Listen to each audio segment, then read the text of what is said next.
course of actions that the government of India has taken, but the opposition parties over here clearly slamming the Indian government and stated that there has been delayed, calling on the all-party meeting to review the impact of the ongoing war in the Middle East on India, and this meeting should have been called of course, much earlier. All eyes on that statement that's going to be made by the Prime Minister at 2 p.m. this afternoon in the Rajya Sabha. And of course, tomorrow is the day when that all-party meeting will take place. The opposition, they're taking that opportunity to hit out at the Prime Minister, at the government, saying this should have happened earlier on.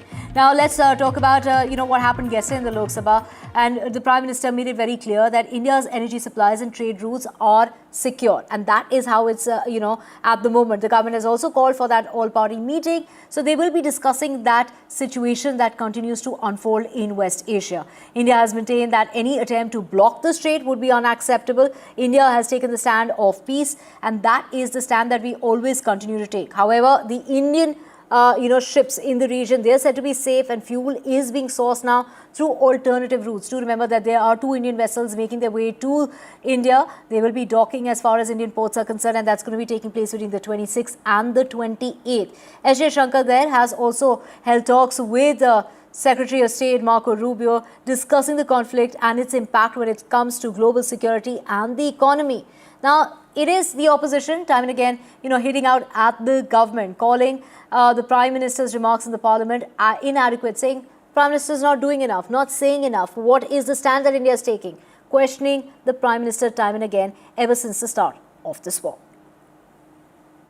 जब ऐसे संकट आते हैं तो कुछ तत्व इसका गलत फायदा उठाने की कोशिश भी करते हैं। इसलिए कानून व्यवस्था सुनिश्चित करने वाली सभी एजेंसियों को अलर्ट पर रखा गया है। कोस्टल सिक्योरिटी हो, बॉर्डर सिक्योरिटी हो, साइबर सिक्योरिटी हो, स्ट्रेटेजिक इंस्टॉलेशंस हो, सबकी सुरक्षा को और मजबूत किया जा रहा है। अध्यक्ष जी, इस युद्ध के कारण दुनिया में जो कठिन हालात बने हैं, उनका प्रभाव लंबे समय तक बने रहने की आशंका है। इसलिए हमें तैयार रहना होगा, हमें एकजुट रहना होगा। Now, the opposition, of course, are reacting to that speech that was made in the Parliament yesterday by the Prime Minister. We have Priyanka Gandhi Vadra speaking on the matter. Let's listen in. उन्होंने कहा और देश को अवगत किया है कि परिस्थितियां क्या हैं। कुछ ज़्यादा नई बात नहीं कही है, लेकिन हमने जो नोटिस दिया है डिस्कशन के लिए, वो डिस्कशन होना चाहिए ताकि हम भी जवाब दे पाएँ, पूरा सबके पक्ष सामने आए। मेरे ख्याल से वो अच्छा रहेगा कि डिस्कशन हो पार्लियामेंट में इस पर। बहस करनी चाहिए। इतनी बड़ी समस्या विश्व के सामने, देश के सामने है। आपने खुद कहा कि जो स्थिति कोरोना के समय थी, कोविड के समय थी, वो वापस एक बार आ सकती है। अगर एक गंभीर स्थिति के बारे में आप जनता को, देश को अवगत करना चाहते हो तो बहस होनी चाहिए। ये युद्ध थोपा गया है ईरान के ऊपर। ईरान के सर्वोच्च नेता अली खामेनेई साहब बड़े जिगर वाले इंसान थे। उनको धमका करके और उनके राष्ट्र के हितों के विपरीत समझौते के टेबल पर बैठने के लिए बार बार कहा गया। उन्होंने अपने राष्ट्र के हित को ही सर्वोपरि माना। हमारे मोदी जी एक नई नीति लाए हैं।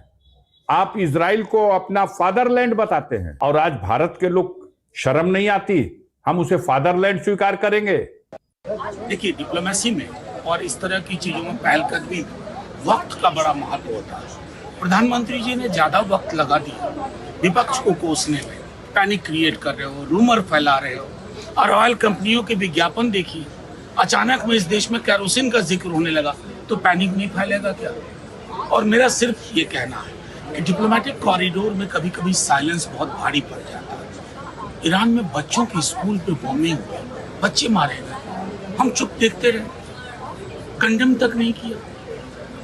मैं समझता हूं कि समेकित दृष्टिकोण से भारत का जो एक मॉरल, हमारी जो लेगेसी है, उसके अनुरूप प्रधानमंत्री जी को, अपने लोगों को स्वयं भी उस अनुरूप आचरण करना चाहिए। Opposition there hitting out at the government for the stand and the role that they're playing when it comes to the conflict in West Asia. Now let's switch tracks and talk about the role Pakistan is playing. Pakistan is walking a diplomatic tightrope amid the West Asia war. Now reportedly positioning itself as a key mediator when it comes to both sides, Iran and Israel. Of course, backed by the United States. According to Financial Times, Islamabad is leveraging its military leadership ties with Tehran and its equation with former US President Donald Trump to broker the talks. We also have Pakistan Army Chief Asim Munir there, who is said to have spoken with President Donald Trump, while Pakistan Prime Minister Shehbaz Sharif held talks with the Iranian President Pezeshkian. However, reacting to reports of a possible meeting in Islamabad was the White House press secretary, saying that these are very sensitive matters and discussions and the United States will not negotiate through the media, calling the situation fluid. Back home, the issue has sparked a political showdown. The Congress is calling it shameful and questioning what is the government doing, what is the stand of the government on the issue. The BJP has hit back, accusing the Congress of playing into the narrative of Pakistan, saying the opposition is voting and really working against the interest of the nation. You will always find people supporting Pakistan in the Congress party.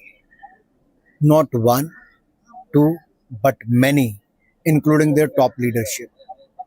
From airstrike to surgical strike to Operation Sindoor, Congress was raising question on the Indian soldiers and on the strikes. They were supporting the Pakistan statements, and on the other hand, Pakistan was using the Congress leader statement in the United Nations and on the international fora. The country is watching. Where is Congress hand? The Congress hand is with Pakistan and the Pakistan supporters and the traitors. The country asked them a question: is Mr. Rahul Gandhi a leader of opposition और leader opposing Bharat और leader of propaganda?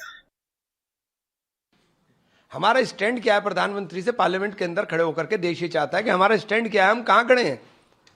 जब हम विश्व गुरु की बात करते हैं कि हम विश्व गुरु थे, पाकिस्तान शांति वार्ता करा रहा है, हम कहां खड़े हो गए? लाकर कहां खड़ा कर दिया हमको. ईरान तो हमारा दोस्त था. ईरान के साथ अगर हम बात अपने रिश्ते अच्छे रखते तो ये सब काम तो हमको करना था. अमेरिका के साथ भी आपके अच्छे रिश्ते थे, लेकिन नेतन्याहू के तो गले मिलना था आपको. आपने नेतन्याहू के गले मिलकर के एक स्टैंड लिया और उसका भुगतान पूरा देश करेगा और पूरा देश कर रहा है. क्या दुखद दिन है. एक आतंकवाद को पालने वाला पाकिस्तान, एक कमजोर आर्थिक और सामाजिक रूप से पाकिस्तान नेतृत्व की भूमिका निभाएगा. और हमारे ये विश्व गुरु मोदी जी भारत जैसे सशक्त प्रधानमंत्री, देश के प्रधानमंत्री, वो निहारेंगे, देखेंगे. आप निश्चल खड़े रहते, गुट निरपेक्ष देश की तरह खड़े रहते, न इधर न उधर. ये आप अमेरिका और इजराइल के सामने लेट क्यों गए, नतमस्तक क्यों हो गए?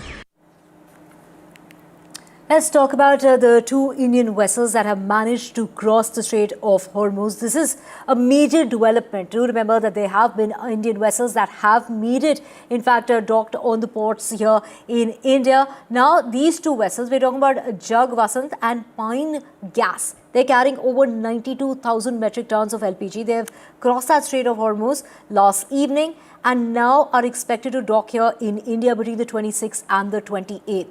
Do remember there were 22 Indian ships that remained stuck on the western side of the strait, but now that figure has come down to 20 ships that continue to remain stuck. Now, as per ship trackers, these ships took a route that follows the Iranian coastline, showing that India is closely working with its partners in the region basically to meet its energy security needs. 2 LPG tankers straight of Hormuz cross कर रहे हैं या कर रहे हैं, और उनमें quantity क्या है. आपने 2 नाम लिए, उन नाम के अनुसार जो एलपीजी की क्वांटिटी होगी, दोनों की सम्मिलित क्वांटिटी वही 92,000 मीट्रिक टन होनी चाहिए. मूवमेंट स्टार्ट किया है लेकिन इससे ज्यादा इंफॉर्मेशन मेरे पास नहीं है।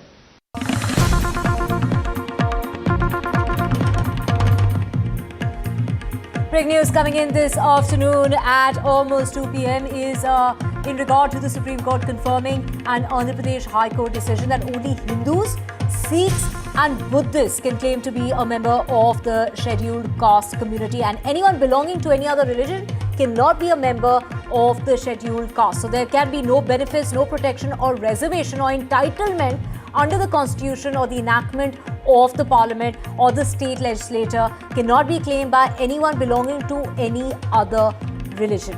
Nupur joining us in order to get us the latest on this. Nupur, what was said in court while this decision was made?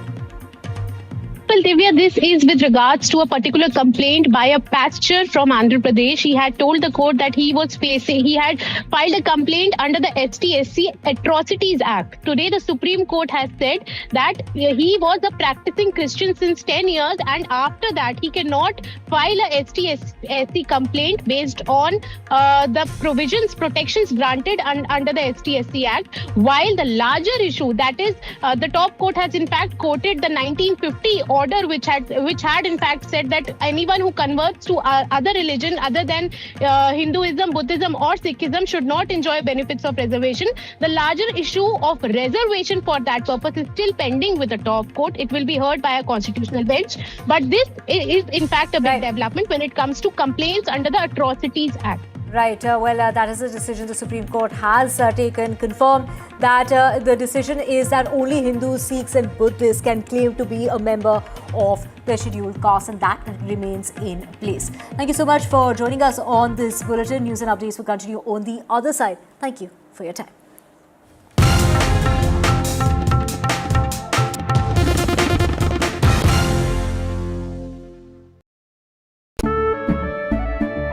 केसरिया से मन जोगी हुआ रे, दिल झूमे देखो मतवारा हुआ रे, केसरिया से मन जोगी हुआ। हर पल मनाओ केसरी त्योहार। विमल, बोलो जुबान Kesari.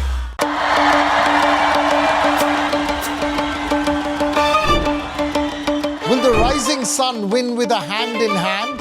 Will the two leaves and lotus bloom? Who will whistle to success in Tamil Nadu? To understand the Tamil Nadu twist, join me in the midst of our politics and people. Vanakkam Tamil Nadu, here we come.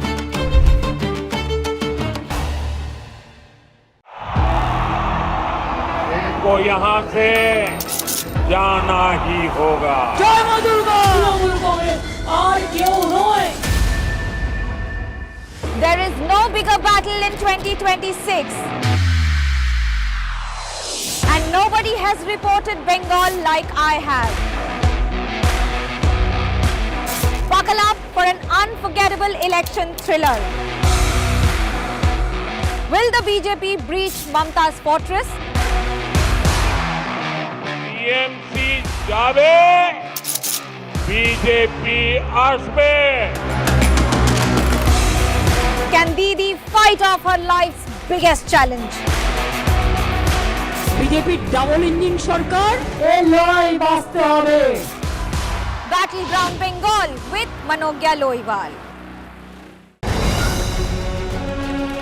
Straight from the heart of the newsroom to the core of the stories shaping your world.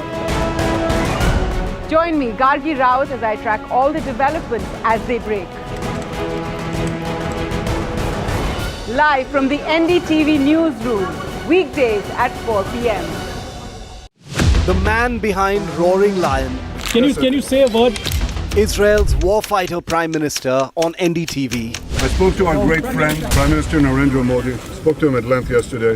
Thanked him for his standing with Israel, standing for the truth, and for the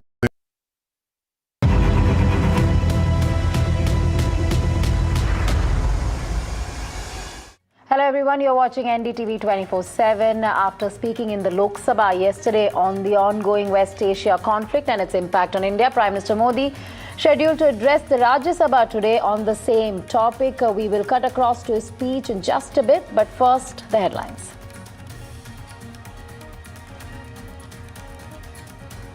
Prime Minister's Rajya Sabha statement shortly. This comes on the heels of Prime Minister assuring nation on energy supply just yesterday in the Lok Sabha. Government calls all party meet at 5 p.m. tomorrow.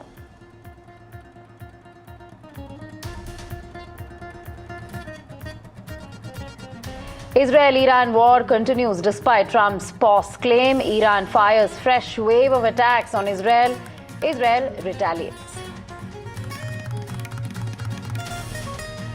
Iran mounts attack on Gulf. US consulate in Iraq attacked. Amazon's office in Bahrain hit.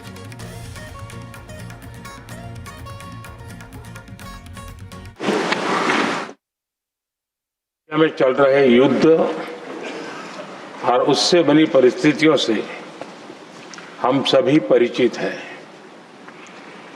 मैं आज संसद के उच्च सदन के सामने और देशवासियों के सामने इन विकट परिस्थितियों पर सरकार का पक्ष साझा करने के लिए उपस्थित हुआ हूं। पश्चिम एशिया में चल रहे इस युद्ध को 3 सप्ताह से अधिक का समय हो चुका है। इस युद्ध ने पूरे विश्व में गंभीर ऊर्जा संकट पैदा कर दिया है। भारत के लिए भी ये स्थिति चिंताजनक है। इस युद्ध से हमारे व्यापार के रास्ते प्रभावित हो रहे हैं। इससे पेट्रोल, डीजल, गैस और फर्टिलाइजर जैसे जरूरी सामान की रूटीन सप्लाई प्रभावित हो रही है। गल्फ देशों में करीब 1 करोड़ भारतीय रहते हैं, वहां काम करते हैं। उनके जीवन और आजीविका की सुरक्षा भी भारत के लिए बहुत बड़ी चिंता है। हॉर्मुज़ स्ट्रेट में दुनिया के अनेक जहाज फंसे हैं। उनमें बहुत बड़ी संख्या में भारतीय क्रू मेंबर्स हैं। ये भी भारत के लिए एक बड़ी चिंता का विषय है। ऐसी विकट परिस्थिति में आवश्यक है कि भारत की संसद के इस उच्च सदन से शांति और संवाद की एकजुट आवाज पूरे विश्व में जाए।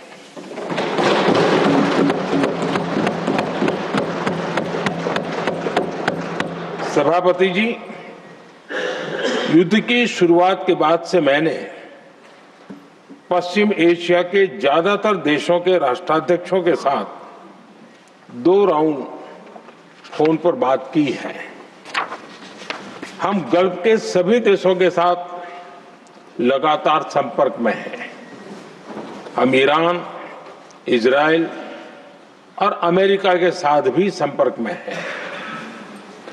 हमारा लक्ष्य डायलॉग और डिप्लोमेसी के माध्यम से क्षेत्र में शांति की बहाली का है।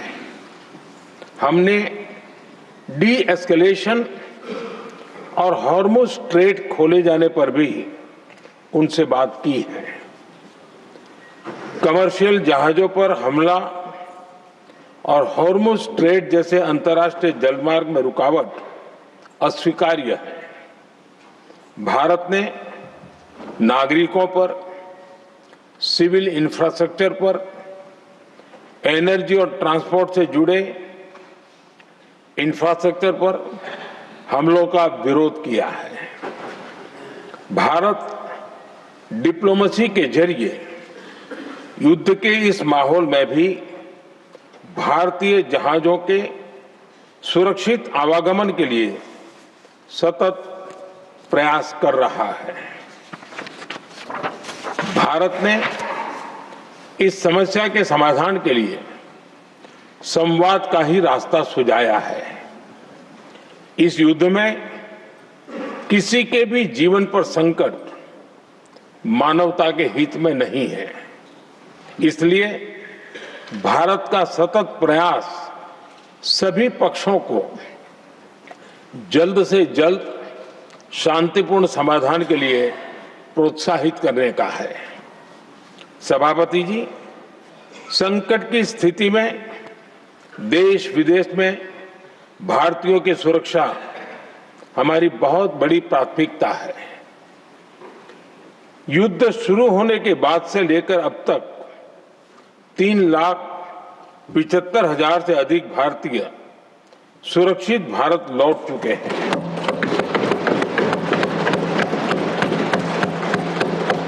ईरान से ही अभी तक 1,000 से अधिक भारतीय सुरक्षित वापस लौटे हैं। इनमें 700 से अधिक मेडिकल की पढ़ाई करने वाले युवा हैं। हमारी सरकार संकट के इस समय में पूरी संवेदनशीलता से काम कर रही है। सभी देशों ने वहां मौजूद भारतीयों की सुरक्षा का पूरा आश्वासन दिया है। हालांकि ये बहुत दुखद है कि हमलों के कारण कुछ भारतीयों की मृत्यु हुई है और कुछ घायल भी हुए हैं। ऐसे मुश्किल हालात में परिवारजनों को आवश्यक मदद दी जा रही है। जो घायल है उनका बेहतर इलाज सुनिश्चित कराया जा रहा है। सभापति जी, हॉर्मुज स्ट्रेट विश्व व्यापार के सबसे बड़े रूट्स में से एक है। विशेष तौर पर कच्चे तेल, गैस और फर्टिलाइजर से जुड़ा परिवहन इस क्षेत्र से बहुत बड़ी मात्रा में होता है। युद्ध के बाद से ही हॉर्मुज स्ट्रेट में जहाजों का आना जाना बहुत चुनौतीपूर्ण हो गया है। लेकिन विपरीत परिस्थितियों के बावजूद हमारी सरकार ने संवाद से, कूटनीति के माध्यम से रास्ते बनाने का प्रयास किया है। प्रयास ये है कि जहां से भी संभव हो वहां से तेल और गैस की सप्लाई भारत पहुंचे। ऐसी हर कोशिश के नतीजे भी देश देख रहा है। बीते कुछ दिनों में दुनिया के अनेक देशों से कच्चा तेल और एलपीजी से भरे जहाज भारत आए हैं।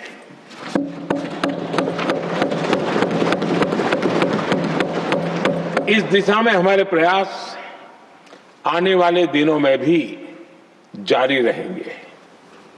सभापति जी, भारत का प्रयास है कि तेल हो, गैस हो, फर्टिलाइजर हो, ऐसे हर जरूरी सामान से जुड़े जहाज भारत तक सुरक्षित पहुंचे। लेकिन इस युद्ध से बनी वैश्विक परिस्थितियां अगर लंबे समय तक बनी रहती है तो गंभीर दुष्परिणाम तय है। इसलिए भारत ने अपनी रेजिलियंस बढ़ाने के लिए जो भी प्रयास बीते वर्षों में किए हैं उनको और गति दे रहा है। सभापति जी, कोई भी संकट हो वो हमारे हौसलों और हमारे प्रयास दोनों की परीक्षा लेता है। देश ऐसे संकटों का बेहतर तरीके से सामना कर सके, इसके लिए बीते 11 वर्षों में निरंतर निर्णय लिए गए हैं। एनर्जी इंपोर्ट का डाइवर्सिफिकेशन ऐसे ही प्रयासों का हिस्सा है। पहले क्रूड ऑयल, एलएनजी, एलपीजी ऐसी एनर्जी जरूरतों के लिए 27 देशों से इंपोर्ट किया जाता था। वहीं आज भारत 41 देशों से एनर्जी इंपोर्ट करता है। बीते दशक में भारत ने संकट के ऐसे ही समय के लिए कच्चे तेल के भंडारण को भी प्राथमिकता दी है। हमारी तेल कंपनियां संकट के समय के लिए काफी मात्रा में पेट्रोल और डीजल का भंडार रखती है। बीते 11 वर्षों में 53 लाख मीट्रिक टन से अधिक का स्ट्रेटेजिक पेट्रोलियम रिजर्व भी डेवलप किया गया है और 65 लाख मीट्रिक टन से अधिक के रिजर्व की व्यवस्था पर देश काम कर रहा है। साथ ही बीते दशक में भारत की रिफाइनिंग कैपेसिटी भी अच्छी खासी बढ़ाई गई है। मैं आपके माध्यम से सदन को और देश को ये आश्वासन देना चाहता हूं कि भारत के पास क्रूड ऑयल के पर्याप्त स्टोरेज के और निरंतर सप्लाई की व्यवस्थाएं हैं। सभापति जी, हमारी सरकार की कोशिश है कि ईंधन के किसी एक ही स्रोत पर ज्यादा निर्भरता न रहे। सरकार घरेलू गैस सप्लाई में एलपीजी के अलावा पीएनजी पर भी बल दे रही है। बीते दशक में देश में पीएनजी कनेक्शन पर अभूतपूर्व काम हुआ है। बीते दिनों में इस काम को और तेज किया गया है। साथ ही एलपीजी के घरेलू उत्पादन को भी बड़े पैमाने पर बढ़ाने का प्रयास किया जा रहा है। सभापति जी, बीते वर्षों में सरकार का निरंतर प्रयास रहा है कि हर सेक्टर में दूसरे देशों पर निर्भरता कम से कम हो, हम ज्यादा से ज्यादा आत्मनिर्भर हो, यही एकमात्र विकल्प है। जैसे भारत का 90% से अधिक ट्रेड विदेशी जहाजों पर होता है, ये स्थिति किसी भी वैश्विक संकट में भारत की स्थिति को और भी गंभीर बना देती है। इसलिए सरकार ने मेड इन इंडिया जहाज बनाने के लिए करीब 70,000 करोड़ रुपए का अभियान शुरू किया। भारत आज ship building, ship breaking, maintenance and overhauling ऐसी हर सुविधा के निर्माण पर तेज गति से काम कर रहा है। भारत अपने डिफेंस सेक्टर को भी अधिक रेजिलिएंट बना रहा है। बीते दशक में किए गए प्रयासों से भारत आज अपनी जरूरत के अधिकांश हथियार भारत में ही बना रहा है। एक समय था जब भारत अपने जीवन रक्षक दवाओं के कच्चे माल यानी एपीआई के लिए भी दूसरे देशों पर बहुत अधिक निर्भर था। बीते वर्षों में देश ने भारत में ही एपीआई इकोसिस्टम बनाने के लिए अनेक प्रयास किए हैं। इसी प्रकार रेयर अर्थ मिनरल्स में विदेशी निर्भरता को कम करने के लिए भी बड़े कदम उठाए जा रहे हैं।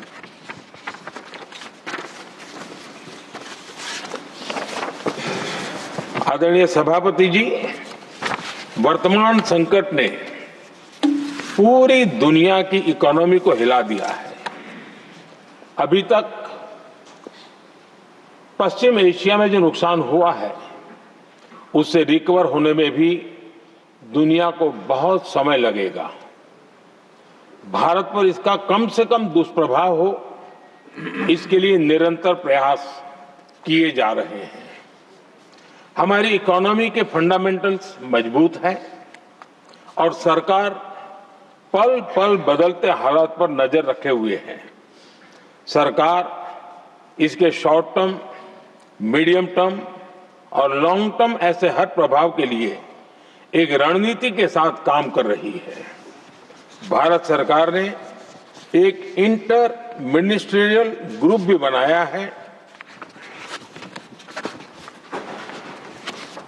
ये ग्रुप नियमित मिलता है और हमारे इंपोर्ट एक्सपोर्ट में आने वाली हर दिक्कत का आकलन करता है और ये ग्रुप आवश्यक समाधान पर भी निरंतर काम करता रहा है। जैसे कोरोना के समय में अलग अलग सेक्टर्स की चुनौतियों से निपटने के लिए एक्सपर्ट्स और ऑफिसर्स के एम्पावर्ड ग्रुप्स बने थे, वैसे ही कल ही ऐसे 7 नए एम्पावर्ड ग्रुप्स का भी गठन किया गया है। ये group supply chain, petrol diesel, fertiliser, gas, महंगाई ऐसे विषयों पर त्वरित और दूरगामी रणनीति के तहत कार्रवाई करने का काम करेंगे। मुझे पूरा भरोसा है कि साझा प्रयासों से हम परिस्थितियों का बेहतर सामना कर पाएंगे। आदरणीय सभापति जी, सरकार ये भी प्रयास कर रही है कि आने वाले बुआई के सीजन में किसानों को पर्याप्त खाद मिलती रहे। सरकार ने खाद की पर्याप्त सप्लाई के लिए आवश्यक तैयारियां की हैं। सरकार का निरंतर प्रयास है कि किसानों पर किसी भी संकट का बोझ न पड़े। मैं देश के किसानों को फिर आश्वस्त करूंगा कि सरकार हर चुनौती के समाधान के लिए उनके साथ खड़ी है।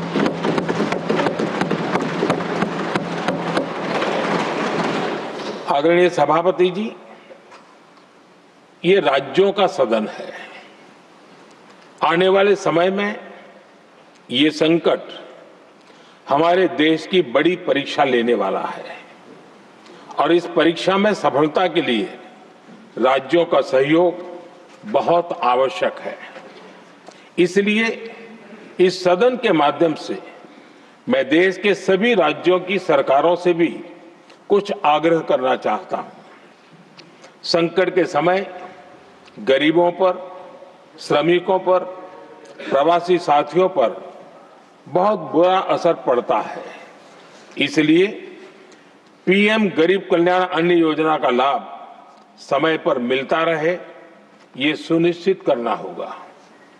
जहां प्रवासी श्रमिक साथी काम करते हैं, उनकी परेशानियों को दूर करने के लिए प्रोएक्टिव कदम उठाए जाएं।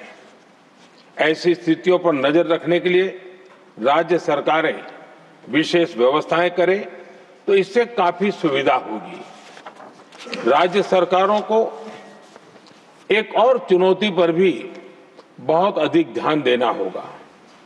ऐसे समय में कालाबाजारी करने वाले, जमाखोरी करने वाले बहुत एक्टिव हो जाते हैं।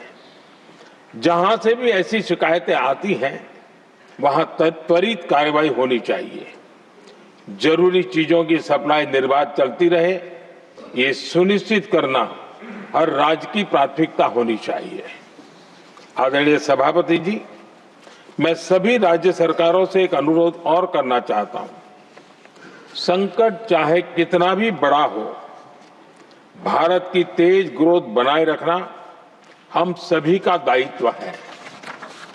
हमें इसके लिए हर जरूरी कदम, हर जरूरी रिफॉर्म्स तेजी से करते रहने होंगे। ये राज्य सरकारों के पास बहुत बड़ा अवसर भी है। ये टीम इंडिया की भी बहुत बड़ी परीक्षा है। कोरोना के महासंकट में केंद्र और राज्यों ने टीम इंडिया बनकर कोविड मैनेजमेंट का एक बेहतरीन मॉडल सामने रखा था। अलग अलग पॉलिटिकल पार्टी की सरकारें होने के बावजूद टेस्टिंग, वैक्सीनेशन से लेकर जरूरी चीजों की आपूर्ति टीम इंडिया के प्रयासों से ही सुनिश्चित हो पाई थी। हमें उसी भावना के साथ आगे भी काम करना है। सभी राज्य सरकारों और केंद्र सरकार के प्रयासों से देश इस गंभीर वैश्विक संकट का प्रभावी रूप से सामना कर पाएगा।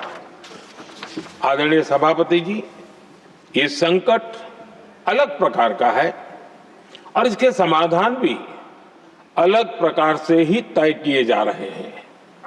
हमें धीरज के साथ, संयम के साथ, शांत मन से हर चुनौती का मुकाबला करना है।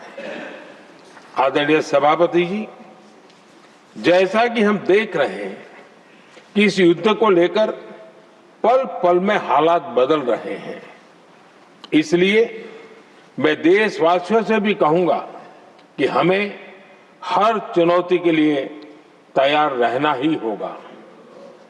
इस युद्ध के दुष्प्रभाव लंबे समय तक रहने की प्रबल आशंका है, लेकिन मैं देशवासियों को भरोसा देता हूं, सरकार सतर्क है, तत्पर है और पूरी गंभीरता से रणनीति बना रही है, हर निर्णय ले रही है। देश की जनता का हित हमारे लिए सर्वोपरि है।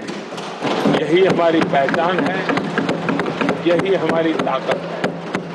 इसी भावना के साथ मैं अपना वक्तव्य समाप्त करता हूं। बहुत बहुत धन्यवाद। Message from Lok Sabha Secretary General. Sir, with your kind permission, I rise to report that the Lok Sabha. So Prime Minister Modi there addressing Rajya Sabha on government's stand on West Asia conflict. He says it's been 3 weeks of conflict. It is concerning, worrying. Petrol, diesel, fertilizer supply impacted. 1 crore Indians in Gulf, their life and livelihood concerning. Many ships struck in Hormuz. India seafarers and crew members are stuck there, which is concerning. We stand united and responsible in these difficult times. Also speaking about how he's in touch with representatives of other countries, be it Iran, Israel, US, Gulf. Also going on to speak about the energy infrastructure and that there is enough as far as stocks and reserves in the country is concerned. Let me go straight across to Gauri Dwivedi on this. Gauri, Prime Minister Modi there once again reiterating after yesterday's address before Lok Sabha, today in Rajya Sabha, that conflict is concerning, it is worrying, but dialogue and diplomacy is the way forward. And also speaking about how it has impacted the country and its people, and the country is ensuring that the impact is minimal. If you could take us through the highlights from today's speech.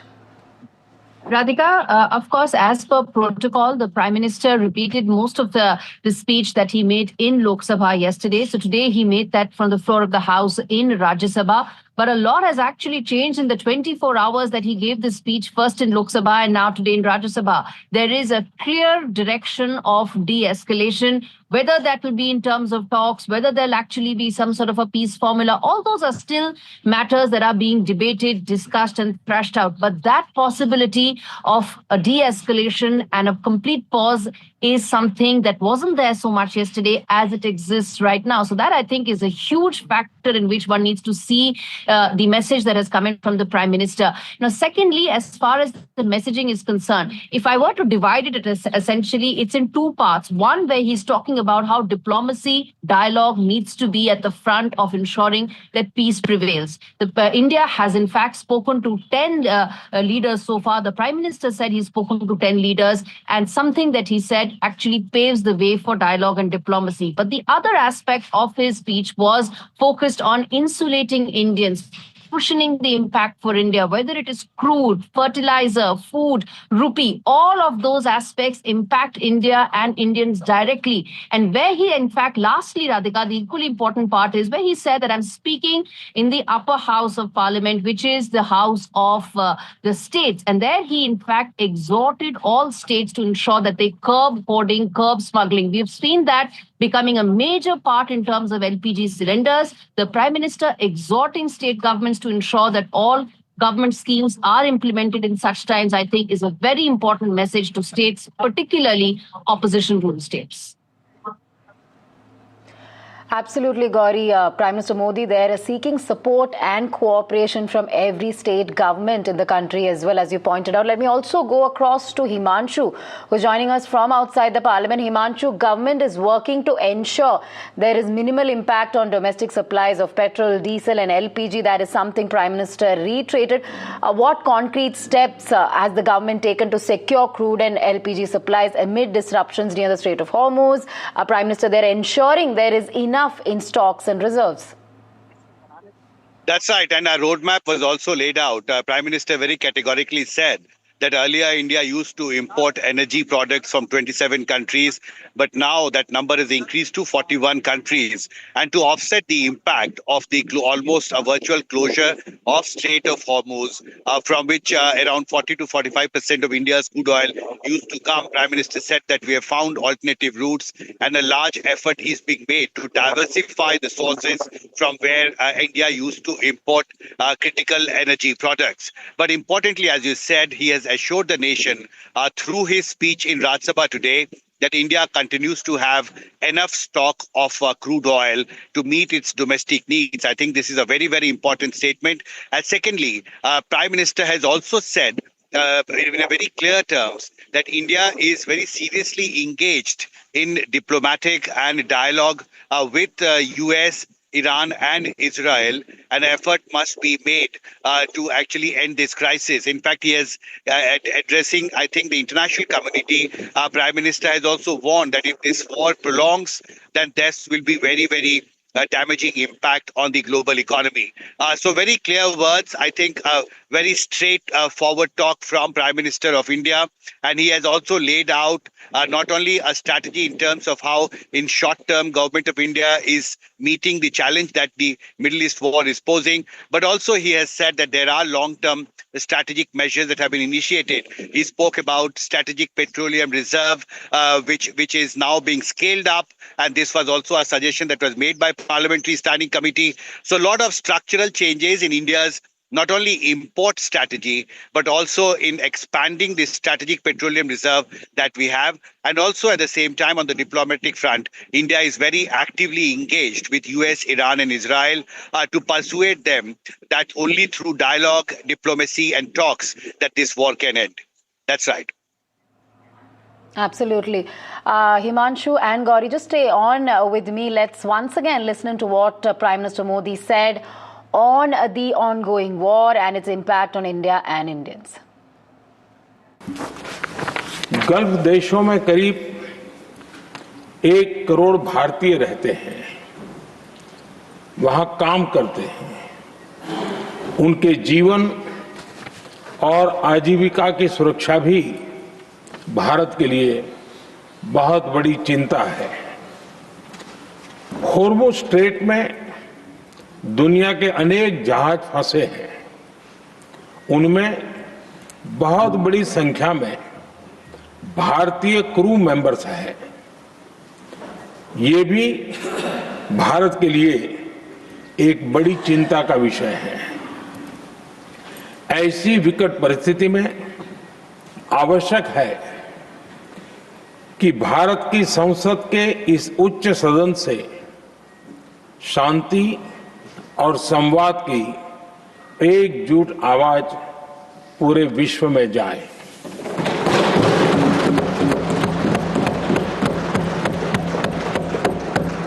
सभापति जी, युद्ध की शुरुआत के बाद से मैंने पश्चिम Asia के ज्यादातर देशों के राष्ट्राध्यक्षों के साथ 2 राउंड फोन पर बात की है।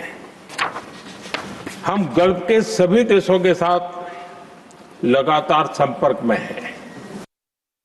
पश्चिम एशिया में चल रहे इस युद्ध को 3 सप्ताह से अधिक का समय हो चुका है। इस युद्ध ने पूरे विश्व में गंभीर ऊर्जा संकट पैदा कर दिया है। भारत के लिए भी ये स्थिति चिंताजनक है। इस युद्ध से हमारे व्यापार के रास्ते प्रभावित हो रहे हैं। इससे पेट्रोल, डीजल, गैस और फर्टिलाइजर जैसे जरूरी सामान की रूटीन सप्लाई प्रभावित हो रही है। भारत ने इस समस्या के समाधान के लिए संवाद का ही रास्ता सुझाया है। इस युद्ध में किसी के भी जीवन पर संकट मानवता के हित में नहीं है।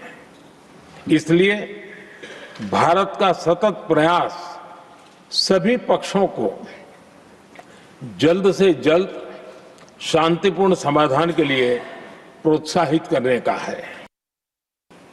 युद्ध शुरू होने के बाद से लेकर अब तक 3,75,000 से अधिक भारतीय सुरक्षित भारत लौट चुके हैं।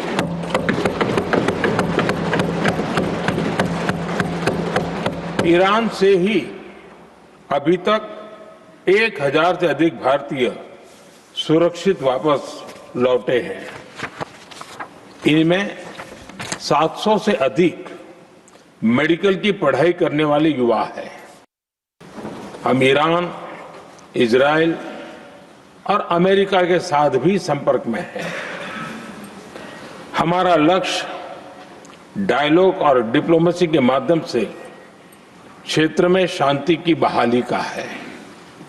हमने डी-एस्केलेशन और हॉर्मुज स्ट्रेट खोले जाने पर भी उनसे बात की है। कमर्शियल जहाजों पर हमला और हॉर्मुज स्ट्रेट जैसे अंतर्राष्ट्रीय जलमार्ग में रुकावट अस्वीकार्य है। भारत ने नागरिकों पर, सिविल इंफ्रास्ट्रक्चर पर, एनर्जी और ट्रांसपोर्ट से जुड़े इंफ्रास्ट्रक्चर पर हमलों का विरोध किया है। Gauri and Himanshu continue to be with us. Gauri, if I may come to you, Atmanirbhar Bharat, something Prime Minister Modi emphasized on during the speech, be it shipbuilding to defense capabilities. If you could throw some light on, government's Atmanirbhar mission, especially amid conflicts and geopolitical tensions. Radhika, that's a great question. In fact, the one thing that ever since this war broke out, the question has been that when global supply chains get disrupted to such an extent, what does a $4 trillion economy do to ensure that it minimizes some of those disruptions? To one extent, as far as crude concerns are there and crude requirements are there, the government has made a very clear push towards clean energy, whether it is about ethanol blending, whether it is about solar and several others, all to ensure that they can minimize the kind of requirements they have about imports. Remember, we import about 85% of our energy needs right now because the economy rests on conventional energy. The more it switches to clean energy, the less will be this reliance. Of course, it doesn't happen overnight, but that push has been very concerted. In addition to that has been the diversification of purchase, not just crude. Remember, fertilizer, that's a very important aspect of our imports. Right now, we have in fact import about 40 to 50% of our fertilizer needs, again coming from the Strait of Hormuz stretch. Now, there has been a clear attempt to also diversify fertilizers and requirement as well, and also look at homegrown aspects. Now, all of this collectively adds up to the kind of self-reliance that the government is talking about, the Prime Minister is making a pitch for. And I think the effort in that direction after a 25-day long war has been very clear, and it's now going to be long-term in terms of a policy pitch. Absolutely, Gauri, stay on with us. Let me go back to Himanshu. Himanshu, if we can, speak about the politics of it a little bit. Prime Minister also seeking support from state government and has requested cooperation during these trying times. He said, keep vigil, make sure there's no hoarding and so on. But the fact remains that even yesterday, after his Lok Sabha speech, opposition had been critical of his stand. They want more discussion, more debate on this, and also criticizing that the government is not able to take a clear stand. So if you can take us through what the what the Prime Minister said today in terms of cooperation from all states, and what the opposition had been saying over the last few days in terms of government stand, which they are not very happy about. Well, the opposition's allegation has been that from day one of the war, they have been demanding that Parliament must debate the impact of Middle East war on India's imports, on the interest of people of Indian origin, NRIs who live and work in the Gulf region. And they have been very strong when it has come to the impact of the Middle East war. Even today, when I interviewed a few opposition MPs, they were saying that the LPG, especially commercial LPG, has become very expensive. expensive, airfares are going up, the impact of the Middle East war on Indian economy is very, very debilitating, and this issue must be debated. And so when the news came that government has decided to call an all-party meeting on 25th March, many opposition MPs said that the government should have called an all-party meeting on day one when the war started, because we all knew that we were very highly dependent on the import of critical energy products. We also knew more than 10 million Indians live in the Gulf region. So government has delayed the response. But the government on the other side, as we heard the Prime Minister, very categorically has said that all steps that are required are being taken. And we do know that from ensuring alternate routes for supply of crude oil, natural gas, LPG, to bringing 375,000 Indians who were stranded in the Gulf region during the war back to India to safety is also something that required a lot of effort, which government has been making. So at the moment, Prime Minister's appeal, we'll have to wait and see how opposition responds to that, because I think Prime Minister Modi has made a very, very important point that through this Parliament platform, we must send this message of unity to the world, that India is united in this period of crisis. Because remember, the Prime Minister has also warned that if this war prolongs, the impact will be very damaging on the global economy. And we do know a country which imports around 85% of its crude oil, 50% of its natural gas, and 60% of the LPG that we need for domestic needs from different parts of the world. We do have strategic petroleum reserve, but I think if the war prolongs and Strait of Hormuz remains a part of the war zone for many days in the coming months, I think the challenge on the economic front to deal with this impact of the war will only become longer. So I think that is the context in which Prime Minister has appealed that this is a period of challenge and crisis, and India must stay united and send a unified voice to the world in terms of its preparedness to meet with the impact of this challenge. But India must stay united is the crux of the statement made by Prime Minister Modi, both in Rajya Sabha as well as Lok Sabha. Thank you, Gauri and Himanshu, for getting us those extensive details. Let's shift our focus now. A big update from Tehran. Israeli army says it struck IRGC Intel headquarters in Tehran. The Israeli army says overnight airstrikes struck ballistic missile storage facilities and various government buildings in Iran, including two IRGC intelligence headquarters and one of Iran's intelligence ministry in Tehran. It also claimed that weapon storage sites and air defense systems were among 50 targets that were hit. Let's go straight across to Vishal. Vishal, as we've been pointing out since morning, the war continues unabated despite, the promise of some sort of a truce or talk or a conversation that perhaps may have happened in terms of the pause that Donald Trump spoke about. But now there is a big update from Tehran. Israeli army says it struck IRGC Intel headquarters in Tehran. Yes, and some on-the-ground reports indicate that these were unprecedented level attacks overnight on Tehran. People have been on the ground and they have been reporting, and they've been saying that the kind of blasts they heard overnight, they had not heard in the last few weeks of the war. In fact, it was the first time the intensity had gone on to such levels as they heard overnight. So these indicate that Israel is continuing to attack many of these facilities that it had already been attacking, and Intel centers have been at the center of these attacks, and many of these facilities have been repeatedly attacked. The Ministry of Intelligence has repeatedly been attacked. The IRGC Intel headquarters has this time been attacked, and several other facilities of IRGC command centers have been attacked. Many weapons facilities have been attacked, and many ballistic missile facilities have all been attacked. So these were extensive strikes across Tehran and in and around Tehran. That goes to show the war is far from over. The 5-day pause doesn't really seem to be materializing at the moment, as you rightly pointed out. And IDF has clearly mentioned that at least 3,000 targets have been struck ever since the war started, and over 50 targets were struck overnight. So just in one night, 50 different targets have been struck by IDF, indicating that it's far from over. All right, thank you, Vishal. In fact, stay on with us. We have more breaking updates coming in. A senior IRGC officer, Islamic Revolutionary Guard Corps official, says not much time for US to escape Quagmire Mohsin Rezai, a high-ranking IRGC official and member of Iran's influential Expediency Discernment Council, has said Iran will paralyze the US and sink its vessels in the Arabian Gulf if the country attacks Iranian infrastructure, as Trump has previously threatened to do. The final deadline for saving America approaching, and there is not much time left to rescue the United States from this quagmire. Rezai was quoted as saying by the state-run IRNA news agency. So that's the latest. Let's go back to Vishal.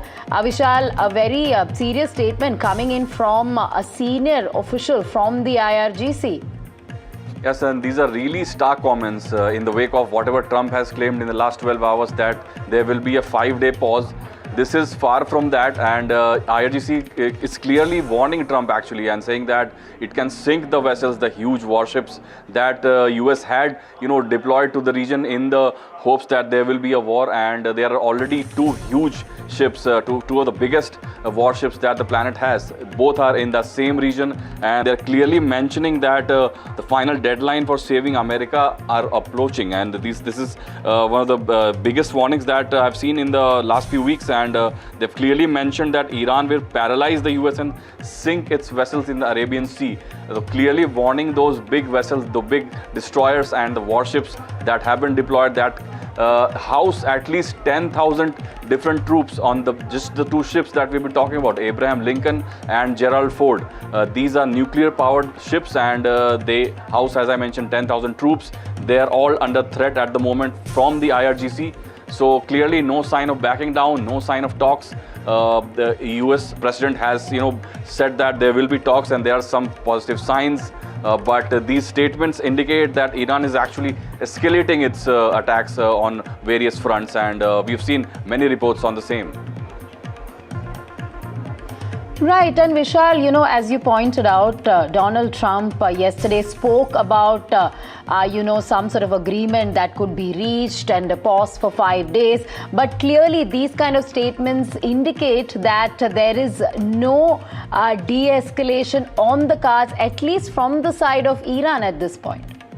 Yes, and many top-level IRGC and Iranian government officials have clearly said that there have been no talks, and one of the main speakers, one of the parliament speakers, Ghalibaf, has clearly said that, quote-unquote, these are fake news as far as these talks are concerned. So they have rebuffed those talks, and but many reports in the US media are circling which claim that there will be some talks either in Islamabad or Turkey. They have given out some really specific details as to who could be present in these meetings. From the Iran side, they have mentioned that Ghalibaf could be there. But as I mentioned, Ghalibaf himself has said that there won't be any talks. And from the US side, there could be J.D. Vance, the vice president. It could be Jared Kushner and Steve Witkoff, the long-time peace envoys to the Middle East. They could be present there, but the location and the mechanics, the details of the whole talks, they are still yet to come. So we'll have to wait for that. All right, we'll have to wait for any sort of talk that could possibly happen.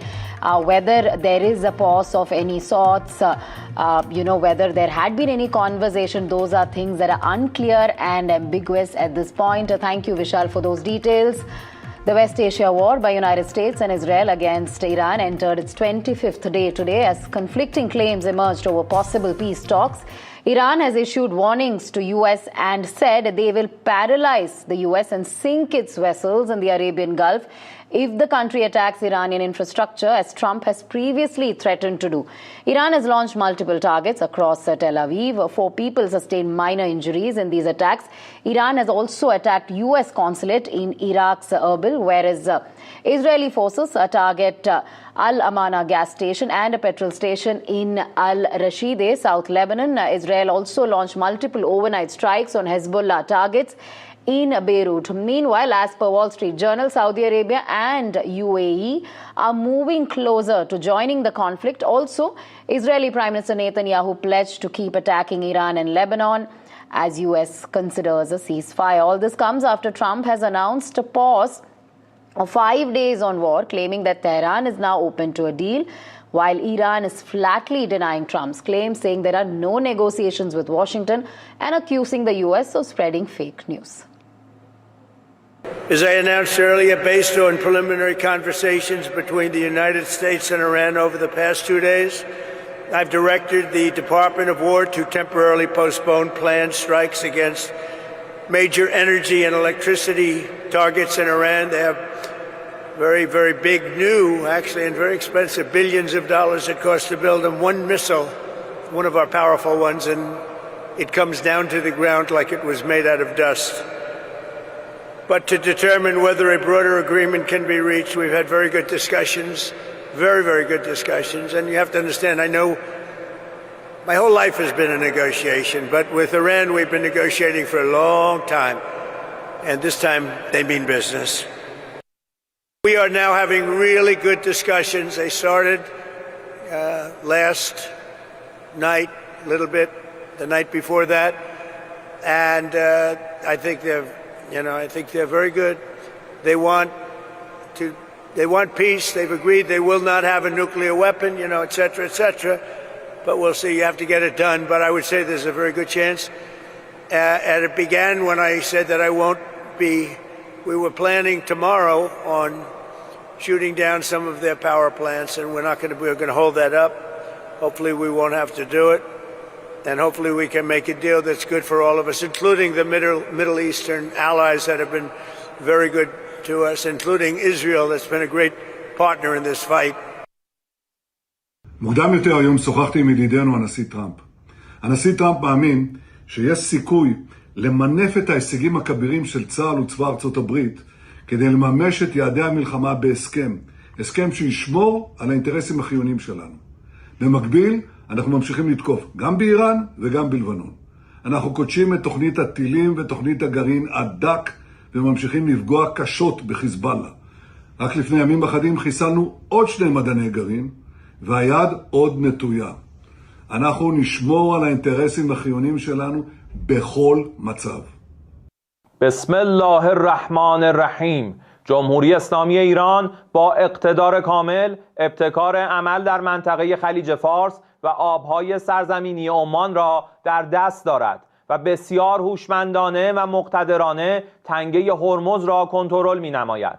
لذا به دلیل تسلط و قدرت کافی نیازی به مینگذاری در خلیج فارس نخواهد بود و بنا به ضرورت از هر امکانی برای تأمین امنیت استفاده خواهیم کرد.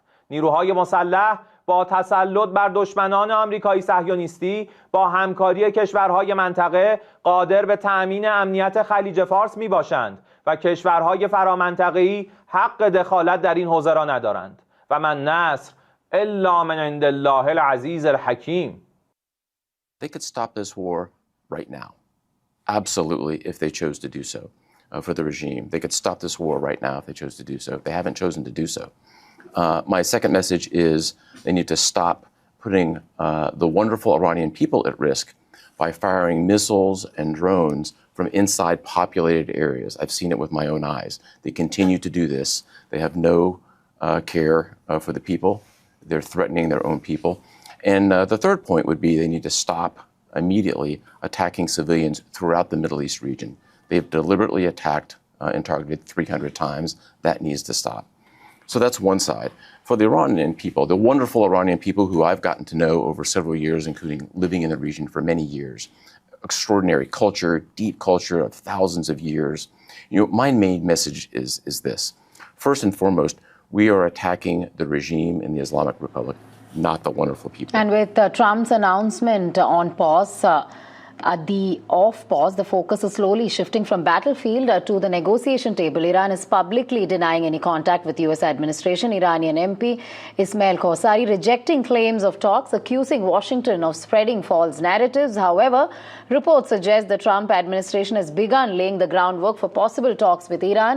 As per Axios, Jared Kushner and Steve Witkoff are leading the talks with Egypt, Turkey and Pakistan, acting as messengers. Axios also reports that US wants zero uranium enrichment, no missile program for 5 years, a shutting down of certain nuke sites for talks to continue. And our senior managing editor Vishnu Shom has exclusively spoken to founder and executive chairman of S4 Capital, Sir Martin Sorrell. Listen in.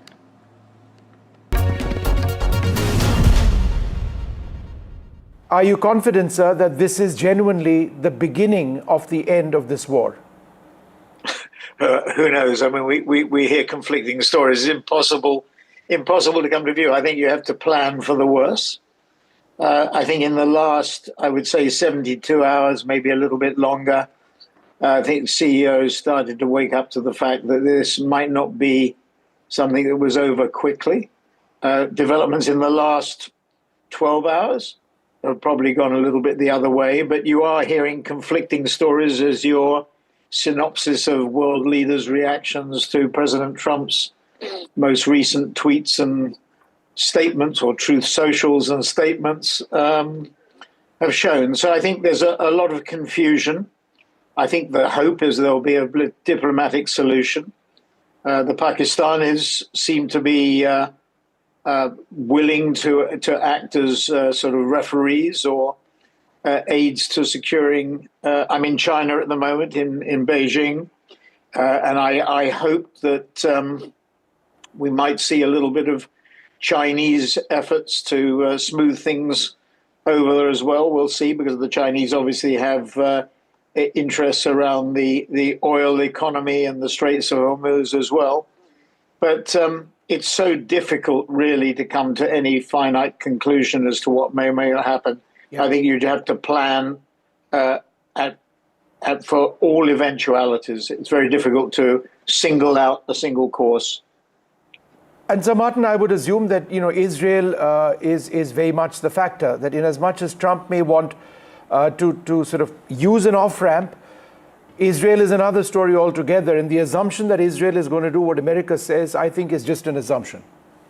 Well, again, it's very difficult to program that out. You have to, all the experts that are on television or asked for comment always say on the one hand or the other. I was watching various news networks here from Beijing this morning when I got up, and everybody hedges their bets on it. Nobody can come to a conclusion. So you have to plan all the different scenarios. The hope is that it will be over quickly from a global point of view. I think we have to start planning for global growth to be under a bit of pressure, for inflation to be greater than we thought it was going to be at the beginning of the year, and interest rates to be higher than we thought at the beginning of the year too. I mean, Goldman, I think, have taken down their forecast for the US GDP from about 2.9% for this year before the war, and now to about 2.5%. I think they've ratcheted up inflation to close to 3%. Yep.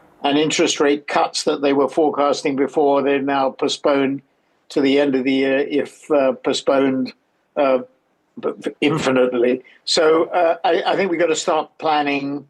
It's gone on for long enough, even now, to cause significant shocks to the system, at least in the short term. I think when we saw the LNG facility in Qatar blown up, and then the response from the Qataris was it would take 3 to 5 years to fix, that sort of gives you an idea of the potential impact over a longer term period of what's happening. I think, just backing up from Iran from a minute, I think one has to say two things. One is the issues around US-China diplomatic relations or relationships, or the lack of them, the issues around Russia, and the issues around Iran and the Middle East have always posed issues for global CEOs, regional CEOs, country CEOs. And in that environment, which is very different to what we've seen for the last 40 or 50 years, the era of globalization and going back to the 1980s and 90s, Thatcher, Reagan, etc., you have to now plan for a much more nuanced geographic strategy, and you have to plan in a lower growth, whatever, notwithstanding the war in the Middle East. And to some heartwarming story, 7 stolen dogs escape moving truck in China, traveling 17 kilometers together to return to their owners. Heroic Corgi leads a epic escape. The video of 7 dogs from different breeds traveling together, uncertain about where to go, stopping to see curious passers-by, has been doing the rounds. We leave you with these visuals.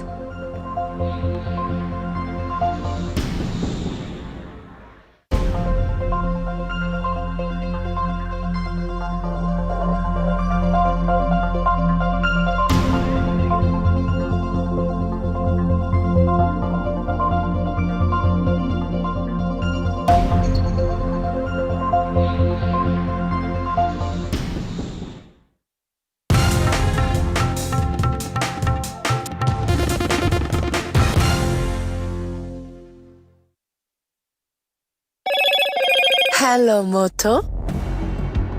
Motorola, India's leading AI smartphone brand. Motorola Signature, India's #1 camera phone. Grab Motorola Signature today.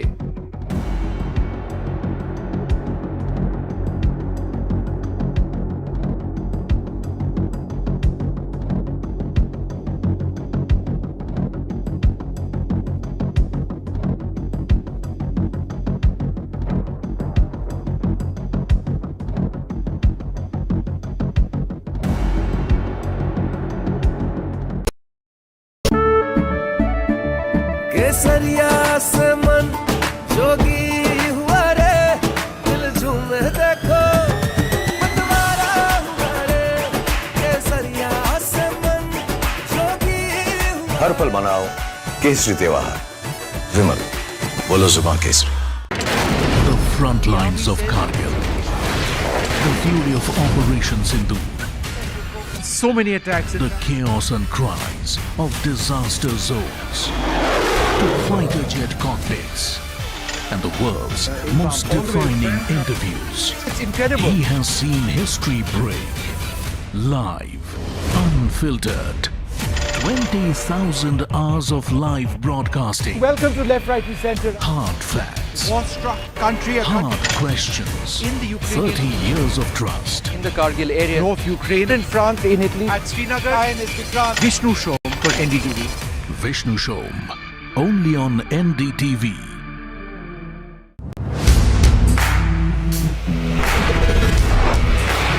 Alright team, our new order show is ready. Now we need a promo. Something cool, something sharp.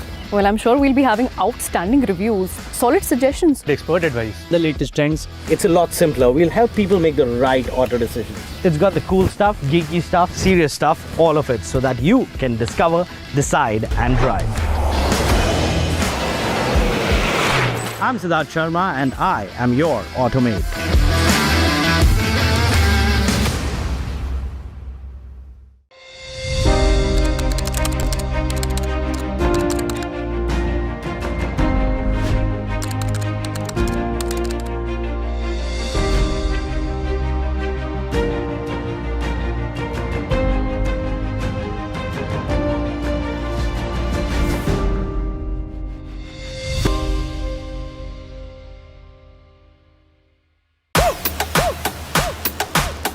अब मैं आ रहा हूँ मुंबई, वो कहानी सुनाने जिसका मेरा और मुंबई से कुछ रिश्ता है।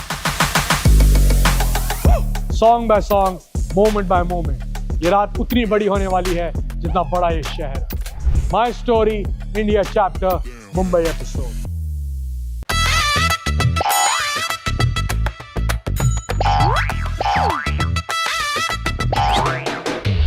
To understand the Tamil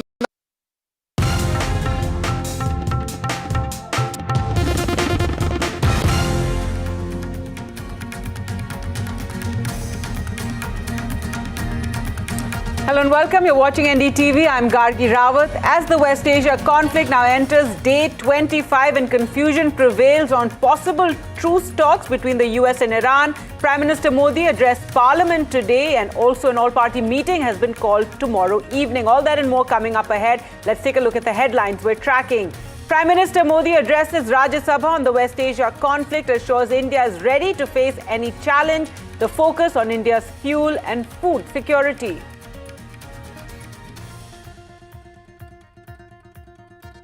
Israel-Iran war continues despite Trump's claims of a pause. Iran fires a fresh wave of attacks on Israel. Israel retaliates.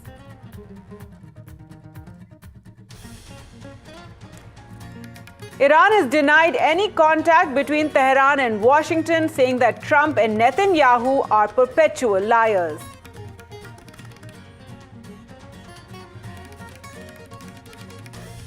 The Israeli army says it struck the Revolutionary Guard's intelligence headquarters in Tehran in overnight strikes, while the Revolutionary Guards have warned the United States not much time left to escape the quagmire.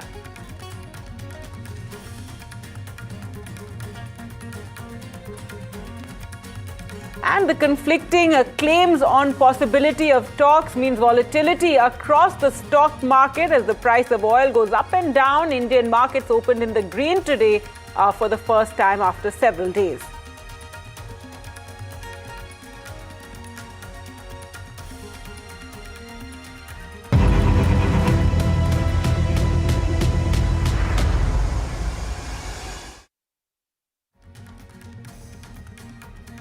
Prime Minister Narendra Modi today addressed the Rajya Sabha just a short while ago. This comes a day after he spoke in the lower house. He was briefing members on the fast-evolving situation in West Asia and its impact on India. He said that India has stepped up its diplomatic outreach, staying in close contact with countries across the region, including Iran, Israel, and the United States, while consistently pushing for de-escalation and the reopening of key routes like the Strait of Hormuz.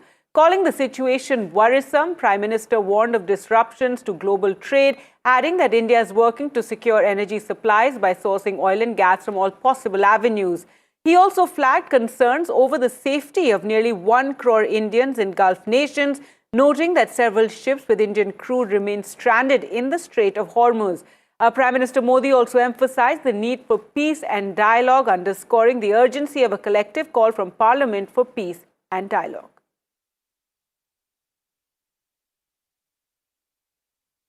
युद्ध के बाद से ही Hormuz strait में जहाजों का आना जाना बहुत चुनौतीपूर्ण हो गया है, लेकिन विपरीत परिस्थितियों के बावजूद हमारी सरकार ने संवाद से, कूटनीति के माध्यम से रास्ते बनाने का प्रयास किया है। प्रयास ये है कि जहां से भी संभव हो वहां से तेल और गैस की सप्लाई भारत पहुंचे। ऐसी हर कोशिश के नतीजे भी देश देख रहा है। बीते कुछ दिनों में दुनिया के अनेक देशों से कच्चा तेल और एलपीजी से भरे जहाज भारत आए हैं। बीते 11 वर्षों में 53 लाख मीट्रिक टन से अधिक का स्ट्रेटेजिक पेट्रोलियम रिजर्व भी डेवलप किया गया है और 65 लाख मैट्रिक टन से अधिक के रिजर्व की व्यवस्था पर देश काम कर रहा है। साथ ही बीते दशक में भारत की रिफाइनिंग कैपेसिटी भी अच्छी खासी बढ़ाई गई है। मैं आपके माध्यम से सदन को और देश को ये आश्वासन देना चाहता हूं कि भारत के पास क्रूड ऑयल के पर्याप्त स्टोरेज के और निरंतर सप्लाई की व्यवस्थाएं हैं।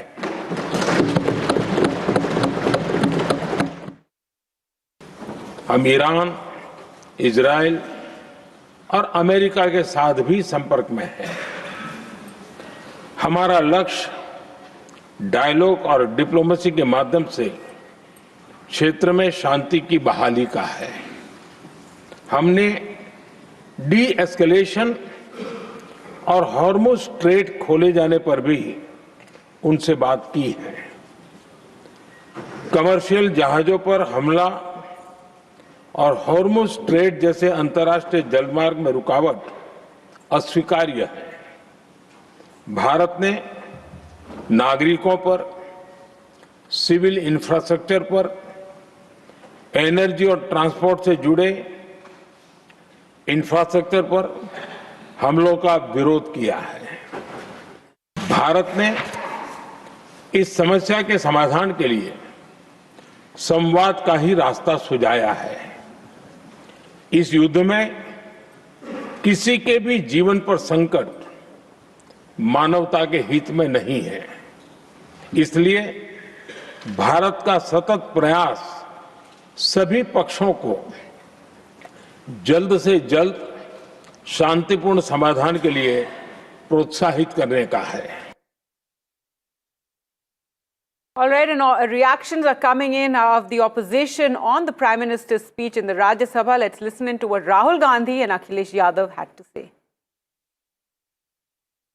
मैं आपको लिख के दे रहा हूं, प्राइम मिनिस्टर मोदी जो अमेरिका कहेगा और जो इजराइल कहेगा वो प्राइम मिनिस्टर मोदी करेंगे। वो हिंदुस्तान के इंटरेस्ट में काम नहीं करेंगे, किसानों के इंटरेस्ट में काम नहीं करेंगे।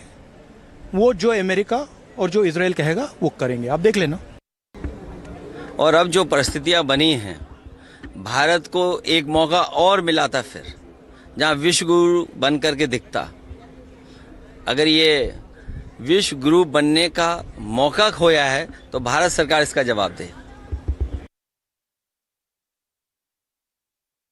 Now, the West Asia war by the US and Israel against Iran has entered its 25th day today as conflicting claims emerge over the possibility of peace talks, which were first mentioned by US President Donald Trump in a social media post.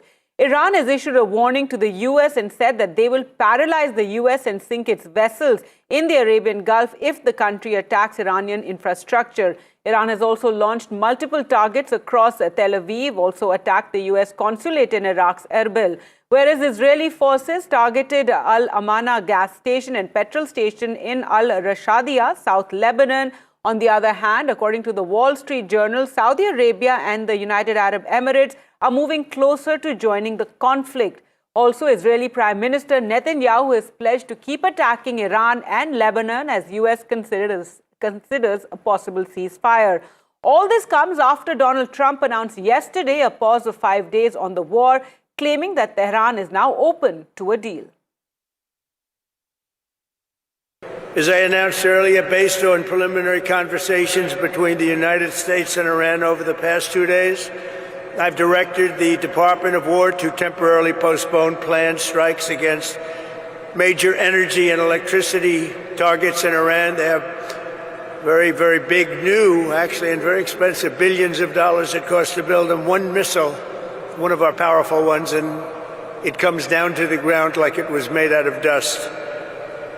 But to determine whether a broader agreement can be reached, we've had very good discussions, very, very good discussions. And you have to understand, I know my whole life has been a negotiation, but with Iran, we've been negotiating for a long time.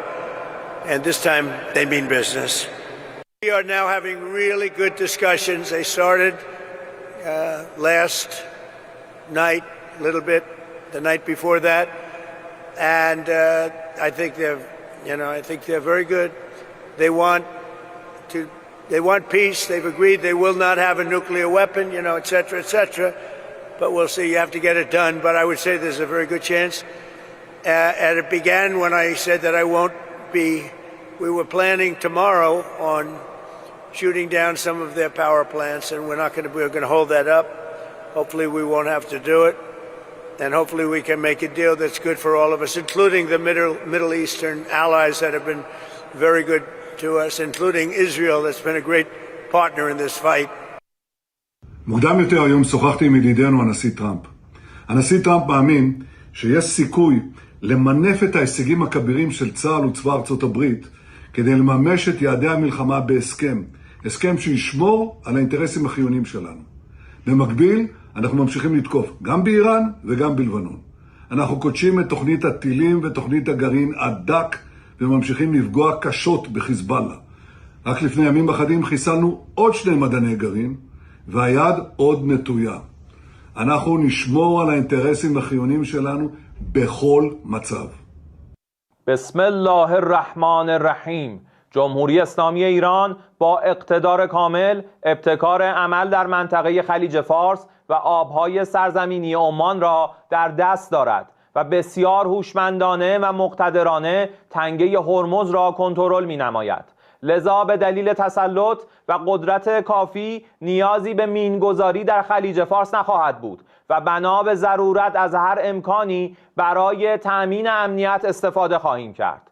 نیروهای مسلح با تسلط بر دشمنان آمریکایی صهیونیستی با همکاری کشورهای منطقه قادر به تأمین امنیت خلیج فارس می باشند و کشورهای فرامنطقه‌ای حق دخالت در این حوزه را ندارند و من نصر إلا من عند الله العزيز الحكيم. They could stop this war right now. Absolutely, if they chose to do so for the regime. They could stop this war right now if they chose to do so. They haven't chosen to do so. My second message is they need to stop putting the wonderful Iranian people at risk by firing missiles and drones from inside populated areas. I've seen it with my own eyes. They continue to do this. They have no care for the people. They're threatening their own people. And the third point would be they need to stop immediately attacking civilians throughout the Middle East region. They've deliberately attacked and targeted 300 times. That needs to stop. So that's one side. For the Iranian people, the wonderful Iranian people who I've gotten to know over several years, including living in the region for many years, extraordinary culture, deep culture of thousands of years. My main message is this. First and foremost, we are attacking the regime in the Islamic Republic, not the wonderful people. Now, with Donald Trump's announcement of a pause in the conflict, the focus slowly shifting from the battlefield to the negotiating table. Even as you've seen overnight, there have been strikes both from Iran and Israel. Iran is publicly denying any contact with the U.S. administration. Iranian MP Esmail Kausari rejected claims of talks, accusing Washington of spreading a false narrative, even calling it fake news. However, reports suggest the Trump administration has begun laying the groundwork for possible talks with Iran. And according to Axios, a news portal, Jared Kushner and Steve Witkoff are leading the talks with Egypt, Turkey and Pakistan acting as messengers. According to this particular report in Axios, also warned that the U.S. wants zero uranium enrichment, no missile program for 5 years, shutting down of Natanz, Fordo and Isfahan nuke sites for talks to continue. All right, so let's take you through the talks and the information that we know so far. And again, this is according to Axios, that back-channel diplomacy is being prepared. Currently, there are no talks, but the work is being done. The grounds are being laid. Jared Kushner, Trump's son-in-law, of course, and Steve Witkoff are leading these talks. There's no direct U.S.-Iran contact just yet, which is why we've seen these denials coming in from Iran that there are no talks, even as Trump continues to say they're in touch with somebody in Iran. Egypt, Turkey and Pakistan acting as messengers. In fact, Pakistan playing a role of a mediator in all of this, according to certain reports. Iran is ready to talk. Again, we must put these, these caveats here that this is according to an Axios report that Iran is ready to talk, but with tough terms. Well, whether those talks happen or not is something we'll have to wait and see. It is the 25th day of the West Asia conflict. With that, we'll slip into a short break. More news coming up on the other side. Stay with us.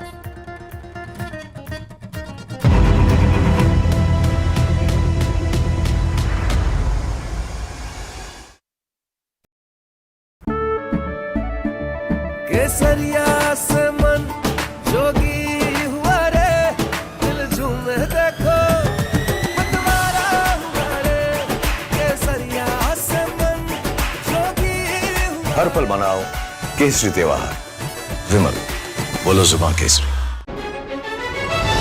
India, a land of story and resilience. 1.4 billion hearts share this home, and the responsibility to protect it rests with all of us. As India moves towards net zero, every step matters. Walk with us as we discover the people and ideas shaping a more sustainable India. India's Sustainability Mission, an initiative by NDTV. What is the current status of Iran's Supreme Leader Mojtaba Khamenei? I can tell you that he's fine. I'm sure you have already heard about his message. Haven't heard from Mojtaba Khamenei. There's some talk of him having been airlifted to Russia. There's widespread dispersion of power across Iran. Mojtaba was generally seen as the most favored candidate by the IRGC, by the Revolutionary Guard. So what you now have is a military dictatorship with a clerical facade making all the decisions. They are fighting an asymmetric battle. Does this, in a sense, force Israel and the United States to think about an off-ramp? The Iranian regime has been using asymmetric warfare against Israel for the last 3 decades. We have to make sure that their capability to do so diminishes. Thank you very much, Mr. Bolton, for speaking to us. We've heard of how Iran was planning to assassinate President Donald Trump. Iran has tried to assassinate Donald Trump. They've tried to assassinate me too because of the successful strike against Qasem Soleimani, then the head of the Quds Force. The voices that matter speak first and exclusive to NDTV.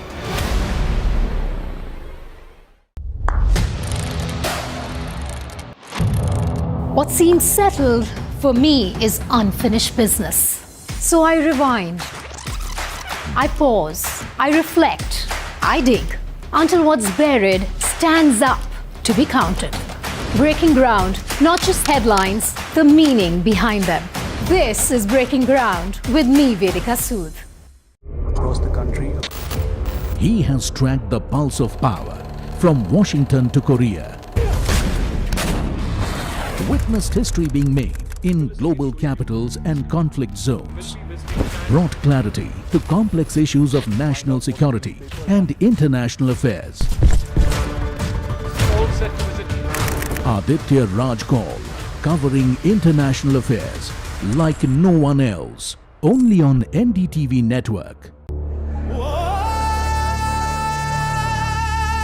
Tamil Nadu elections don't play small. They play big. High stakes, high voltage, high drama.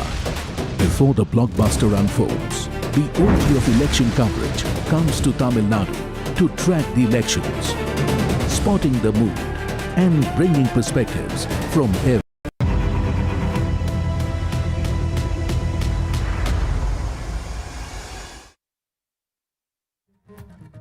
Welcome back. Now, a conflict beyond missiles and military might. Iran and Israel are battling for influence on the small screen as well.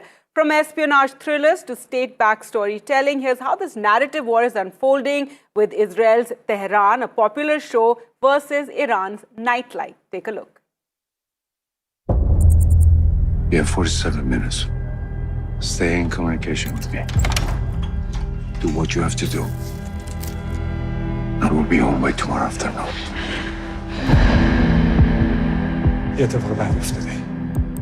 A battle away from the battlefield.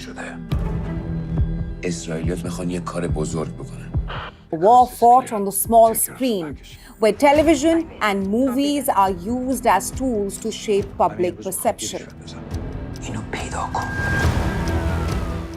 Iran state television has introduced a new drama that is already drawing comparisons with the Israeli hit series Tehran. The mission is burned. They're on to you now. نام خلود شدم؟ از مسکن עכשיו. جایی ندارم برم. فقط یه شب میدونی قایم کردن یه اسرائیلی یعنی چی؟ Titled Nightlight, it is being seen as a direct cultural response to the Israeli drama.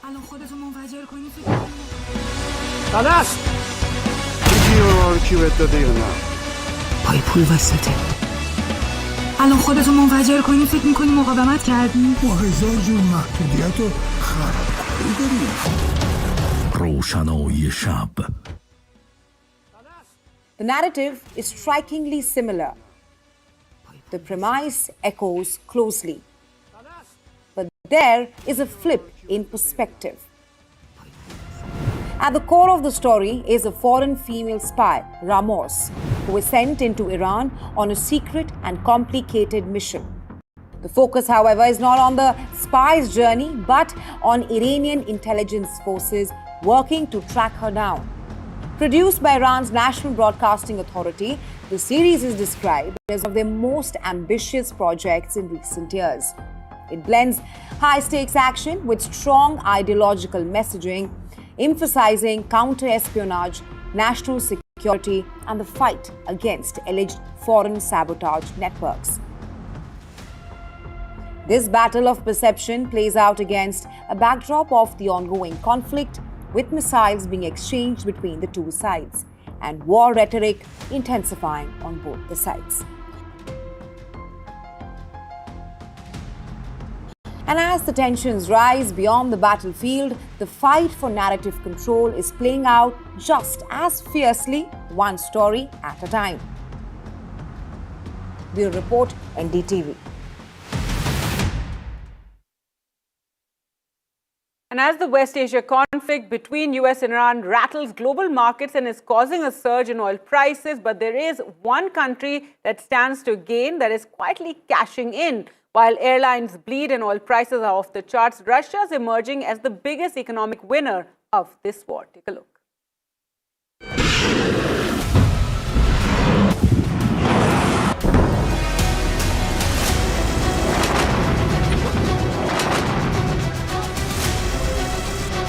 War may bring losses for many, but for Russia, it's turning into a windfall. As tensions escalate in the Strait of Hormuz, global oil supplies have taken a hit, pushing prices sharply higher. For Moscow, one of the world's largest energy exporters, this spells profits.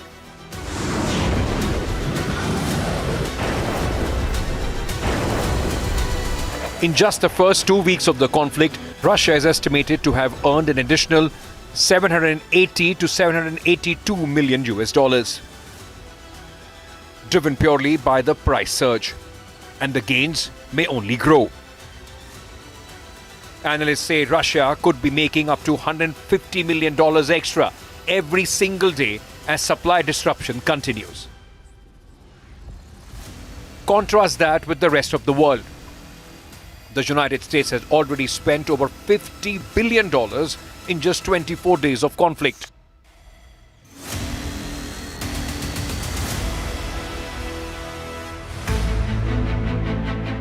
Global airlines have seen over $50 billion wiped off their market value, their worst crisis since COVID-19. But while the West grapples with mounting costs, Russia is reaping the benefits of a tightened energy market. Higher oil prices, stronger export revenues, and geopolitical edge.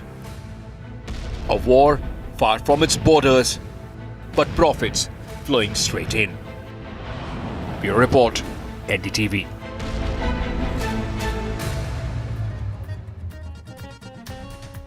All right, so Russia, the big gainer in the West Asia conflict. With that, we slip into a short break. News and updates continue right here on NDTV.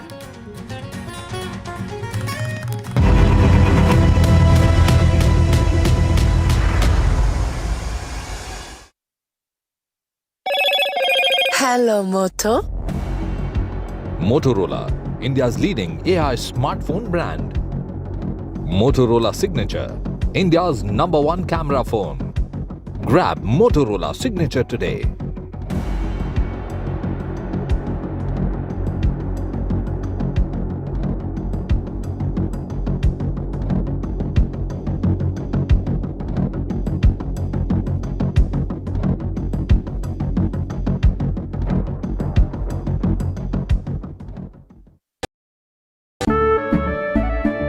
केसरिया से मन जोगी हुआ रे दिल झूमे देखो मतवारा हुआ रे केसरिया से मन जोगी हुआ हर पल मनाओ केसरी त्योहार विमल बोलो जुबान Kesari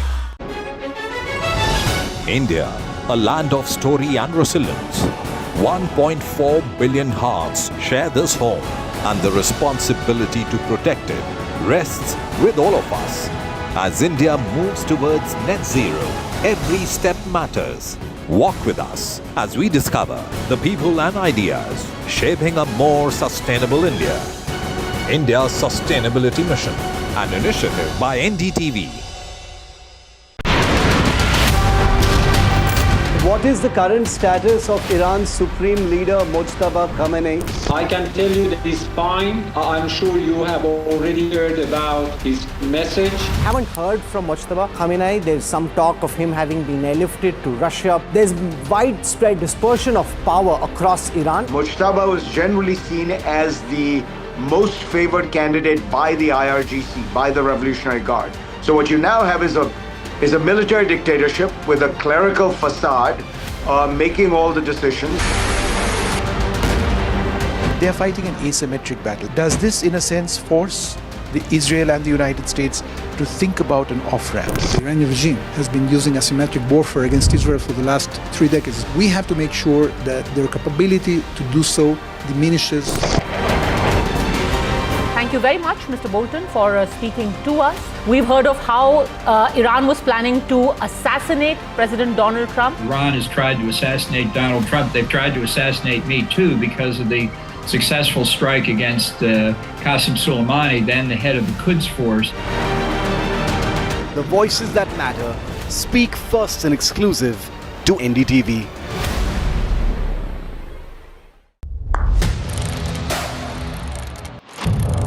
What seems settled for me is unfinished business.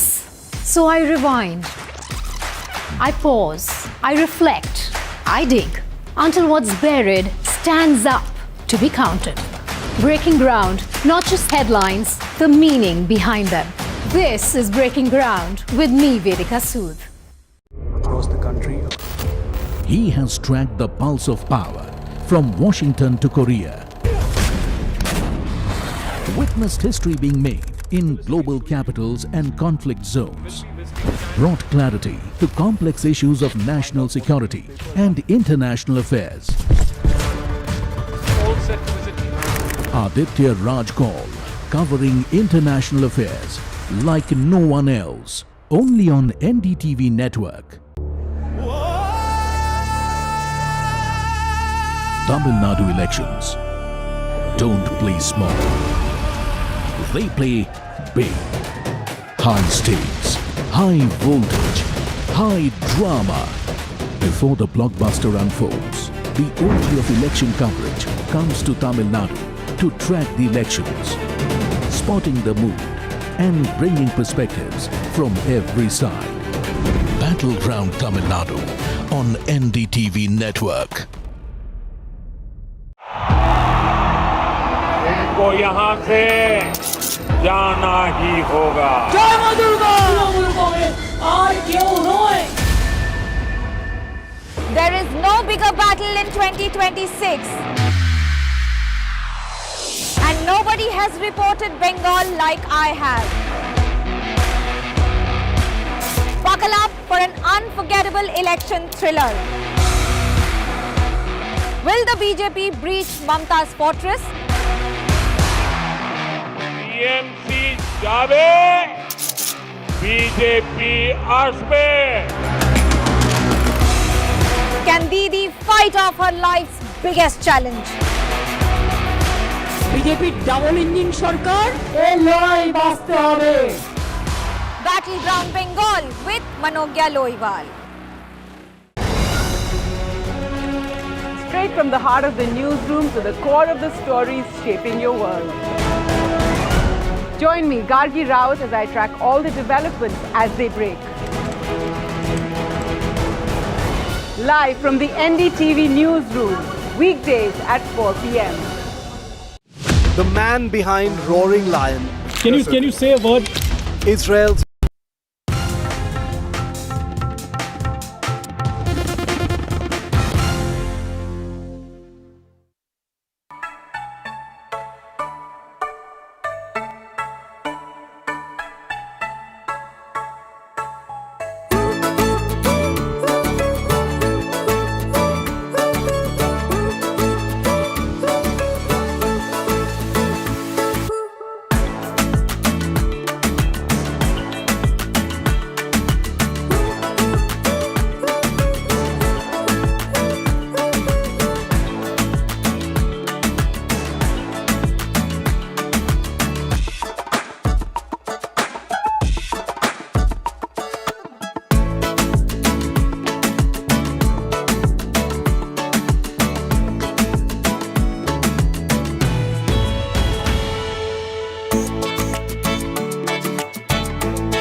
Who doesn't love getting a gift, right?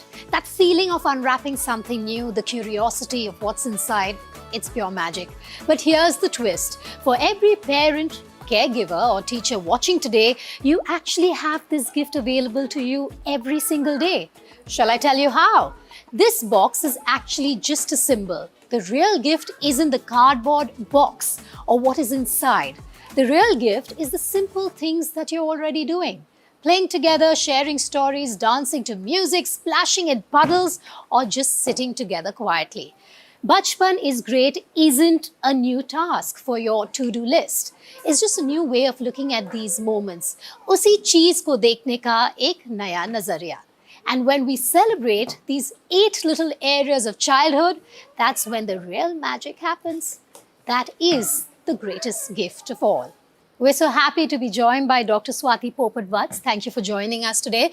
Dr. Swati is the president of the Podar Education Network. Dr. Swati has spent many years of her career mentoring parents and writing about these crucial early years. We're also joined by a wonderful group of parents who are right in the thick of it all.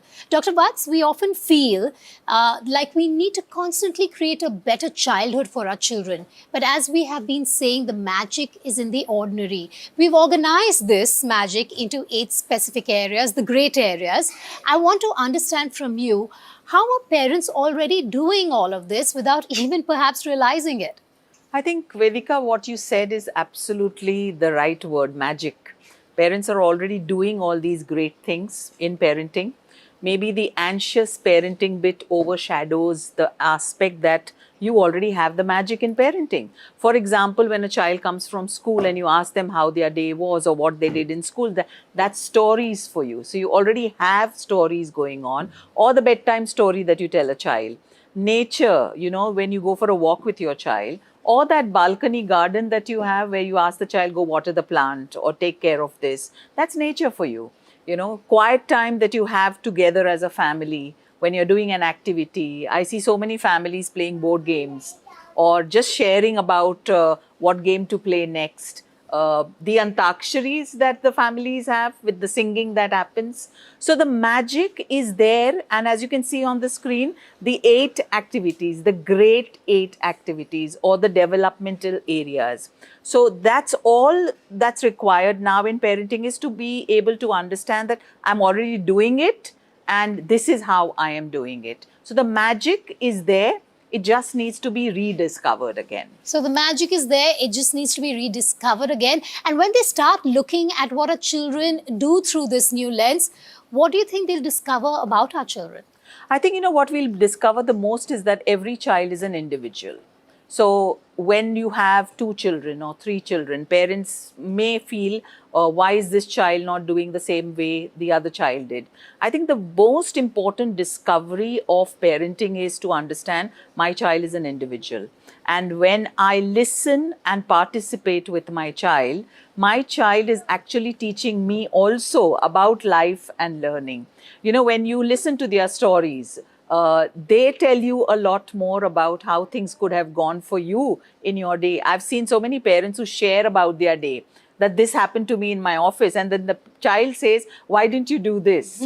So that's the entire process of learning from these 8 development areas or the 8 great areas, where especially quiet time, I think that's where a little bit more investment will have to be made, because that quiet time has now suddenly got confused with screen time. You know, so quiet time is very different. Quiet time is something in which, you know, sometimes a child says, I'm bored. And that's very good for the brain. When you're bored, that creativity, which is one of the great 8, that creativity also comes, that what do I do now? I have time on my hands. I don't have anything else to do. What do I do next? So I think that's what is the next stage of taking that magic to the next level.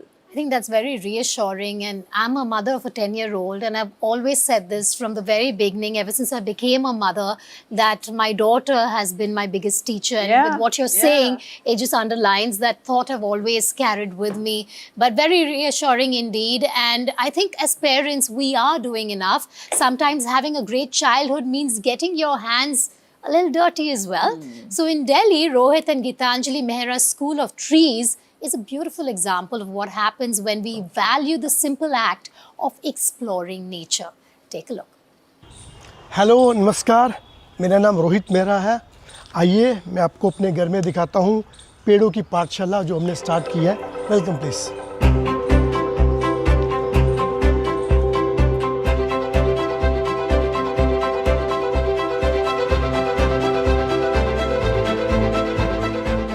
देखिए ये पेड़ों की पाठशाला है जिसमें हम खेल खेल में बच्चों को सब कुछ सिखाते हैं।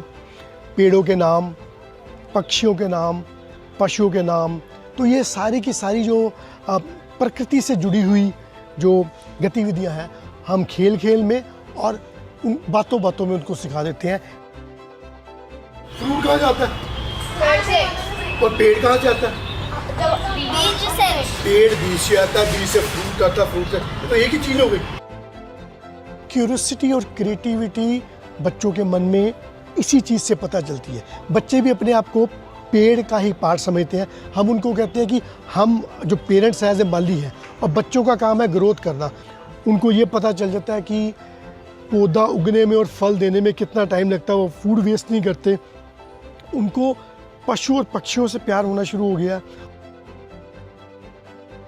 हमने उनको बीज दिया, उन्होंने बीज लगाया। 2 दिनों बाद एक बच्चे ने मुझे रास्ते में पकड़ लिया, अंकल आप तो मुझे झूठ बोल गए। मैं कहा क्या हुआ? कहते कि आप तो कह रहे थे पेड़ उग जाएगा, मेरे बीज में 2 दिन में कुछ नहीं आया।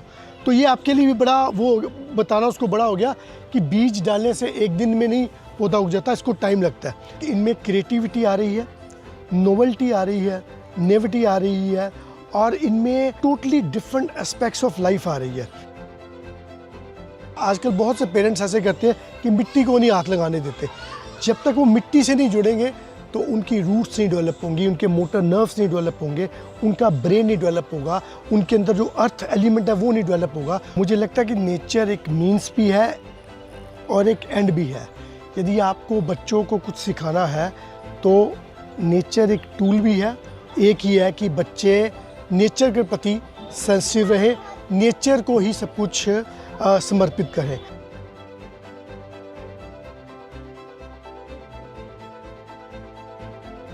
Wasn't that beautiful? It reminds us that just like children have their own unique ways of celebrating childhood, so do adults, just by creating the space for it to happen. But it's not just about the projects like this one. It's the everyday moments that are already happening in your own homes. I want to turn to our parents now in the studio. Now that you've seen the story, what are some of the ways you celebrate with your children, the magic moments? Now that we're making you realize and recognize them once again through this, tell us more. Well, my name is Dr. Narendra Jha and she is Juhi Subarna. Both of us are parents of 2 beautiful kids. One is 11 years old and one is 6 years old. Both are here. So apart from their school academics and everything, what we try to do is we try to listen to them, like without judging. We let them speak whatever they want to. Like whenever I come from office, then I try to talk with them and try to listen to them, and they have so much of thing to explain. So what I think is to develop their curiosity, it is good to listen to them instead of correcting them. So that's what we do. And one more thing that we do is during bedtime, like storytelling. So we mainly focus upon discipline, hard work, that kind of a story in which both of them are the character of that kind of the story. I think what he says is so important here, which is listening to your child. It's so imperative to do that. I want to understand from the other parents, what are the great areas that you celebrate with your child on a daily basis? So my name is Divya Kotawala and I'm a firm believer that parents don't need to be perfect. They need to be present. As he just said, that if we are around, that itself is such a big comfort zone and assurance for parents and kids to develop so much confidence. Because ultimately as parents, we are not preparing them for any exam. We are preparing them for life ahead. Hi, I'm Rakhi and I'm mother to a 5-year-old. So as a parent, we are always doubting whether we are doing it right or not. For my son, he is very active and he always wants to do some action. So to calm him down before bedtime, stories are my cue. Whenever I start with a story, he lies down, and that half hour of us, going through a story calms him down for the bedtime. Then also when I see him spending time with his grandmother, like how he cares for her if she's having a headache. So he's there, should I put a balm or should I press your forehead? So these are very beautiful moments. That's beautiful to hear and so reassuring, Dr. Swati, in so many ways. I want to hear from more parents. Whenever I go park with my kids, who is 6-year-old daughter, she was always touching everything. Like मैं उसको टोकती हूँ, ये touch मत करो, वो touch मत करो, but she never listened to me. आप उसे मिट्टी में खेलने देते हैं? हाँ, अब खेलने देती हूँ, इनिशियली नहीं खेलने देते। तो आपको क्या सीख मिली है इससे? इससे सीख मिली है कि she is like quite happy while going out. Free होके खेलते हैं और फिर वो घर आके फ्री होके सोते हैं। जी, Dr. Swati, what would you want to say? You've heard so many parents speak. It's reassuring in so many ways that they've recognized the great areas. They're speaking about it. So what each of them said, especially the parent who spoke about nature or the parent who spoke about stories, each child has a different interest. And these parents have today realized, and so have your listeners, that the magic of parenting is not about pushing children into this class or that class, or whether my child is getting good marks. It's the great. And the great are there around you. You're already doing it. It's time to celebrate it and watch it every day. All right, it's time to celebrate the 8. We're going to slip into a short break on that very positive note. Once we're back, we'll tell you more about Bachpan is Great, the toolkit.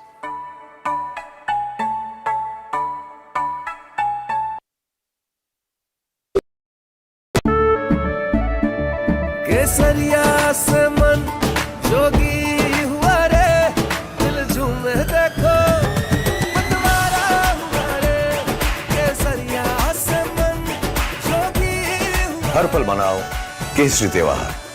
विमल, बोलो जुबान Kesari. Tamil Nadu votes decisive, uniquely the way it does.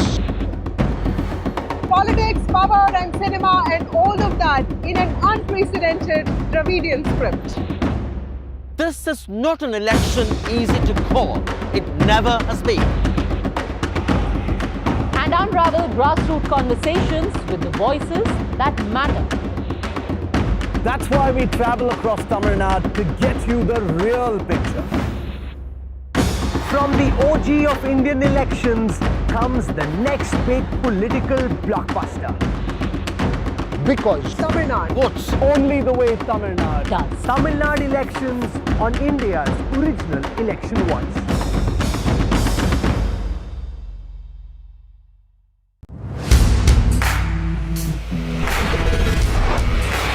Alright team, our new order show is ready. Now we need a promo. Something cool, something sharp. Well, I'm sure we'll be having outstanding reviews, solid suggestions, Expert advice, the latest trends. It's a lot simpler. We'll help people make the right auto decisions. It's got the cool stuff, geeky stuff, serious stuff, all of it, so that you can discover, decide and drive. I'm Siddharth Sharma and I am your Automate.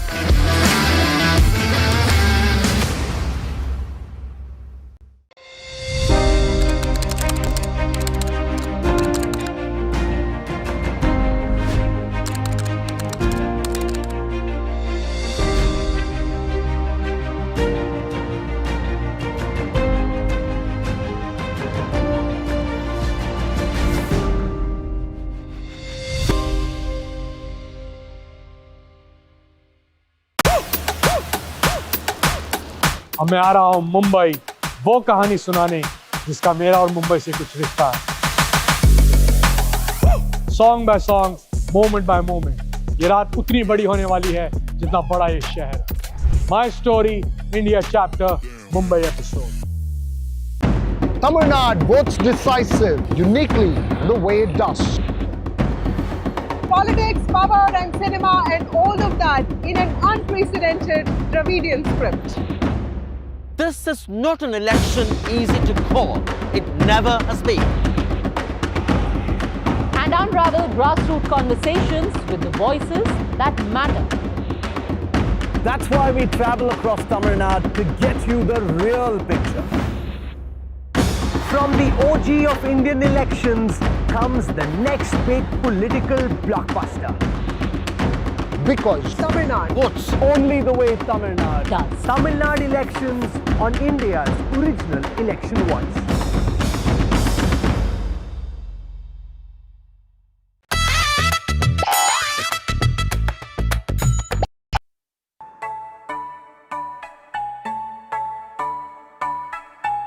Welcome back. As we talk about the magic of the everyday, we've created something that offers ways to bring childhood to life in our homes, in our neighborhoods, in our wider community. The Bachpan is Great Toolkit. Now, this toolkit is actually a digital playbook. It can be downloaded from the Bachpan Banao website. The address is on the screen. It's a simple guide themed around our 8 wonders of childhood. It has over 32 activity ideas, including Lagori, Pictionary, sock puppets, clowning story circles. It's a resource book full of simple ideas and ways to observe your child's growth through joy. Now we're going to put Dr. Swati Popat-Vats in the hot seat. Sure. These parents have a lot of questions for you, Dr. Swati, and I'm hoping you can address them. I'm sure you're going to address all of them. Let's start with the parent. Yeah, hi again.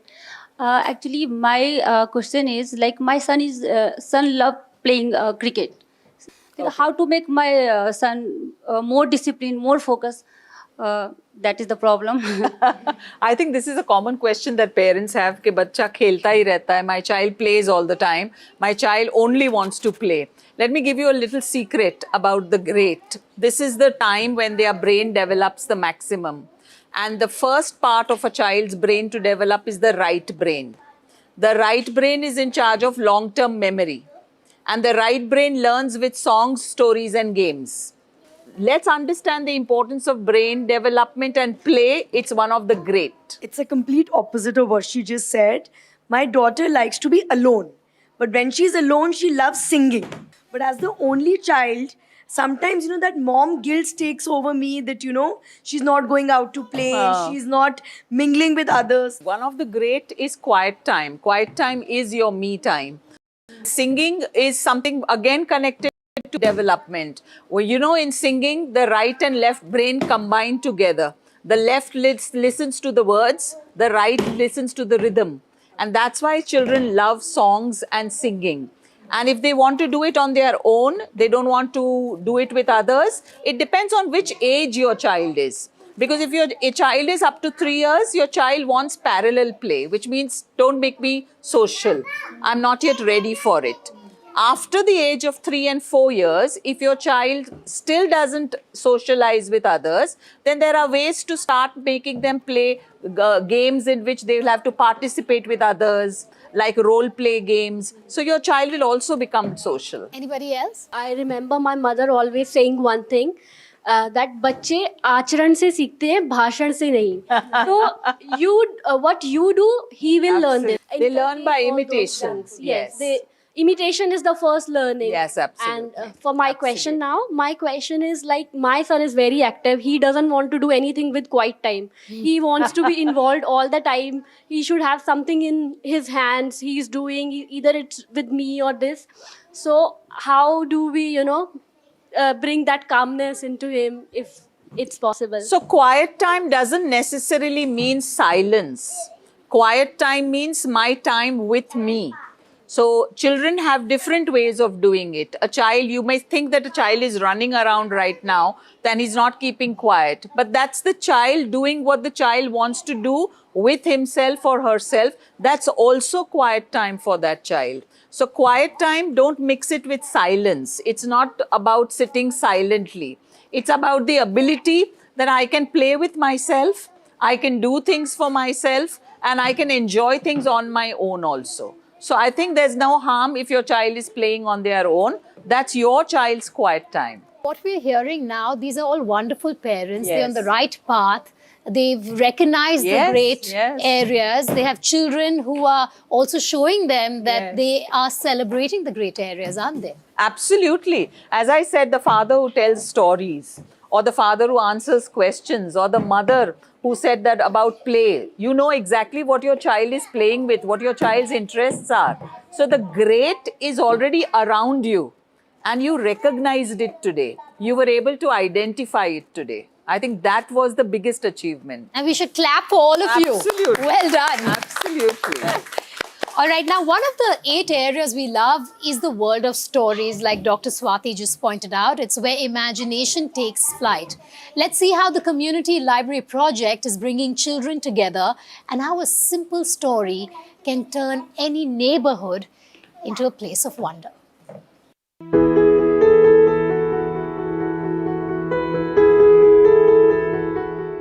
In a world that's always in a hurry to see children grow up, there's a quiet corner where time slows down.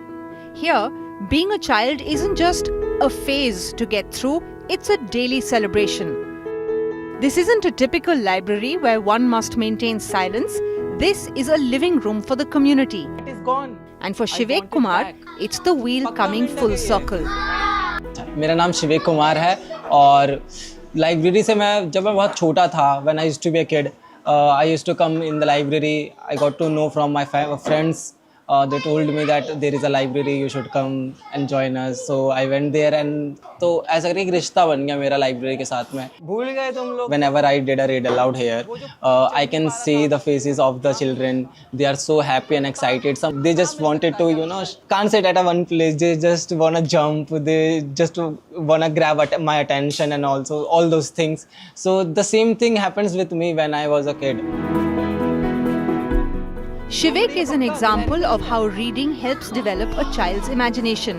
He was able to immerse himself in books because of the Community Library Project, a free community-owned space where children have been reclaiming their right to play, think, read and bond since 2014. सबका पढ़ने का अधिकार है और सबको किताब का access होना चाहिए सबके पास में, तो यहीं पर मतलब बहुत बड़ा रोल निभाता है कम्युनिटी लाइब्रेरी, और जहाँ पे वो आते हैं, जहाँ पे कोई पैसा नहीं मांगा जाता उनसे, और वो आकर अपने आप को एक्सप्रेस कर पा रहे हैं, वो कहानियाँ पढ़ पा रहे हैं, किताबों के साथ में जुड़ पा रहे हैं. When children dive into a story, they aren't just reading words, they're building imaginations. Storytelling is the spark that ignites a child's natural curiosity and the ability to ask questions. Whenever I'm reading aloud with them, I ask them, what do you like about the story and what do you not like about the story, and what will you do if you were there, or which character is your favorite and why. So this question also, make them think about the characters, about the book, and also they will, make decision, make their own thinking. So that thing also, boosts their creativity and other things. It also helps me when I was a kid. So I think it also helps them. Bachpan is Great is an invitation to slow down and celebrate childhood across 8 areas that shape who children become. The everyday experiences that allow childhood to unfurl its wings and take flight. The Community Library Project celebrates this by making reading and stories available to all children. Because when a child picks up a book, the world gets a little bit bigger and a whole lot better.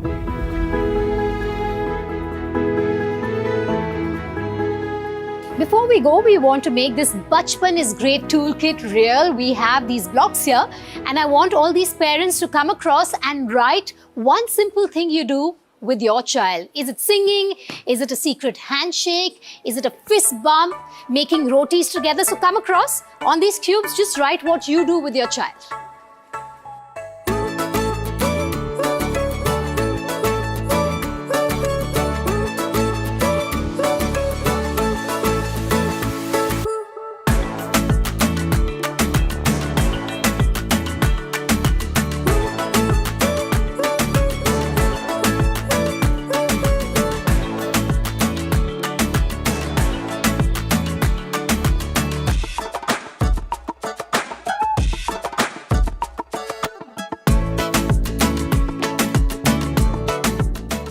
This box belongs to all of us. This is the gift. It is available to you every single day. You just have to claim it. The gift is the lens. The Bachpan is great perspective that helps you see and value the goodness in what you are already doing with your children. When you do that, you unlock the joy, the learning, and the growth that's already there.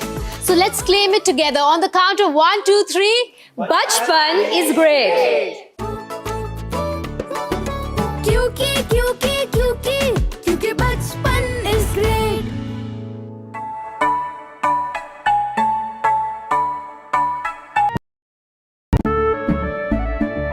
केसरिया से मन जोगी हुआ रे, दिल झूमे देखो मतवारा हुआ रे, केसरिया से मन जोगी हुआ। हर पल मनाओ केसरी त्योहार। विमल, बोलो जुबां Kesari.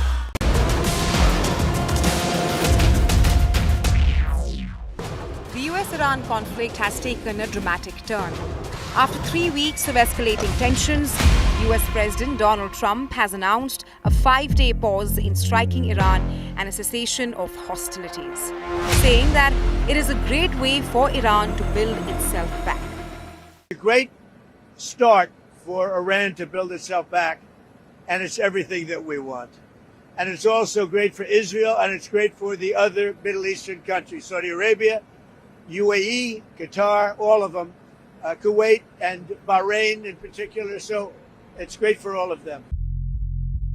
Taking to Truth Social, Trump said, "I am pleased to report that the United States of America and the country of Iran have had over the last 2 days very productive conversations regarding a complete and total resolution of our hostilities in the Middle East." Trump has further said that there are 15 points of agreement between US and Iran, further pushing the narrative that it is Iran that wanted to have a deal and Tehran has agreed to having no nuclear weapon. They called. I didn't call. They called. They want to make a deal. And we are very willing to make a deal. It's got to be a good deal.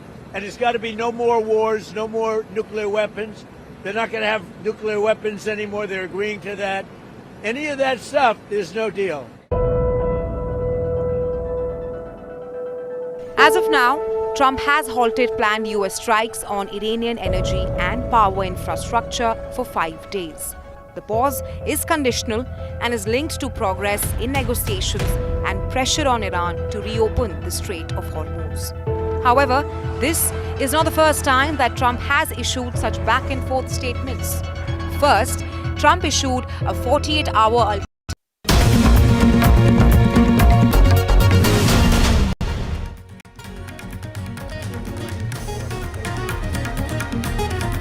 Hello and welcome. You're watching NDTV Newsroom. I'm Gargi Rao. This is right where our news desk is working on all the breaking news that's coming in. And today is the 25th day of the West Asia conflict. This even as there's confusion over the possibility of any kind of truce talks. Prime Minister Modi today addressed the Rajya Sabha. Remember, yesterday he spoke to the Lok Sabha and assured them on India's energy security. All that and more coming up ahead. Let's take a look at the headlines we're tracking at this hour. Prime Minister Modi addresses the Rajya Sabha on the West Asia conflict, assures India is ready to face any challenge. The focus remains on India's fuel and food security. An all-party meeting will be held tomorrow at 5. The Israel-Iran war continues despite Trump's pause claim. Iran fires a fresh wave of attacks on Israel as Israel retaliates.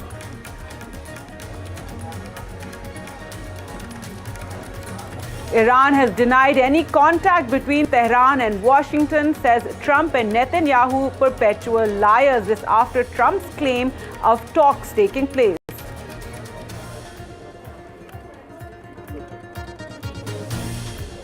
The Israel army says it struck the IRGC intelligence headquarters, that's the Iranian Revolutionary Guards headquarters in Tehran, in overnight strikes. The Revolutionary Guards have issued a warning to the United States, saying not much time is left for them to escape the quagmire. And a big decision by the Supreme Court says no scheduled caste status for those who have converted to Islam or Christianity. Only Hindus, Buddhists and Sikhs can claim to be scheduled caste.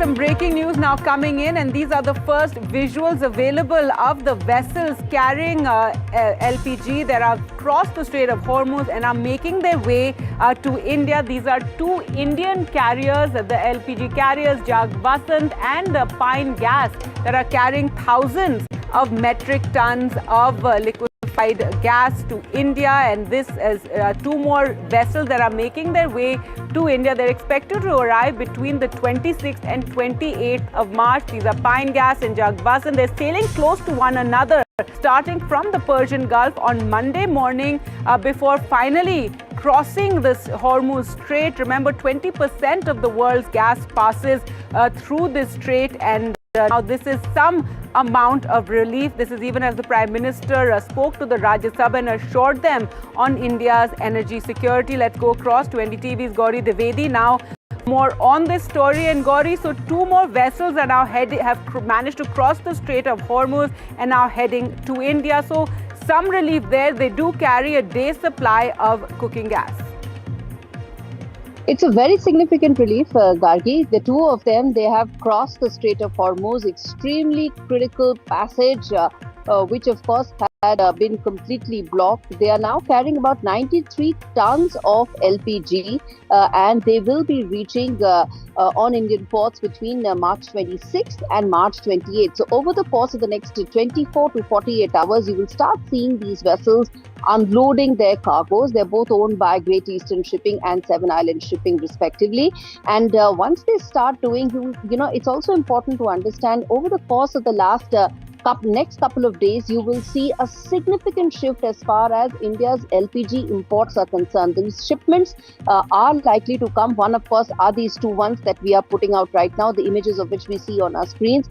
In addition to that, there has been several key decisions that the government has taken, which has really eased the cooking gas prices somewhat. The government has still maintained that the situation remains concerning, not alarming, concerning. But to that effect, several measures put together will ensure that there is a certain easing as far as those requirements are concerned. Just one very important fact, the government has actually announced a 20% increase in commercial LPG allocations, taking it to 50% of the pre-war levels, even as it has continued to maintain that the situation is concerning and requires more immediate focus. One other important part I want to point out in terms of numbers, which is that the government has said that the domestic LPG production has also increased by 40%, which would mean an additional 18,000 tons that will come in on a daily basis. And that will actually bring down the requirements in terms of imports is concerned. India is import dependent on LPG, but increasing production by a significant number like 40% will ease out our overall LPG prices over the course of the next couple of days. All right, Gauri, thanks so much for joining us with those latest details coming in. And there you can see the first visuals of these vessels that are on their way to India. So let's tell you more about these two vessels that are en route to India, having crossed the Hormuz Strait. Remember, 22 vessels, Indian vessels, have been stuck on the other side of the Persian Gulf. So in a major development, LPG carriers Govt and Pine Gas, carrying 92,000 metric tons of LPG, successfully transiting through the Strait of Hormuz and are expected to arrive by the 26th or 27th. The information was initially confirmed by the Ministry of Ports and Shipping. The two ships are safely heading towards India. 22 Indian ships were stuck on the west side of the Strait of Hormuz, and now with these two vessels making it through, 20 ships do remain. Interestingly, according to ship trackers, these ships took a route that follows the Iranian coastline, showing that India is closely working with its partners in the region to meet its energy security needs. Remember, the Prime Minister had held a phone conversation as well with Iran, and now these two ships are heading to the Indian coast. दो LPG tankers straight of Hormuz cross कर रहे हैं या कर रहे हैं, और उनमें क्वांटिटी क्या है. आपने दो नाम लिए, उन नाम के अनुसार जो एलपीजी की क्वांटिटी होगी, दोनों की सम्मिलित क्वांटिटी वही 92,000 मीट्रिक टन होनी चाहिए. मूवमेंट स्टार्ट किया है, लेकिन इससे ज्यादा इंफॉर्मेशन मेरे पास नहीं है.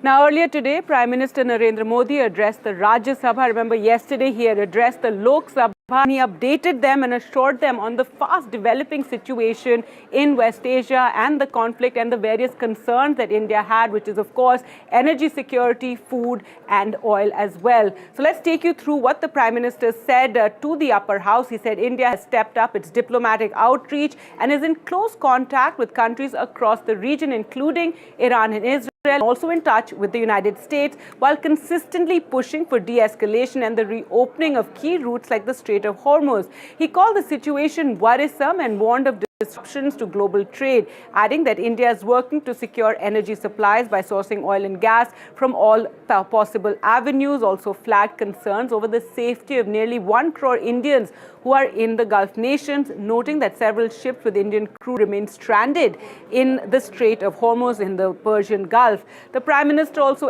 emphasized the need for peace and dialogue, underscoring the urgency of a collective call from Parliament. युद्ध के बाद से ही हॉर्मुज स्ट्रेट में जहाजों का आना जाना बहुत चुनौतीपूर्ण हो गया है, लेकिन विपरीत परिस्थितियों के बावजूद हमारी सरकार ने संवाद से, कूटनीति के माध्यम से रास्ते बनाने का प्रयास किया है। प्रयास ये है कि जहां से भी संभव हो वहां से तेल और गैस की सप्लाई भारत पहुंचे। ऐसी हर कोशिश के नतीजे भी देश देख रहा है। बीते कुछ दिनों में दुनिया के अनेक देशों से कच्चा तेल और एलपीजी से भरे जहाज भारत आए हैं। बीते 11 वर्षों में 53 लाख मीट्रिक टन से अधिक का स्ट्रेटेजिक पेट्रोलियम रिजर्व भी डेवलप किया गया है और 65 लाख मैट्रिक टन से अधिक के रिजर्व की व्यवस्था पर देश काम कर रहा है। साथ ही बीते दशक में भारत की रिफाइनिंग कैपेसिटी भी अच्छी खासी बढ़ाई गई है। मैं आपके माध्यम से सदन को और देश को ये आश्वासन देना चाहता हूं कि भारत के पास क्रूड ऑयल के पर्याप्त स्टोरेज के और निरंतर सप्लाई की व्यवस्थाएं हैं।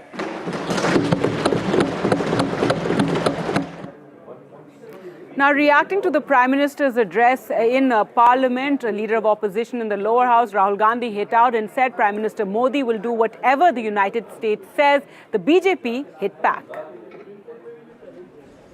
और जो इजरायल कहेगा, मैं आपको लिख के दे रहा हूं, प्राइम मिनिस्टर मोदी जो अमेरिका कहेगा और जो इजरायल कहेगा वो प्राइम मिनिस्टर मोदी करेंगे। वो हिंदुस्तान के इंटरेस्ट में काम नहीं करेंगे, किसानों के इंटरेस्ट में काम नहीं करेंगे। वो जो अमेरिका और जो इजरायल कहेगा वो करेंगे। आप देख लेना। Well, that's Rahul Gandhi's point of view, but the Prime Minister has spoken. He has had 2 rounds of conversations with the most important protagonists, the leaders of the countries involved, and I think there can be no objection to the line that we have taken. This is the most balanced and rational line at this point of time. The opposition can help the country by, converging its views with that of the government, because this is a very important crisis situation. By going against the government's position, by taking a different line which is constantly critical without any substance, I think Rahul Gandhi ji is doing himself and his party no favor.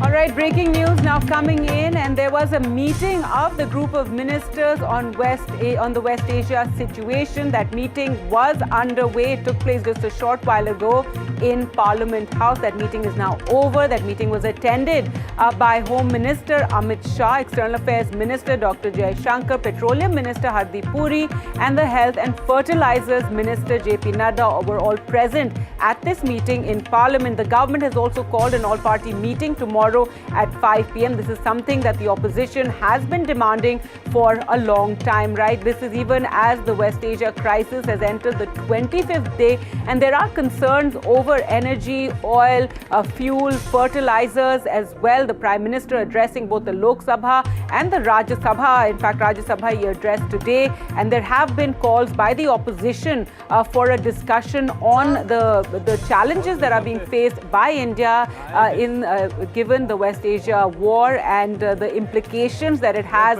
on energy security, also in other sectors as well. Remember, a lot of business sectors, factories in various parts of the country are shutting down because of concerns over energy. So the group of ministers held a meeting today in the Parliament. It was on the West Asia conflict, and this was attended by Amit Shah, External Affairs Minister, Petroleum Minister Hardeep Puri, and the Health and Fertilizers Minister JP Nadda. And tomorrow at 5 p.m. will be the all-party meeting.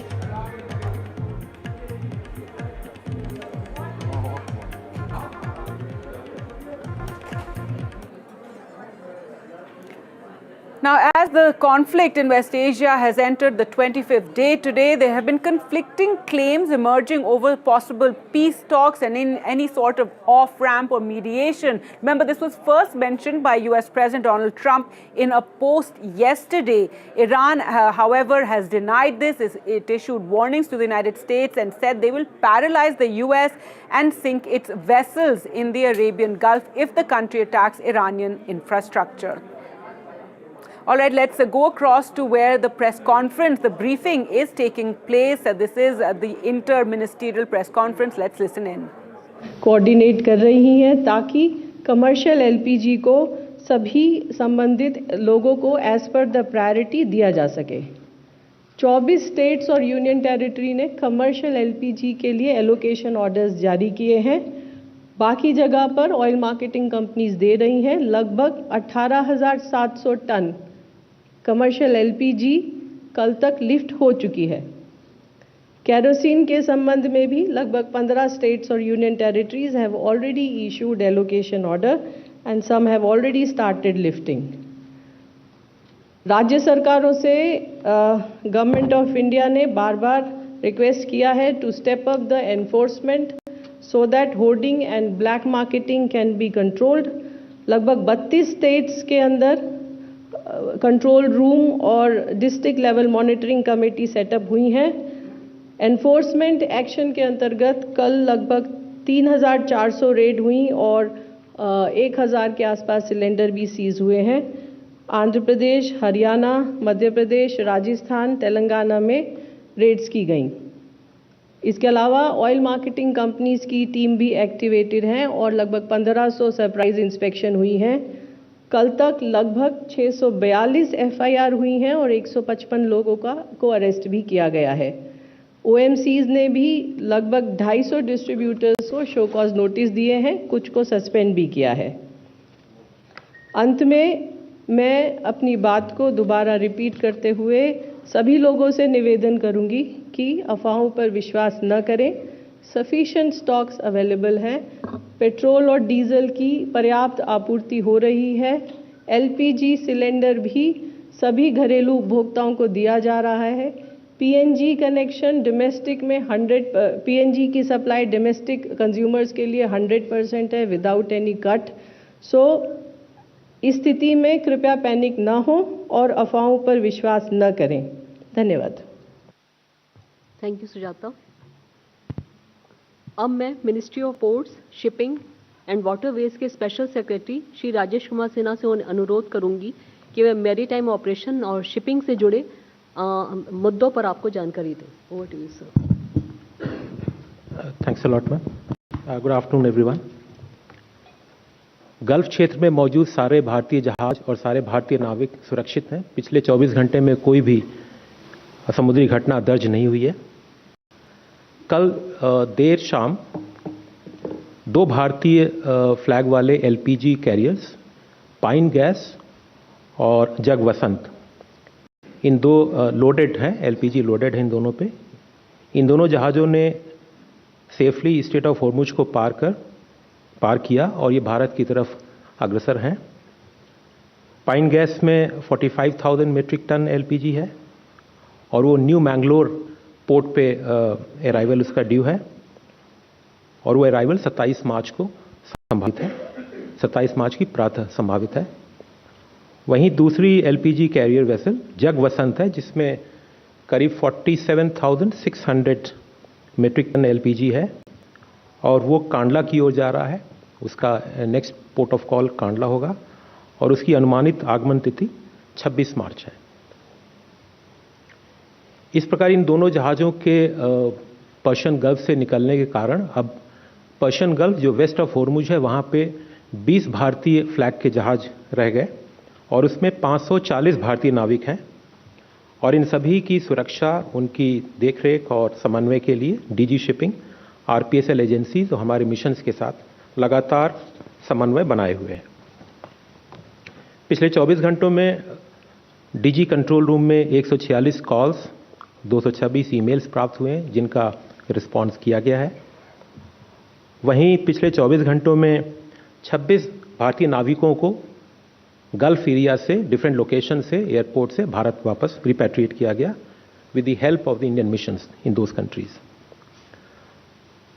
मैंने ये पहले भी बताया था, सारे ports, major और other than major ports, state maritime boards के साथ हमने कोऑर्डिनेशन किया है। किसी भी पोर्ट पे किसी भी प्रकार का कंजेशन रिपोर्टेड नहीं है और जो पोर्ट्स ने बहुत सारी फैसिलिटीज़ अपने स्तर पे एडवाइजरी के बेसिस पे अपने स्तर पे कार्गो ओनर्स को या स्टेक होल्डर्स को दिया है। इसी क्रम में मैं आज एक पोर्ट, कामराजार पोर्ट लिमिटेड के विषय में बता रहा हूँ। यहाँ पे जो कार वहाँ से एक्सपोर्ट होती हैं, कार लोड होती हैं और जनरली गल्फ एरिया में जाती है। वहाँ पे कार का जो वेटिंग पीरियड है, पार्किंग पीरियड, जो पहले 20 दिन का फ्री पीरियड होता था उसको अब 40 दिन कर दिया है waiting period, free of charge. और उसके साथ साथ 10 एकड़ का एडिशनल स्टोरेज स्पेस भी वहाँ पे क्रिएट किया है जिससे कि कार्गो का मैनेजमेंट और इफिशिएंट हो सके। इस प्रकार मंत्रालय सारे शिपिंग के मूवमेंट का, कार्गो के मूवमेंट का, हमारे शिपिंग के मूवमेंट का, हमारे पोर्ट के ऑपरेशंस का, नाविकों के संदर्भ में हम लगातार इस पे निगरानी रखे हुए हैं और हमारा ये प्रयत्न है कि सभी सेफ रहें और मैरीटाइम ट्रेड सुचारू रूप से कंटिन्यू करता रहे। धन्यवाद। Thank you, sir. Now I would like to request Shri Randhir Jaiswal, Additional Secretary XP, Ministry of External Affairs, to brief you from the perspective of External Affairs. Over to you. Thank you, ma'am. From our side, we have certain things to update you. As you may have seen, External Affairs Minister, yesterday he spoke with the US Secretary of State. The two leaders discussed the situation in West Asia and its impact on international economy with particular focus on energy security concerns. External Affairs Minister also spoke with his counterpart, His Excellency Vijitha Herat, the Foreign Minister of Sri Lanka. There again, both leaders discussed the repercussions of this ongoing conflict. External Affairs Minister reaffirmed India's commitment to Neighbourhood First and Vision Mahasagar. Separately, External Affairs Minister met with all GCC ambassadors here in Delhi yesterday. There again, he exchanged views on the ongoing conflict in West Asia and thanked each one of them for their continued support to the Indian community in the region. As you know, we have a large Indian community in all these countries. That is all I have to say. Thank you. Thank you, Ranveer ji. अब मैं ministry of external affairs के additional secretary Gulf Shri Asim R Mahajan ji से अनुरोध करूंगी कि वे gulf reason से संबंधित developments पर अपडेट दें। Over to you. Good afternoon. Ministry of External Affairs continues to closely monitor the evolving situation in the Gulf and the West Asia region. Ensuring the safety, security and well-being of the large Indian community in the region is our utmost priority. Ministry's dedicated control room remains operational to assist and support Indian nationals and their families. We have a robust mechanism in place to share information and coordinate efforts with the state governments and the union territories. Our missions and posts in the region have been working round the clock, maintaining 24/7 helplines and regular touch with the large number of Indian community associations and organizations spread across the region. They also remain in constant touch with the respective local governments. Updated advisories are being issued regularly to keep our citizens informed of the latest developments. Our missions continue to proactively assist and support seafarers, students, stranded Indian nationals, and short-term visitors for visa facilitation, consular services, and logistical assistance where required. Overall, the situation continues to improve in terms of the status of flights, with additional flights operating from the region. Since February 28th, around 402,000 passengers have returned from the region to India. Airlines continue to operate limited non-scheduled flights between India and UAE based on operational and safety considerations. Today, around 85 flights are expected to operate from airports in UAE to India. All right, the interministerial briefing there that has become a daily affair in the face of the West Asia conflict that's taking place, once again assuring India of its energy security. With that, we'll slip into a short break. More news and updates on the other side. Stay with us.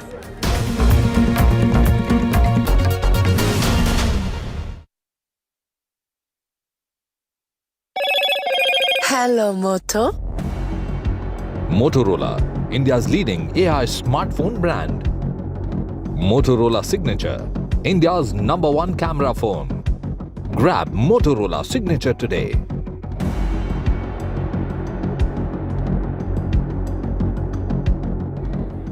Prime Minister Modi addresses the Rajya Sabha on the West Asia conflict, assures India is ready to face any challenge.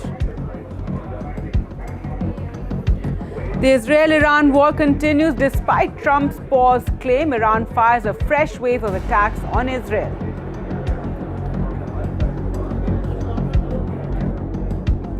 Iran denies any contact between Tehran and Washington, says Trump. Netanyahu are perpetual liars.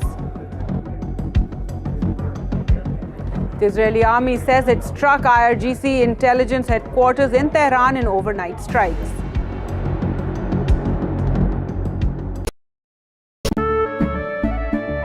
केसरिया से मन जोगी हुआ रे दिल झूमे देखो मतवारा हुआ रे केसरिया से मन जोगी हुआ हर पल मनाओ केसरी त्योहार विमल बोलो जुबान Kesari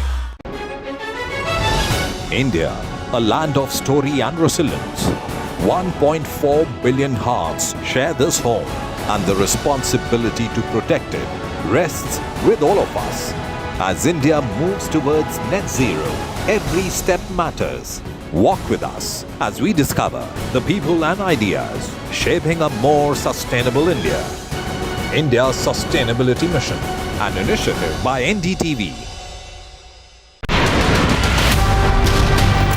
What is the current status of Iran's supreme leader Mojtaba Khamenei? I can tell you that he's fine. I'm sure you have already heard about his message. Haven't heard from Mojtaba Khamenei. There's some talk of him having been airlifted to Russia. There's widespread dispersion of power across Iran. Mojtaba was generally seen as the most favored candidate by the IRGC, by the Revolutionary Guard. So what you now have is a military dictatorship with a clerical facade making all the decisions. They are fighting an asymmetric battle. Does this, in a sense, force Israel and the United States to think about an off-ramp? The Iranian regime has been using asymmetric warfare against Israel for the last 3 decades. We have to make sure that their capability to do so diminishes. Thank you very much, Mr. Bolton, for speaking to us. We've heard of how Iran was planning to assassinate President Donald Trump. Iran has tried to assassinate Donald Trump. They've tried to assassinate me too because of the successful strike against Qasem Soleimani, then the head of the Quds Force. The voices that matter speak first and exclusive to NDTV.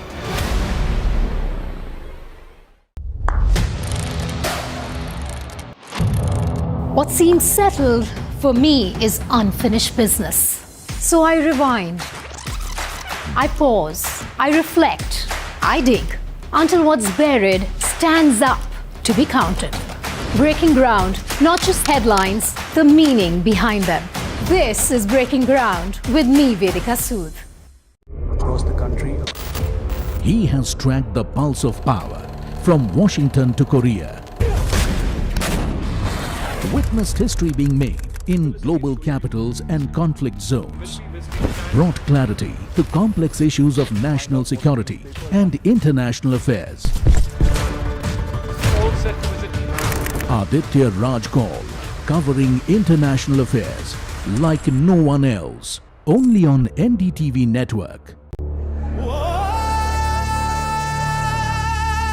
Tamil Nadu elections don't play small.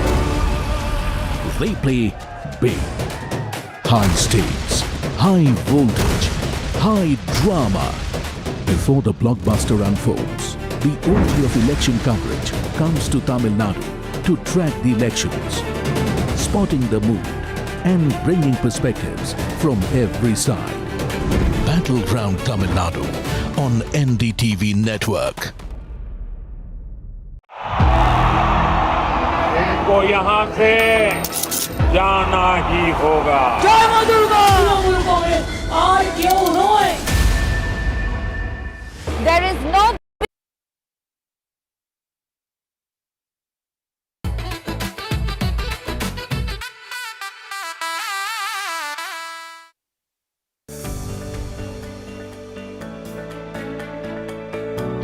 In 2019, they throw country bomb to my house, the MLA's house, they throw country bomb. This was the situation. What really justifies the political violence that takes place in Kannur? Nothing justifies any violence. Who is your favorite one state leader that you like and one national leader that you like? Pinarayi Vijay. We come to you from Pinarayi, which also happens to be the hometown of Pinarayi Vijayan, the Chief Minister of Kerala. If he comes back as the CM of the state for the third term, he creates a bigger history than what he did in 2021. The UDF has been saying that the LDF has done nothing in the last 10 years, while the LDF credits all the industrial growth and infrastructure development in the state to the work that it has done. But Pinarayi Vijayan remains crucial, critical, not just to the politics of LDF, but also to the future of Kerala. Which is why this small village has an outsized importance when it comes to politics of the state, because Pinarayi Vijayan and his capacity to lead his front to a victory for the third consecutive term decides the politics of Kerala.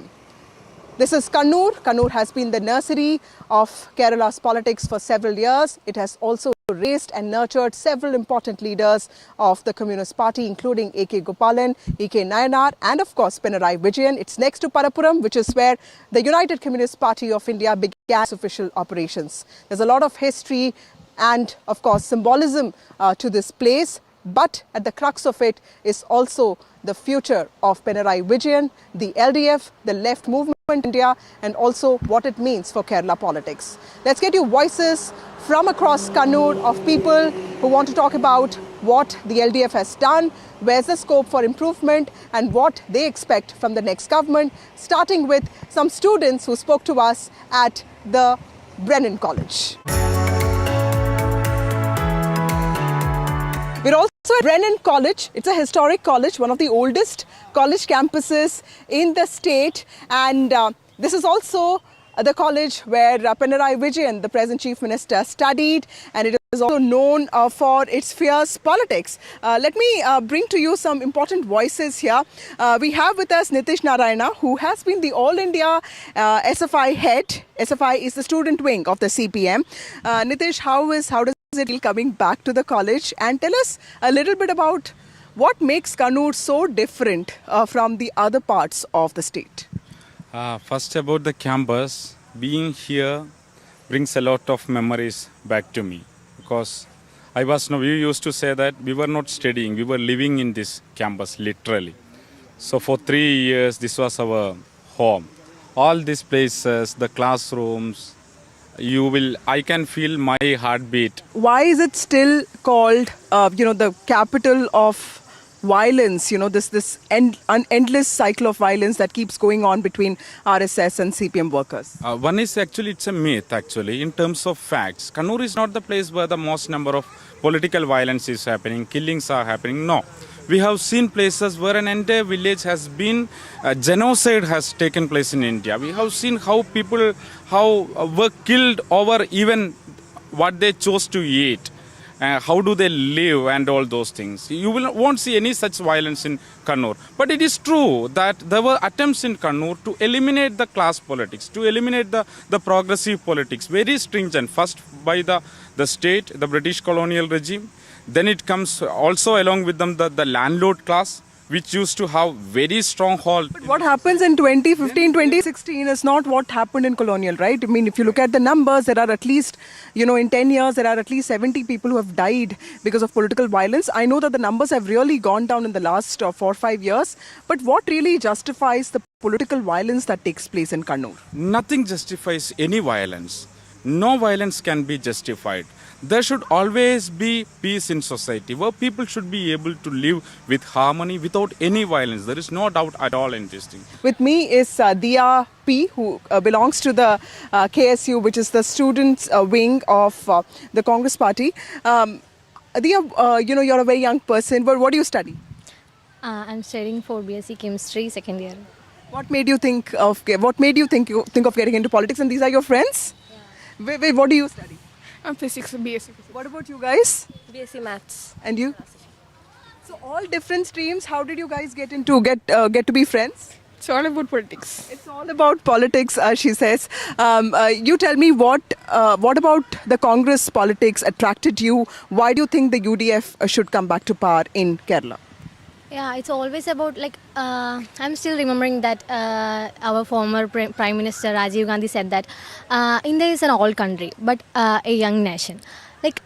He's always highlighting that the youth power and potential energy of youths of India population. So I'm always believing that the youth can get better future of India and our country. What about you? Do you also want the UDF to come back to power? Yes, UDF government must. They can do something about future of the students. What do you think has been the failure of the LDF government? As young women, what do you think has been the most important failure of the Pinarayi Vijayan government? Its education system is also failed. Abhinav here is a student. Abhinav, who do you think is coming to power in the state? Yes, it would be, of course, LDF. Why? When we look at the past CMs of Kerala, Pinarayi Vijayan was the best CM we have seen. Where do you think the biggest achievement has been, and where do you think the government has failed? There are so many developments in the roads and infrastructure and in other sites also, and some also want to develop more. In terms of jobs and opportunities, do you think that Kerala can do much better? Yeah, they want to develop much for the jobs and sector. What do you want to do? I want to become a professor. Who's your favorite leader in Kerala politics? So many ones. There is no one leader, and who all are supporting humanity and who all are supporting the workers, who all are supporting the name. Past, present, whoever. Past, present, V.S. Sachidanandan, AKG, so like that. What about you? Favorite leader in Kerala politics? AKG. Pinarayi Vijayan. What about you? Sudhar. The K. Sudhakaran, the Congress leader, who's fighting now. Why do you like him? He's a strong man, Congress? Yes, he's a strong man in Congress. What about you, sir? What is your favorite one Kerala leader? Pinarayi Vijayan. Who is your favorite one state leader that you like and one national leader that you like? State or national? Both. Give me two names, one state and one national. State and Pinarayi Vijayan. And national? അഭിപ്രായങ്ങളില്ല. National. Anyone? Priyanka Gandhi, Rahul Gandhi, Narendra Modi, Amit Shah. Indira Gandhi. Favorite state leader and national leader? State leader V.S. Sachidanandan. He was died. And national leader Comrade H.V.D. Pinarayi Vijayan. And national? National ആയിട്ട് നമ്മളെ മോദിനെ ഒരിക്കലും പറയൂല. Modi? Not Modi. What about you? ഞാൻ Achyutanandan was good. Then this Shafi Parambil, I think it's good. Pinarayi Vijayan, of course. Of course, M.A. Baby sir and Sidaram Yechury. Pinarayi Vijayan. We're joined by the Speaker of the Kerala Assembly, A.N. Shamsheer. He's also the MLA, the sitting MLA from Talasheri, and of course the Speaker. And he has been part of DYFI movement and also the SFI, the youth wing of the CPM. Shamsheer, sir, you're the Speaker. It's an important part. And also, you are leading the campaign here, but you're not the candidate here. Tell me, what has the LDF achieved in the last 10 years that you think that people are going to vote for Pinarayi Vijayan 3.0? Look, there is a drastic change you can feel when compared to 2016 and we are standing on 2026. There is infrastructure development happened. National highway, it has been realized. From Kasaragod to Trivandrum, you can see the national highway is being realized and also work is going on in the infrastructures. Yeah. And the Gale pipeline, they told that will never happen. It is also become realized. Yeah. So likewise in the infrastructure development, in the health sector, in education sector, and also in the welfare measures, we are far, far ahead. What are the promises that we had given in 2016 to the people, that we had kept that promise. Right. So we hope now the 3.0 is in lauding. What is the best thing about Pinarayi Vijayan since you've worked closely with him? A lot of people say that he is getting old. A lot of people say that he is authoritarian. What is the real picture here? Look, he's a good administrator and also a very lovable leader. And also you can trust him. I feel a fatherly feel I got from him. Because I know him for the last 28 years. When I was studying in Brennan College, he was the electricity minister from 1998. From that day onwards, I know him very personally. He's a very lovable character and a person of humor. Mr. Shamsheer, a lot of people say that Kannur is symptomatic with violence, especially between the Sangh Parivar workers and also the CPM workers. Has that political violence in the state eased in the last few years? And why is Kannur known as a violent district? Look, for the last 4 years, there is no political murder. Why it's happened? Because CPIM has decided not to retaliate. And CPIM state conference held in 2018 in Thrissur, we had decided not to retaliate. We will go to the people and tell they are attacking us. So that was one of the reasons for peace here. Another thing was there is a talk between RSS and CPIM starts. If any small issues arises, we will talk with the leaders of RSS. RSS leaders will call us, and also CPM leaders will talk with them also. That was one of the reasons. Have you also faced this violence? Yeah, same thing I faced in 1999. I was attacked when I am studying in Parliamentary campus for post-graduation. After coming back from my class, they stopped my vehicle and they attacked me.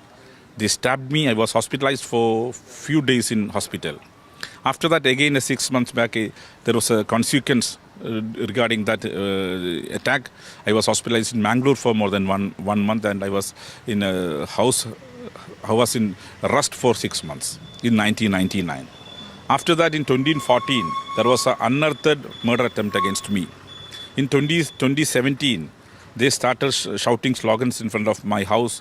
My mother was very she was very disappointed. She was very, very disturbed on that day. They shot slogans in front of my house, and they shouted slogan that we will play Kali Puja with the blood of MLA A.N. Shamsheer. In 2019, they throw country bomb to my house, the MLA's house. They throw country bomb. This was the situation. But now, the situation is very peaceful. We are standing for peace. There is no scope for any political violence. We will stand for peace. Whatever we lost, we'll try to forgive.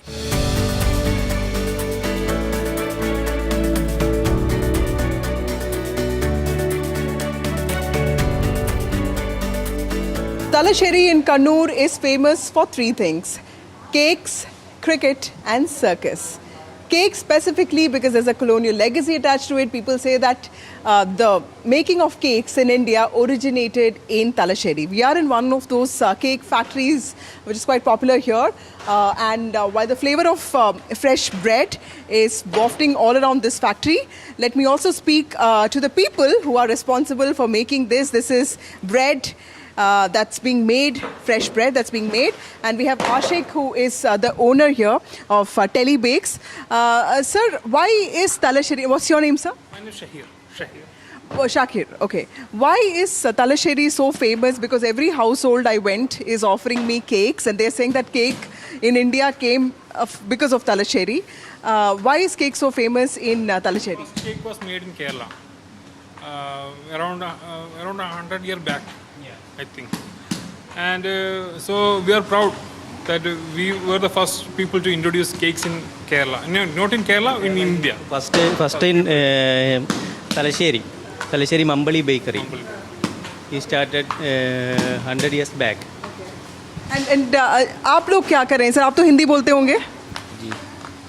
और ये बताइए कितने सालों से यहाँ पे काम? यहाँ 3 सालों से काम कर रहे हैं हम लोग.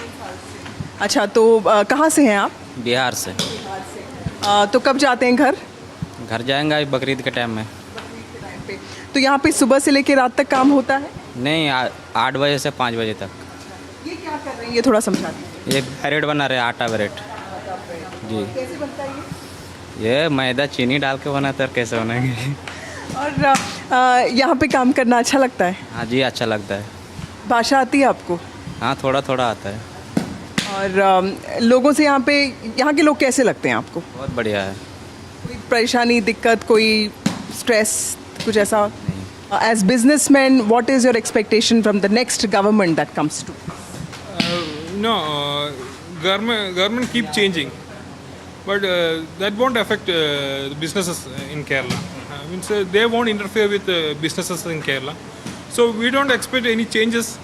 But if they bring new reforms like fast tracking businesses, giving business more opportunity, means we need infrastructure development. Infrastructure is infrastructure keep with business will improve. A lot of youngsters work here from other states. What do you feel about that? Are you concerned? Because in some states like Tamil Nadu and all, there's always this feeling that, you don't speak the language, there's a problem. In Kerala, they are seen as guest workers. Do you feel it's sometimes beneficial for you to also get employees from states like Bihar? We don't have any language barrier in Kerala. We speak, I speak Hindi, Tamil. So, we also speak Malayalam anytime. We don't have any problem. No, there is no language barrier between it. And they are also, they are helping us because without them our production will be affected. Yes. So we need them, and there is no language barrier here in Kerala. Chechi, unga favorite song? Favorite song. तुझे देखा तो ये जाना सनम, प्यार होता है दीवाना सनम, तुझे देखे कहाँ जाए हम, तेरी बाहों में मर जाए हम. The factory workers, the cake factory workers in Talasheri, who often sing to also ensure the monotony of their jobs or don't really take toll on them.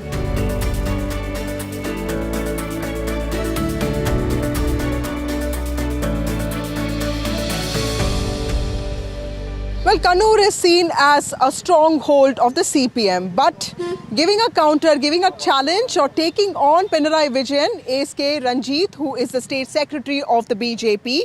He's also the candidate, the BJP candidate from Dharmadam here, which is also the constituency of the chief minister. And his wife is also here with us, Shima. She's an advocate, and Shima will help us also translate what Mr. Ranjit wants to do. Mr. Ranjit, what is your campaign, main point of your campaign? Is it political violence, or is it development, or its ideology? What is it? Kannur ജില്ലയിൽ 87 ബലിദാനികളുടെ ജില്ലയാണ്. കണ്ണൂരിലെ ആദ്യത്തെ കൊലപാതകത്തിൽ ഒന്നാമത്തെ പ്രതിയാണ് പിണറായി വിജയൻ. കേരളത്തിലെ അക്രമ രാഷ്ട്രീയത്തിന് നേതൃത്വം കൊടുത്ത ഒരാളാണ് പിണറായി വിജയൻ. അത് ഒരു വിഷയമായിട്ട് ഞങ്ങൾ ഈ തെരഞ്ഞെടുപ്പിൽ അവതരിപ്പിക്കുകയാണ്. പിന്നീട് വികസനത്തിൻ്റെ കാര്യമാണ്. സാധാരണക്കാരന് ഒരു അടിസ്ഥാന പ്രശ്നങ്ങൾക്കും പരിഹരിക്കാൻ ഈ മുഖ്യമന്ത്രിക്ക് സാധിച്ചിട്ടില്ല. ഈ രണ്ട് വിഷയവും ജനങ്ങളുടെ മുമ്പിൽ അവതരിപ്പിക്കുക എന്നുള്ളതാണ് ഞാൻ ഉദ്ദേശിക്കുന്നത്. There is a political violence here always, and so many people were sacrificed in this. So so many BJP persons were also killed in this violence also. This Pinarayi Vijayan is the first accused, first person in the first violence of the killing of a person. So I want to do a solution. But people vote honestly. If that vote is taken into consideration, then CPM will not win. So that was K. Ranjit here, fighting a very difficult battle against Pinarayi Vijayan and his wife Shima, also offering her all the support that she can. We'll have to wait and see how this battle pans out. Well, we are in Kannur, and while it is known for its political violence and its aggression and also for nurturing leaders, Talasheri is known for cakes, cricket and also circus, but also the kind of food here. We have a bunch of ladies who have come to eat at the National Hotel. It's been around for the last 60 years. It's seen as a hotel with a lot of importance when it comes to heritage. Do you feel that the state has improved in the last years, last 10 years? Do you want the state? Actually, a lot. It's improved a lot. I like what it is. Like hospitality of people, and like feel like back before it was like the hotels and everything was not very accessible. Or, I mean, like hospitals also, it's very clean and neat. Everything actually, it's government hospitals are way cleaner. We just came back, and it genuinely feels like a private, and it doesn't feel like we're just back home. It feels almost the same experience as back in Canada, and it feels the same, and that's really great. Do you feel like coming back sometime? Yeah, of course. What is your expectation from the next government? What do you want from the government? The government actually need to continue on investing in infrastructure mostly, and they just need to continue the good work they are doing currently right now, and focus on education, suppress the communal elements, keep investing in healthcare and infrastructure. We are all happy about it. We are all great expectation regarding the future government. Everything must go in a smooth manner as well as without any corruption. That is our best expectation regarding the future government. Do you think the government has done well in the last 10 years? What? Do you think the government, LDF government, has done well in the last 10 years? Yeah, it is. What is the one big achievement? Great expectation. That means their contribution with the activities without any corruption. Whatever they did for the last 10 years, that is enough. Whatever they gained from the last 10 years, they will do better than next coming 5 years. That's enough from my perspective. Okay. And as far as Kannur is concerned, I don't think nothing is more required. For Kasaragod, I need a medical college. That's what I need. For Kannur, I think that is whatever they did is good only. Okay. And UDF is very confident it's going to win. Do you think that there is a change that can happen in the state? Definitely. Why? Because why they are getting this confidence? Because of the last this Panchayat election. That will not happen in the coming. Why? Because they want the good government at the assembly level, in the secretariat. UDF will not do that much if they come into power. What is that one state leader that you really like, and what is the one national leader that you really like? See, one person should be there in the top. Then only the system will work properly. Who's your favorite state leader? State Pinarayi. Okay. National leader? National leader Modi. Why? Because he is a very good person, a strong person. Okay, such a strong person is required for the development. The stage is all set for elections 2026 in God's own country, Kerala. Will Pinarayi Vijayan come back as the Chief Minister of the state for the third consecutive term, or will the UDF strike a comeback? From Tattikadas to beaches to political rallies to cinema halls and even bus stands, we will tell you what Kerala wants.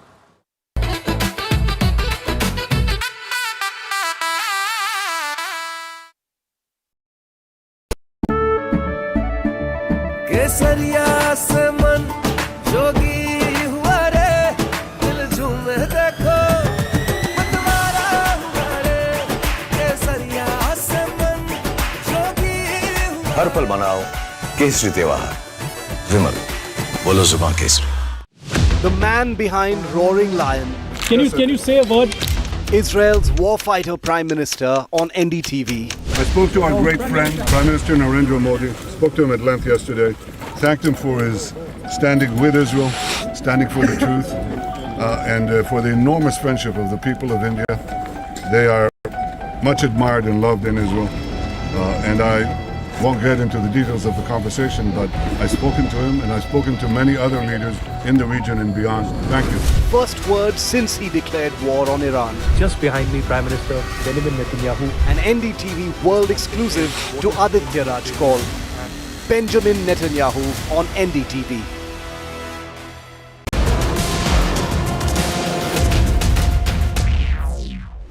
The US-Iran conflict has taken a dramatic turn. After 3 weeks of escalating tensions, US President Donald Trump has announced a 5-day pause in striking Iran and a cessation of hostilities, saying that it is a great way for Iran to build itself back. A great start for Iran to build itself back, and it's everything that we want. And it's also great for Israel, and it's great for the other Middle Eastern countries, Saudi Arabia, UAE, Qatar, all of them, Kuwait and Bahrain in particular, so it's great for all of them. Taking to Truth Social, Trump said, "I am pleased to report that the United States of America and the country of Iran have had over the last 2 days very productive conversations regarding a complete and total resolution of our hostilities in the Middle East." Trump has further said that there are 15 points of agreement between US and Iran, further pushing the narrative that it is Iran that wanted to have a deal and Tehran has agreed to having no nuclear weapon. They called, I didn't call, they called, they want to make a deal. And we are very willing to make a deal. It's got to be a good deal, and it's got to be no more wars, no more nuclear weapons. They're not going to have nuclear weapons anymore. They're agreeing to that. Any of that stuff, there's no deal. As of now, Trump has halted planned US strikes on Iranian energy and power infrastructure for 5 days. The pause is conditional and is linked to progress in negotiations and pressure on Iran to reopen the Strait of Hormuz. However, this is not the first time that Trump has issued such back-and-forth statements. First, Trump issued a 48-hour ultimatum threatening major strikes. But before that deadline expired, Trump shifted his tone, talking about cessation of hostilities for a period of 5 days. At the start of the conflict, Trump downplayed the situation, calling it limited and suggesting it would end quickly. A lot of work, a lot of brilliant work, but we're going to have a much safer world as soon as it's finished, and it's going to be finished pretty quickly. He later claimed the US had effectively already won even as military operations continued. In the last 3 weeks, Trump's stance evolved again, saying that the war was progressing rapidly but still need to be finished. You know, you could look at that statement. We could call it a tremendous success right now as we leave here. I could call it, or we could go further, and we're going to go further. However, while Trump claims that talks are happening, Iran has countered those claims, saying that there had been no direct talks and that Trump's move was designed to lower energy prices and buy time for his military plans. With Trump's latest announcement being seen as a possible sign of positivity, the question now is whether this marks the beginning of the end of the war or just another pause in the Middle East conflict. Bureau Report, NDTV. The front lines of Kargil. The fury of Operation Sindhu. So many attacks. The chaos and cries of disaster zones. To fighter jet cockpits. And the world's most defining interviews. It's incredible. He has seen history break. Live. Unfiltered. 20,000 hours of live broadcasting. Welcome to Left, Right and Center. Hard facts. War-struck country. Hard questions. In the Ukraine. 30 years of trust. In the Kargil area. North Ukraine. In France. In Italy. At Srinagar. Vishnu Shom for NDTV. Vishnu Shom. Only on NDTV.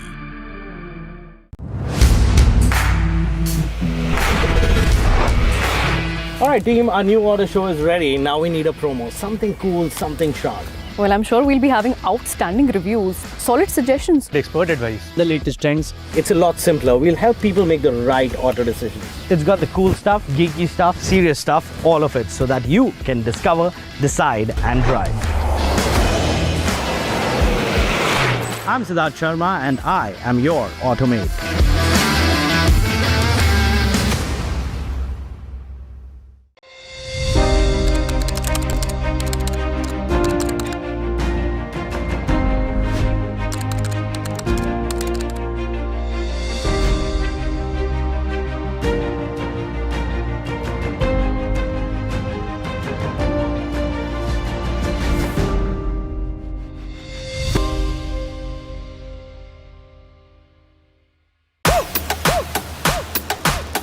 अब मैं आ रहा हूं मुंबई, वो कहानी सुनाने जिसका मेरा और मुंबई से कुछ रिश्ता है।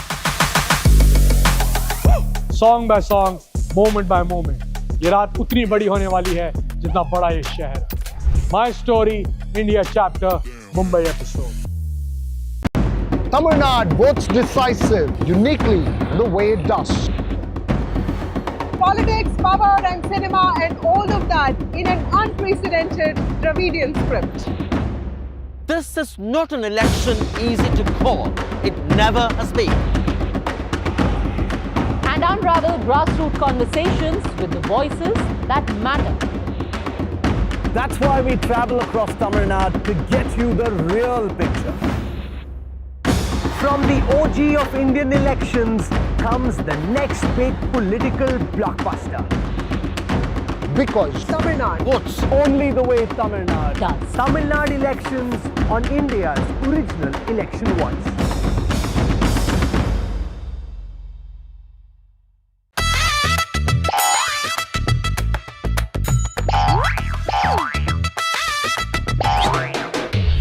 to understand the Tamil Nadu twist, join me in the midst of our people, language and politics. Vanakkam Tamil Nadu, here we come.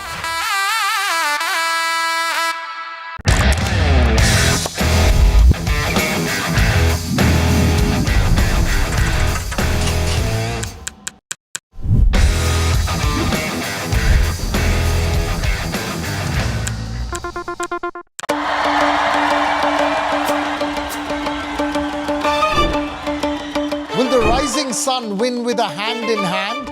Will the two leaves and lotus bloom? Who will whistle to success in Tamil Nadu? To understand the Tamil Nadu twist, join me in the midst of our politics and people. Vanakkam Tamil Nadu, here we come.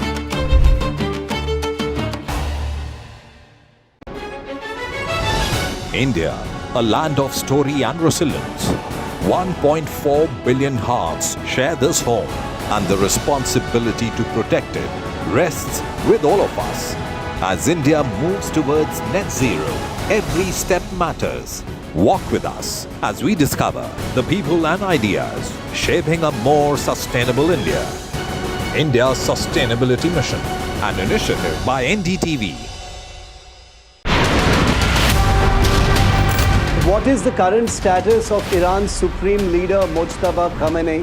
I can tell you that he's fine. I'm sure you have already heard about his message. Haven't heard from Mojtaba Khamenei. There's some talk of him having been airlifted to Russia. There's widespread dispersion of power across Iran. Mojtaba was generally seen as the most favored candidate by the IRGC, by the Revolutionary Guard. So what you now have is a military dictatorship with a clerical facade making all the decisions. They are fighting an asymmetric battle. Does this, in a sense, force Israel and the United States to think about an off-ramp? The Iranian regime has been using asymmetric warfare against Israel for the last 3 decades. We have to make sure that their capability to do so diminishes. Thank you very much, Mr. Bolton, for speaking to us. We've heard of how Iran was planning to assassinate President Donald Trump. Iran has tried to assassinate Donald Trump. They've tried to assassinate me too because of the successful strike against Qasem Soleimani, then the head of the Quds Force. The voices that matter speak first and exclusive to NDTV.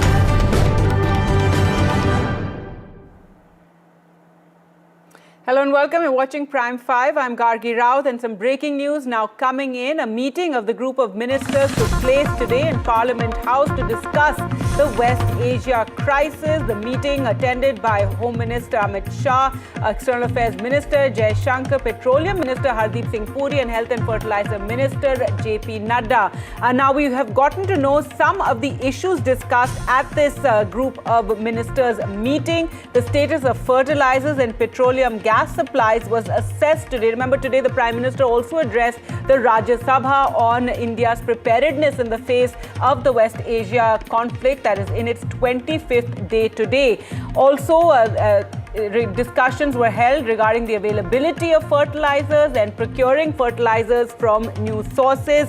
Well, let's go across to Akhilesh for more details on this meeting that took place. Akhilesh, and this even as tomorrow we're going to have an all-party meeting at 5 p.m. But yes, tell us what have you learnt about the meeting that took place in Parliament today?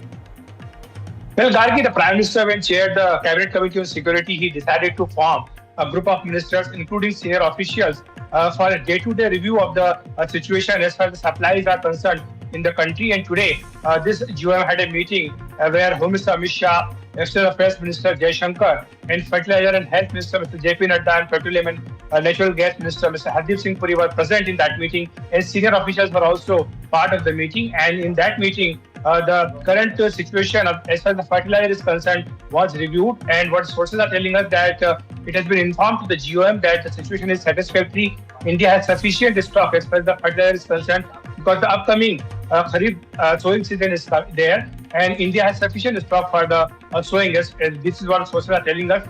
They also informed that India is exploring alternative places to purchase fertilizer, especially countries like Morocco have been approached by India to purchase additional requirement of the fertilizer. And apart from that, certain inputs are also required for the diesel vehicles as far as the urea is concerned. And for that, DEF and TGU, these two additional components are also there. And they have been informed that India has sufficient supply of these two essential components also. But India is, of course, exploring other possibilities to procure as much as fertilizer as possible. Those the stocks are sufficient as of today. That's right, Akhilesh, and we believe this, this meeting between the various ministries and ministers is going to become a daily affair in the face of this West Asia crisis and the kind of impact it's having on the country. While, the price of petrol and diesel has remained unchanged, while LPG cylinders remain available to the, the public at large. However, there are other aspects of industry that have been severely affected by the war.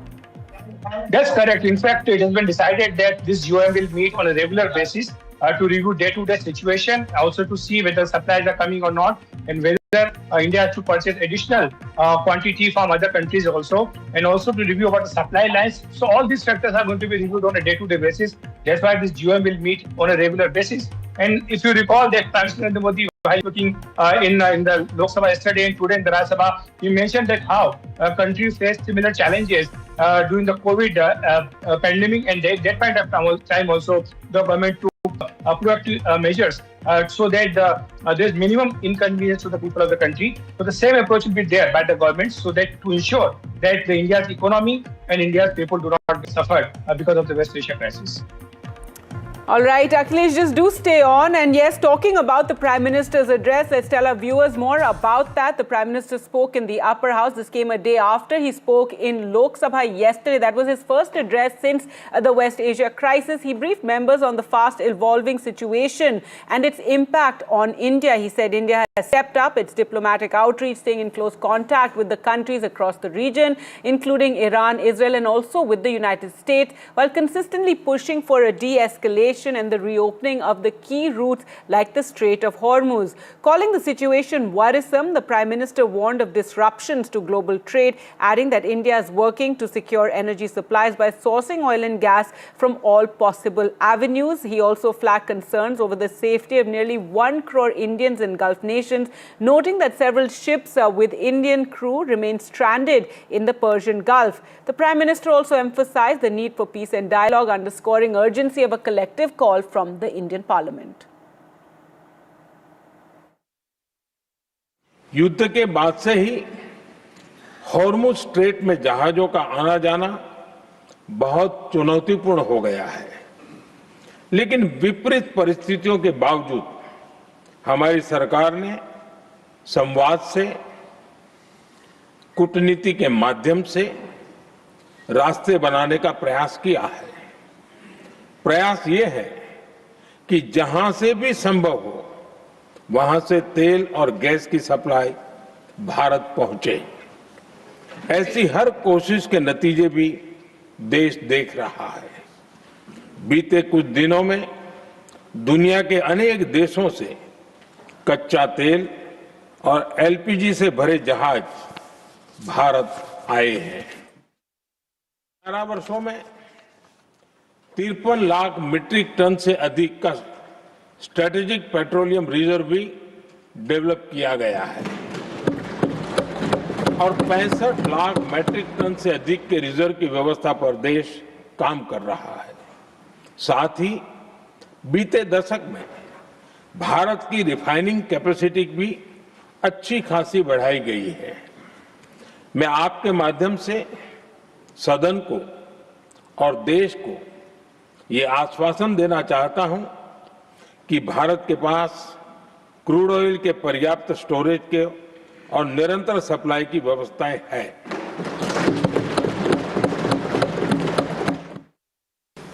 हम Iran, Israel और America के साथ भी संपर्क में हैं।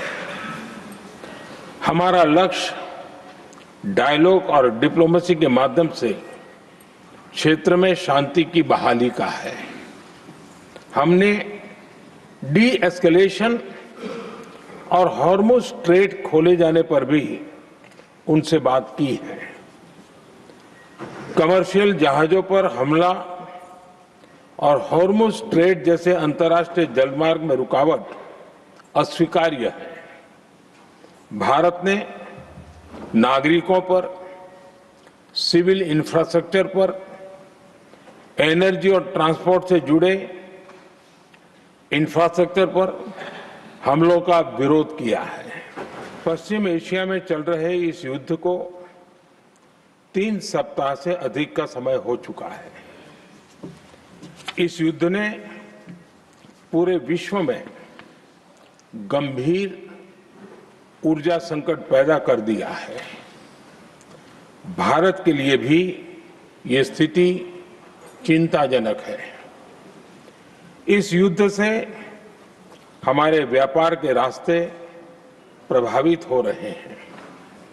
इससे petrol, diesel, gas और फर्टिलाइजर जैसे जरूरी सामान की रूटीन सप्लाई प्रभावित हो रही है। Now, after the Prime Minister's address, Rahul Gandhi hit out saying the Prime Minister will do whatever Israel and the United States says. The BJP hit back. मैं आपको लिख के दे रहा हूं, प्राइम मिनिस्टर मोदी जो अमेरिका कहेगा और जो इजराइल कहेगा वो प्राइम मिनिस्टर मोदी करेंगे। वो हिंदुस्तान के इंटरेस्ट में काम नहीं करेंगे, किसानों के इंटरेस्ट में काम नहीं करेंगे।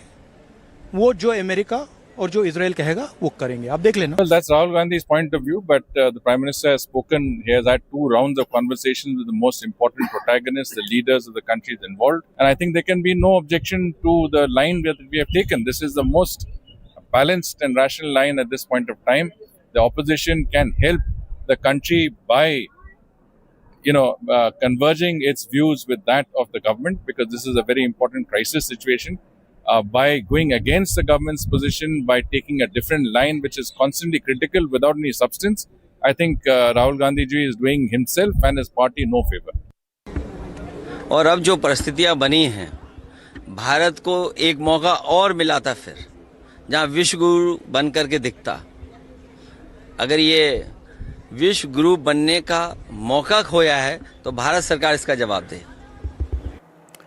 Well, let's go across to Akhilesh now for more. And Akhilesh, the opposition there, Rahul Gandhi hitting out, the BJP saying it's time for everyone to be united given the West Asia, crisis that's taking place. And tomorrow when the all-party meeting takes place, one imagines we can expect more of the same. That's correct. In fact, yesterday when PM spoke in the Lok Sabha, he started his statement by saying that at this time, there should be a message from Parliament that we are united on this issue. So he urged for the unity, but we know that in the politics, in the democracy, there are kind of voices which are there. And Rahul Gandhi actually commented on that. And but yesterday he was not there. When PM was speaking, he was not in the House, despite being the leader of the opposition in the Lok Sabha. And tomorrow, when the all-party meeting takes place, he will also not be there part of the meeting. He will be in Kerala for the campaign. So the BJP is asking why he's not serious about being in Parliament if he's asking such questions. As far as PM Narendra Modi is concerned, yesterday he commented that people ask him which side you are on, and I always tell them, that's what PM said, that I always tell them that I'm the side of India for India's interest. So this is what the government's position has been, and PM has been very categorical that this is a very tough situation, very concerning situation, and he reminds people about the situation India faced during the COVID pandemic. So in a way that the government has been very proactive to take measures to extend relief to the people, and it has ensured, Gargi, that the war started on 20th of February, and today on 24th March, there's not even a single paisa increase in the petrol and diesel. So it's a very big relief to the people. This is what the message the government is trying to convey. So much for joining us with those details. In fact, speaking of relief for the public, in a major development, two Indian flag LPG carriers, the Vasant and Pine Gas, which are carrying 92,000 metric tons of LPG, successfully transited through the Strait of Hormuz. This took place yesterday. This was shared by the Ministry of Ports and Shipping. There you can see the first visuals of these ships that are now safely heading towards India. They're expected to reach Indian ports by 26th to 28th of March. Remember, 22 Indian ships in all were stuck on the west side of the Strait of Hormuz in the Persian Gulf. Now with these two ships are making it through, 20 remain. According to ship trackers, these ships took a route that follows the Iranian coastline, showing that India is closely working with its partners in the region to meet its energy security needs. Gulf क्षेत्र में मौजूद सारे भारतीय जहाज और सारे भारतीय नाविक सुरक्षित हैं। पिछले 24 घंटे में कोई भी समुद्री घटना दर्ज नहीं हुई है। कल देर शाम दो भारतीय फ्लैग वाले एलपीजी कैरियर्स पाइन गैस और जग वसंत, इन दो लोडेड हैं, एलपीजी लोडेड हैं इन दोनों पे। इन दोनों जहाज़ों ने सेफली स्ट्रेट ऑफ हॉर्मुज को पार किया और ये भारत की तरफ अग्रसर हैं। पाइन गैस में 45,000 मीट्रिक टन एलपीजी है और वो न्यू मैंगलोर पोर्ट पे अराइवल उसका ड्यू है और वो अराइवल 27 मार्च को संभावित है, 27 मार्च की प्रातः संभावित है। वहीं दूसरी एलपीजी कैरियर वेसल जग वसंत है, जिसमें करीब 47,600 मीट्रिक टन एलपीजी है और वो कांडला की ओर जा रहा है। उसका next port of call Kandla होगा और उसकी अनुमानित आगमन तिथि 26 मार्च है। डीजल की पर्याप्त आपूर्ति हो रही है। एलपीजी सिलेंडर भी सभी घरेलू उपभोक्ताओं को दिया जा रहा है। पीएनजी कनेक्शन डोमेस्टिक में 100 पीएनजी की सप्लाई डोमेस्टिक कंज्यूमर्स के लिए 100% है विदाउट एनी कट। सो इस स्थिति में कृपया पैनिक न हो और अफवाहों पर विश्वास न करें।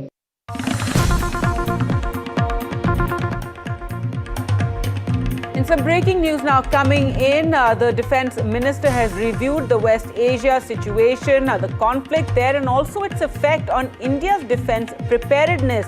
Operational and technological lessons should be studied to improve our own preparedness is what Rajnath Singh has said. He also added that need to formalize integrated roadmap for the next decade, factoring in lessons learned and challenges and opportunities while ensuring Atmanirbharta. In fact, Rajnath Singh took stock of the situation, its effect on India's defence preparedness. The meeting was with the Chief of Defence Staff, Services Chiefs and Defence Secretaries, as well as the Chairman of the DRDO, who were present for this meeting that took place in the national capital. Rajnath Singh was briefed about the global and regional security scenario and the impact of a possible escalation of the ongoing conflicts in India, as well as the challenges and opportunities presented by the current geopolitical situation. Remember, India watching the developments in West Asia very, very closely, and also the manner in which this particular conflict is being fought. The impact of the situation on the supply chain management towards procurement and production of defense equipment was discussed at this meeting. Also, it was discussed the maintenance and serviceability of the existing equipment that India already has. Rajnath Singh directed that operational and technological lessons of the ongoing conflict should be studied continuously in order to improve India's preparedness. So there you can see that meeting that took place in Delhi today, with Rajnath Singh saying we need to formalize a comprehensive integrated roadmap for the next decade, factoring in the lessons learned, challenges and the opportunities going forward, while ensuring Atmanirbharta as well as the operational readiness across all fronts. So the West Asia conflict there leading to this meeting in Delhi, in which India's defense preparedness was discussed, as well as a review of the West Asia conflict. Operational and technological lessons should be studied to improve our own preparedness, is what Rajnath Singh said. Let's go across to Aishwarya Jain now for more. And Aishwarya, tell us more about this meeting that took place and the lessons and what was spoken about there.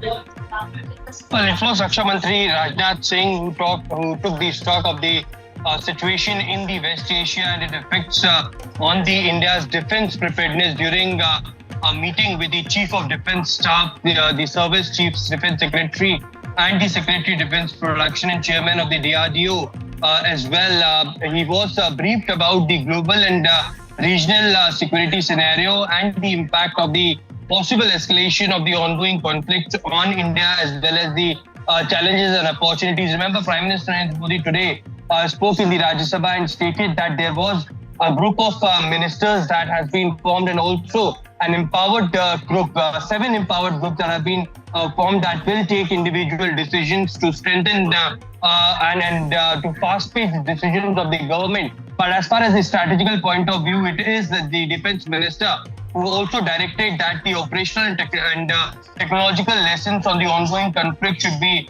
studied continuously in order to improve India's preparedness as well. And be it the Air Force, Navy or the Army, all have been told, the agencies that are being involved in strengthening India's maritime security or India's border or the Indian airspace as well, they should be on alert for 24/7 as well.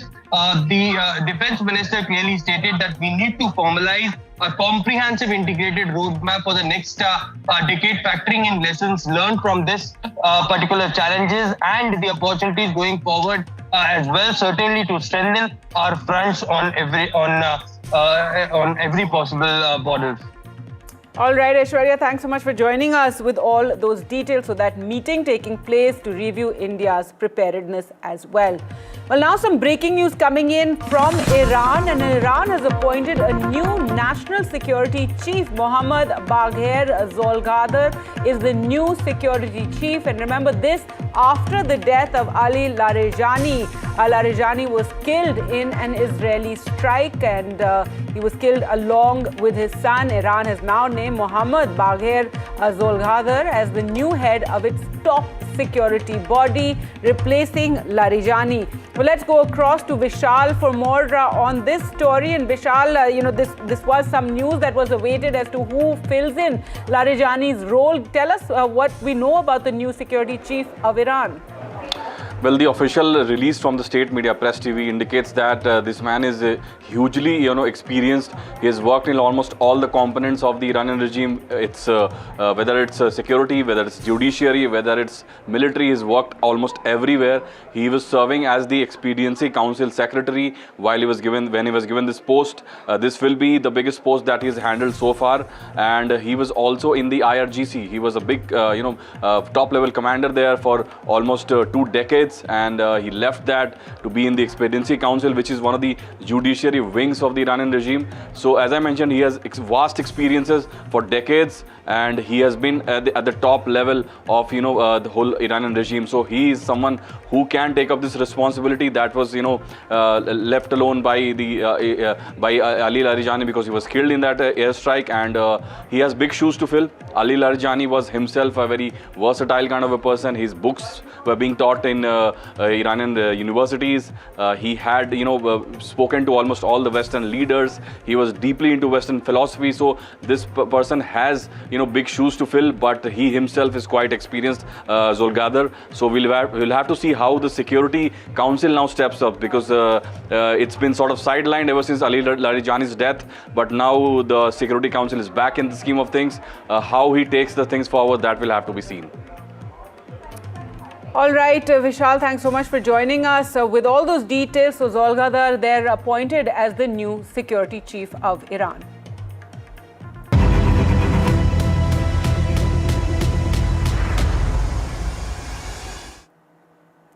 The West Asia war by the US and Israel against Iran has entered its 25th day today as conflicting claims emerge over the possibility of peace talks. First mentioned by Donald Trump in a post, Iranian officials denied that there was any contact with the US. Iran has issued since then a warning to the US and said they will paralyze the US and sink its vessels in the Arabian Gulf if the country attacks Iranian infrastructure. Iran also launched multiple targets across Tel Aviv overnight and has also attacked the US consulate in Iraq's Erbil, whereas Israeli forces targeted the Al Amana gas station and petrol station in South Lebanon. On the other hand, according to the Wall Street Journal, Saudi Arabia and the United Arab Emirates are moving closer to joining the conflict. Israeli Prime Minister Netanyahu, meanwhile, pledged to keep attacking Iran and Lebanon as the US considers a ceasefire. All this comes after Trump announced yesterday a pause of 5 days on the war, at least on attacking the energy infrastructure in Iran, claiming that Tehran is now open to a deal. As I announced earlier, based on preliminary conversations between the United States and Iran over the past 2 days, I've directed the Department of War to temporarily postpone planned strikes against major energy and electricity targets in Iran. They have very, very big, new, actually, and very expensive, billions of dollars it costs to build them. One missile, one of our powerful ones, and it comes down to the ground like it was made out of dust. But to determine whether a broader agreement can be reached, we've had very good discussions, very, very good discussions. And you have to understand, I know my whole life has been a negotiation, but with Iran, we've been negotiating for a long time. And this time, they mean business. We are now having really good discussions. They started last night, a little bit, the night before that. And I think they're very good.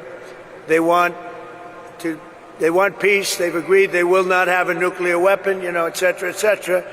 But we'll see. You have to get it done. But I would say there's a very good chance.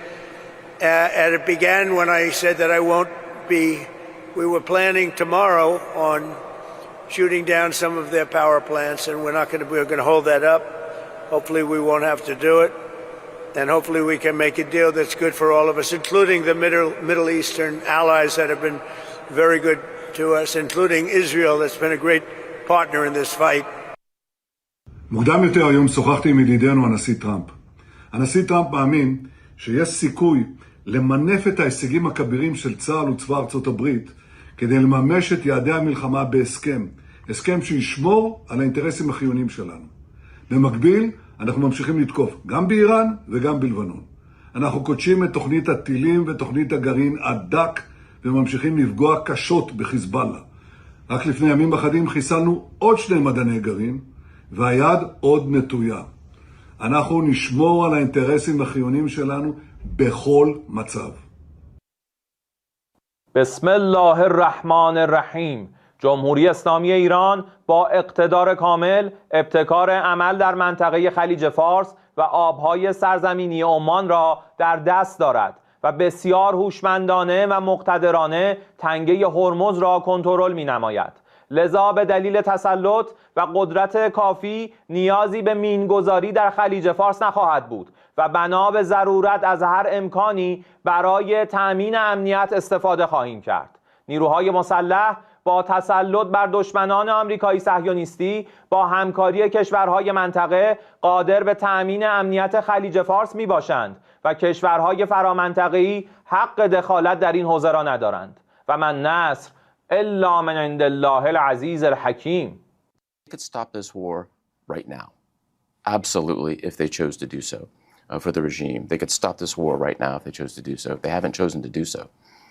My second message is they need to stop putting the wonderful Iranian people at risk by firing missiles and drones from inside populated areas. I've seen it with my own eyes. They continue to do this. They have no care for the people.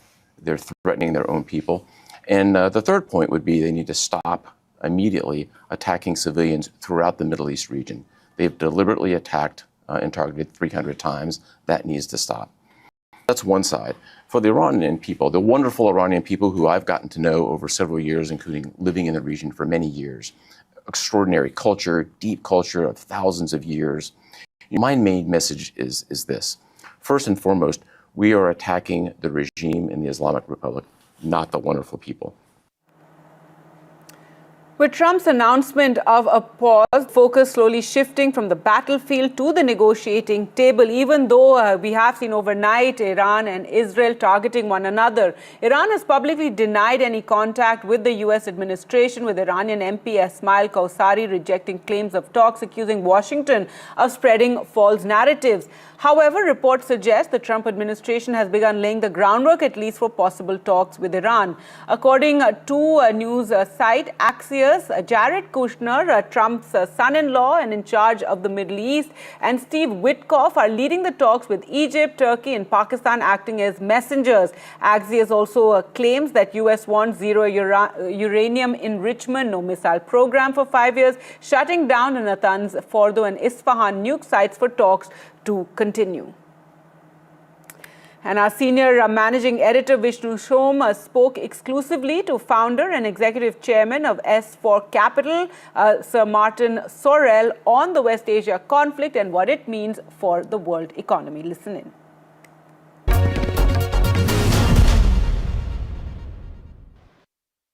Are you confident, sir, that this is genuinely the beginning of the end of this war?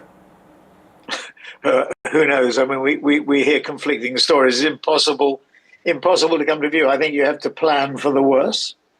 I think in the last, I would say 72 hours, maybe a little bit longer, I think CEOs started to wake up to the fact that this might not be something that was over quickly. Developments in the last 12 hours have probably gone a little bit the other way, but you are hearing conflicting stories as your synopsis of world leaders' reactions to President Trump's most recent tweets and statements, or truth socials and statements, have shown. So I think there's a lot of confusion. I think the hope is there'll be a diplomatic solution. The Pakistanis seem to be willing to act as sort of referees or aids to securing. I'm in China at the moment, in Beijing, and I hope that we might see a little bit of Chinese efforts to smooth things over there as well. We'll see, because the Chinese obviously have interests around the oil economy and the Straits of Hormuz as well. But it's so difficult, really, to come to any finite conclusion as to what may happen. Yeah. I think you'd have to plan for all eventualities. It's very difficult to single out a single course. And so, Martin, I would assume that Israel is very much the factor. That in as much as Trump may want to sort of use an off-ramp, Israel is another story altogether. And the assumption that Israel is going to do what America says, I think, is just an assumption. Well, again, it's very difficult to program that out. You have to, all the experts that are on television or asked for comment always say on the one hand or the other. I was watching various news networks here from Beijing this morning when I got up, and everybody hedges their bets on it. Nobody can come to a conclusion. So you have to plan all the different scenarios. The hope is that it will be over quickly. From a global point of view, I think we have to start planning for global growth to be under a bit of pressure, for inflation to be greater than we thought it was going to be at the beginning of the year, and interest rates to be higher than we thought at the beginning of the year too. I mean, Goldman I think, have taken down their forecast for the US GDP from about 2.9% for this year before the war, and now to about 2.5%. I think they've ratcheted up inflation to close to 3%. Yep. And interest rate cuts that they were forecasting before, they're now postponed to the end of the year, if postponed infinitely. So I think we've got to start planning. It's gone on for long enough, even now, to cause significant shocks to the system, at least in the short term. And I think when we saw the LNG facility in Qatar blown up, and then the response from the Qataris was it would take 3 to 5 years to fix, that sort of gives you an idea of the potential impact over a longer term period of what's happening. I think just backing up from Iran from a minute, I think one has to say two things. One is the issues around US-China diplomatic relations or relationships, or the lack of them, the issues around Russia, and the issues around Iran and the Middle East have always posed issues for global CEOs, regional CEOs, country CEOs. And in that environment, which is very different to what we've seen for the last 40 or 50 years, the era of globalization and going back to the 1980s and 90s, Thatcher, Reagan, etc., you have to now plan for a much more nuanced geographic strategy, and you have to plan in a lower growth, whatever, notwithstanding the war in the Middle East. All right, so that confusion persists over the possibility of talks. Now, Washington's key allies have once again underlined that they're not joining a wider war, at least for now. UK Prime Minister Keir Starmer says Britain will not take part in offensive strikes, and that the UK is only taking defensive action and supporting allies, while France is also holding back. President Emmanuel Macron warned against escalation, saying countries must respect each other's borders.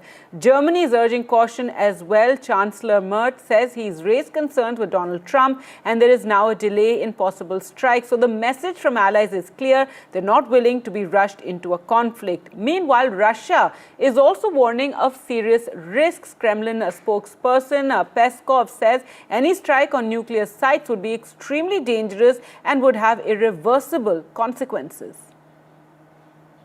For any UK action, there must be a lawful basis and a viable and thought-through plan.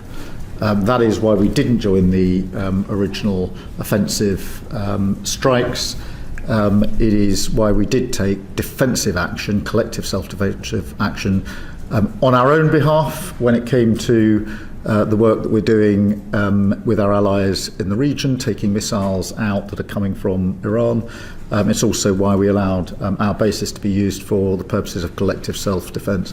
But that's an important divide. So collective self-defense, yes, and we've taken appropriate action, but this is not our war, and we are not getting dragged into this war. Le combat du Liban aujourd'hui est juste. C'est se battre contre tous ceux qui menacent sa sécurité ou celle des voisins. Et personne ici ne justifie les attaques et les mouvements terroristes. Mais c'est ce message qui consiste à dire que le Liban seul doit gérer ses problèmes et que rien ne doit justifier qu'il vienne violer son intégrité territoriale, sa souveraineté. Aucune occupation, aucune forme de colonisation, ni ici, ni en Cisjordanie, ni ailleurs, ne saurait assurer la sécurité de qui que ce soit. À l'heure où quelques-uns voudraient nous pousser à l'escalade des guerres, à l'heure où quelques autres voudraient nous faire croire que la sécurité ne peut être assurée que par l'envahissement du voisin qui fait peur, le Liban ne rappelle qu'une chose, la force de l'universalisme et le fait que rien ne doit prévaloir sur ce message et la force, vous l'avez rappelé, que le droit international porte, qui est la possibilité de vivre en paix. I'm deeply concerned about the conflict. Iran has to cease immediately its threats, laying of mines, drones and missile attacks and other attempts to block the Strait to commercial shipping. The recent attacks by Iran on unarmed commercial vessels in the Gulf, attacks on civilian infrastructure, including oil and gas installations, and the de facto closure of the Strait of Hormuz by Iranian forces is unacceptable and must be condemned. I also want to emphasize that freedom of navigation is a fundamental principle of international law. Ich habe in der Tat gestern mit dem amerikanischen Präsidenten, ich tue das in größeren regelmäßigen Abständen, telefoniert. Wir haben natürlich auch über die Lage im Mittleren Osten gesprochen. Ich habe ihm meine Bedenken im Hinblick auf die angekündigten Angriffe auf die Kraftwerke im Iran vorgetragen. Ich bin dankbar, dass er heute gesagt hat, dass er das noch einmal um 5 Tage verschiebt und jetzt auch die Möglichkeit für unmittelbare und direkte Kontakte mit der iranischen Führung eröffnet. Ich habe ihm angeboten, dass wir in jeder Hinsicht dabei behilflich sind. Wir verfügen über gute Kontakte in die gesamte Region. Мы считаем, что ситуация должна еще вчера перейти в режим политико-дипломатического урегулирования. Это единственное, что может эффективно способствовать разрядке той катастрофически напряженной ситуации, которая сложилась сейчас в регионі.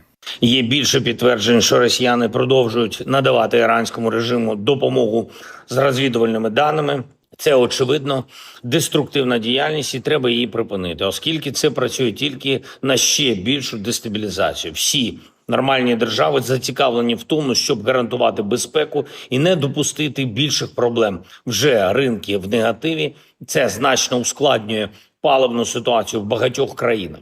Тому росіяни своєю допомогою іранському режиму зберегтись та бити влучніше фактично додають час війні. Реакція має бути, звісно. All right, so those are some of the world leaders on the West Asia crisis. We'll continue to get you more after this very short break.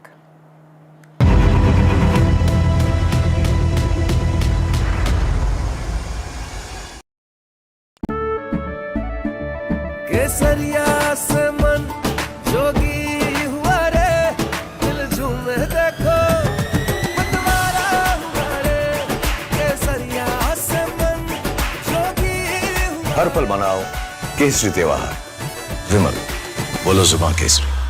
Across the country, he has tracked the pulse of power from Washington to Korea. Witnessed history being made in global capitals and conflict zones.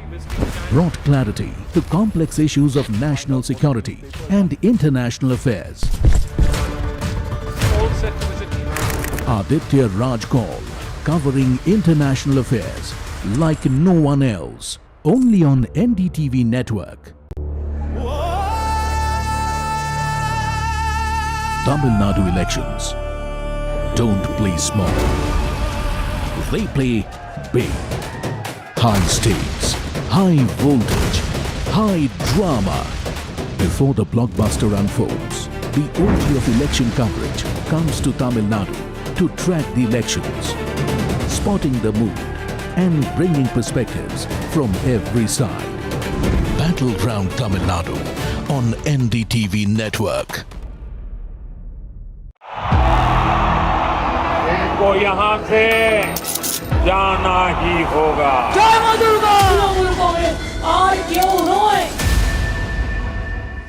There is no bigger battle in 2026. And nobody has reported Bengal like I have. Buckle up for an unforgettable election thriller. Will the BJP breach Mamta's fortress? TMC जावे, BJP आसमे. Can Didi fight off her life's biggest challenge? BJP double engine সরকার এই লড়াই বাঁচতে হবে. Battleground Bengal with Manogya Loiwal. The man behind Roaring Lion. Can you say a word? Israel's warfighter Prime Minister on NDTV. I spoke to our great friend, Prime Minister Narendra Modi. Spoke to him at length yesterday. Thanked him for his standing with Israel, standing for the truth, and for the enormous friendship of the people of India. They are much admired and loved in Israel. And I won't get into the details of the conversation, but I've spoken to him and I've spoken to many other leaders in the region and beyond. Thank you. First word since he declared war on Iran. Just behind me, Prime Minister Benjamin Netanyahu. An NDTV world exclusive to Aditya Raj call. Benjamin Netanyahu on NDTV.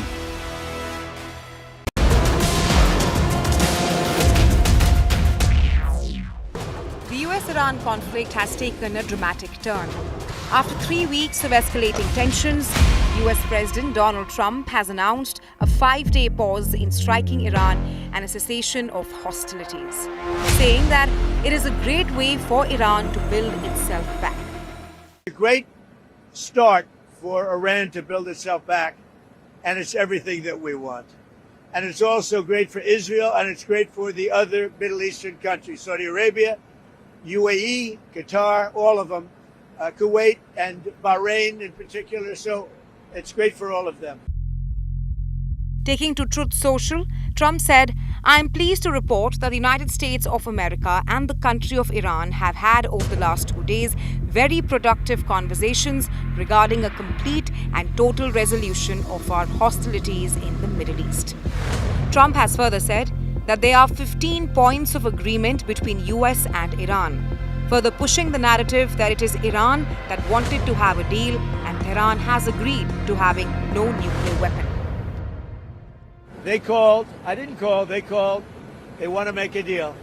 And we are very willing to make a deal. It's got to be a good deal, and it's got to be no more wars, no more nuclear weapons. They're not going to have nuclear weapons anymore. They're agreeing to that. Any of that stuff, there's no deal. As of now, Trump has halted planned US strikes on Iranian energy and power infrastructure for 5 days.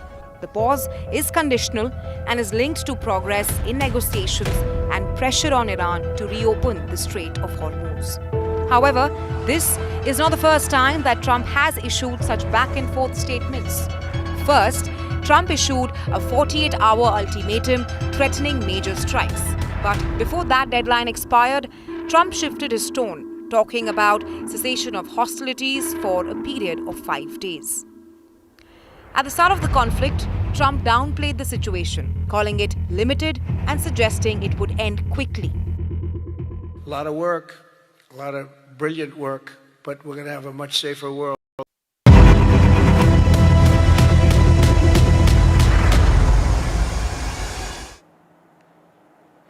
Welcome back. As the West Asia conflict has entered the 25th day between the US and Iran and continues to rattle global markets and is causing a surge in oil prices, there is one country that stands to gain, that is quietly cashing in. While airlines bleed and oil prices are off the charts, Russia is emerging as the biggest economic winner of this war. Take a look.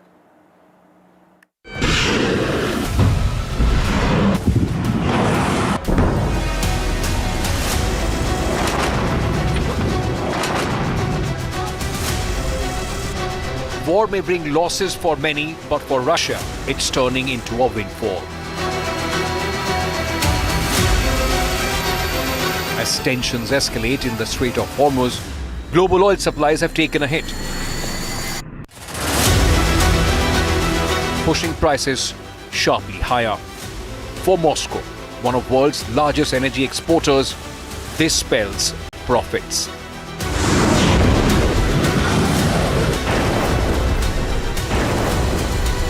In just the first 2 weeks of the conflict, Russia is estimated to have earned an additional $780 to $782 million,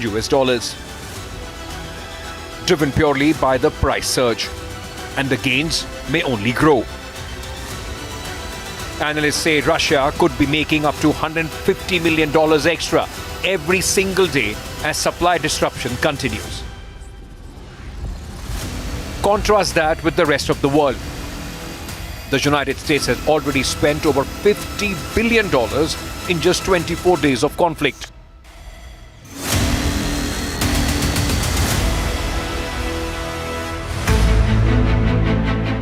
Global airlines have seen over $50 billion wiped off their market value, their worst crisis since COVID-19. But while the West grapples with mounting costs, Russia is reaping the benefits of a tightened energy market. Higher oil prices, stronger export revenues, and geopolitical edge. A war far from its borders, but profits flowing straight in. Bureau Report, NDTV. And now the battle on the small screen, a conflict beyond missiles and military might. Iran and Israel are now battling for influence on the small screen. From espionage thrillers to state-backed storytelling, here's how this narrative war is unfolding. It's Israel's Tehran versus Iran's Nightlight. You have 47 minutes. Stay in communication with me. Do what you have to do. I will be home by tomorrow afternoon.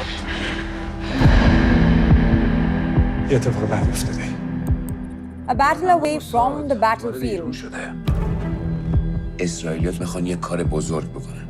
A war fought on the small screen, where television and movies are used as tools to shape public perception. Iran state television has introduced a new drama that is already drawing comparisons with the Israeli hit series Tehran. The mission is burned. They're on to you now. ما مخلوط شدم؟ از مسکن خشم. جایی ندارم برم. فقط یه شب. میدونی قایم کردن یه اسرائیلی یعنی چی؟ Titled Nightlight, it is being seen as a direct cultural response to the Israeli drama. خلاص. چیزی رو کیوت داده یا نه؟ پای پول وسطه. الان خودتو منفجر کنی فکر میکنی مقاومت کردی؟ با هزار جور محدودیت و خرابکاری داریم. روشنایی شب. The narrative is strikingly similar. The premise echoes closely. But there is a flip in perspective. At the core of the story is a foreign female spy, Ramos, who was sent into Iran on a secret and complicated mission. The focus, however, is not on the spy's journey, but on Iranian intelligence forces working to track her down. Produced by Iran's National Broadcasting Authority, the series is described as one of their most ambitious projects in recent years.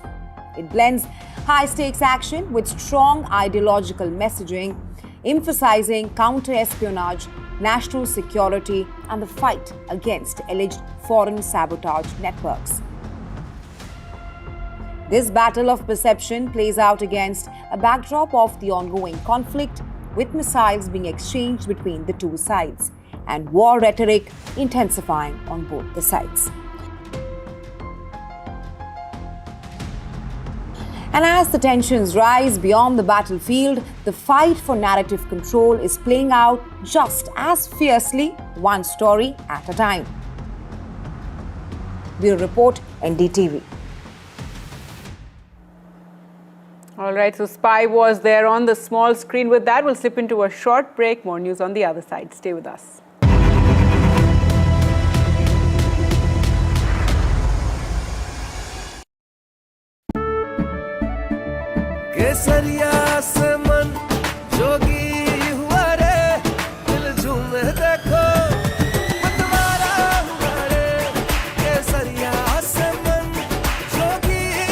हर पल मनाओ केसरी त्योहार विमल बोलो जुबान केसरी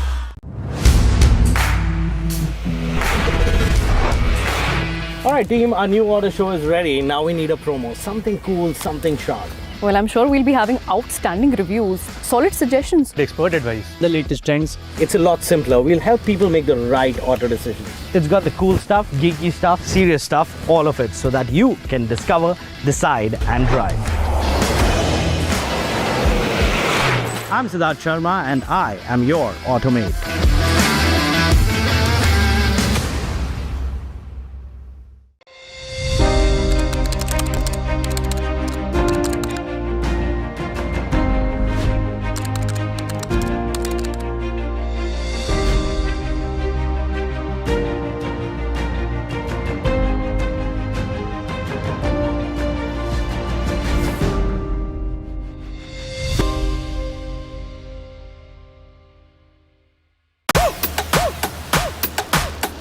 और मैं आ रहा हूं मुंबई वो कहानी सुनाने जिसका मेरा और मुंबई से कुछ रिश्ता है।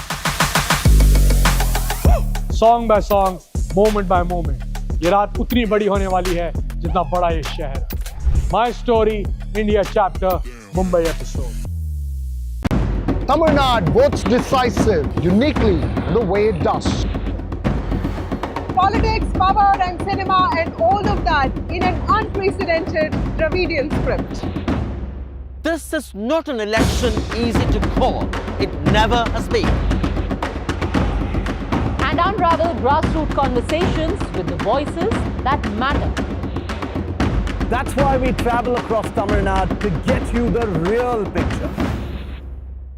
From the OG of Indian elections comes the next big political blockbuster. Because Tamil Nadu votes only the way Tamil Nadu does. Tamil Nadu elections on India's original election voice.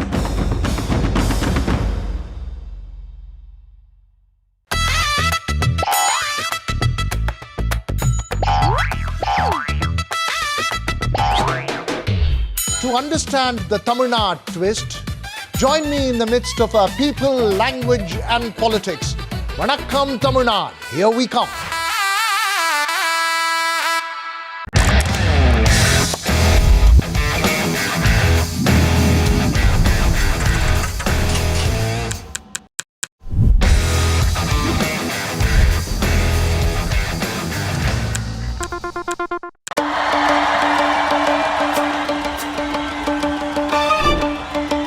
Will the rising sun win with a hand in hand?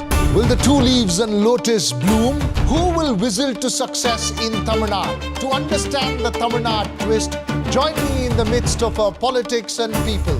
Vanakkam Tamil Nadu, here we come.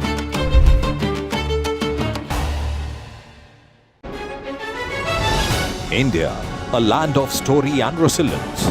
1.4 billion hearts share this home, and the responsibility to protect it rests with all of us.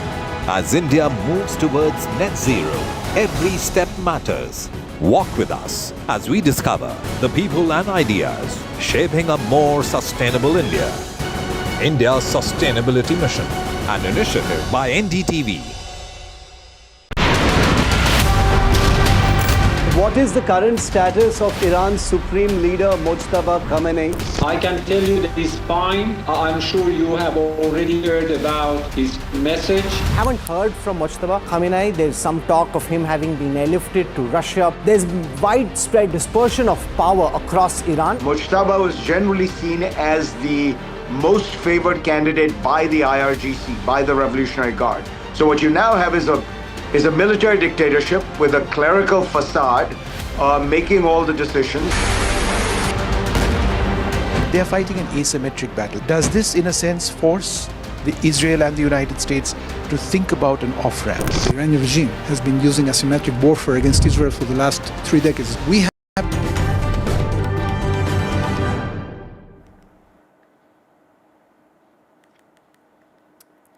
Welcome back. Now a news item from China where the plot feels straight out of a movie.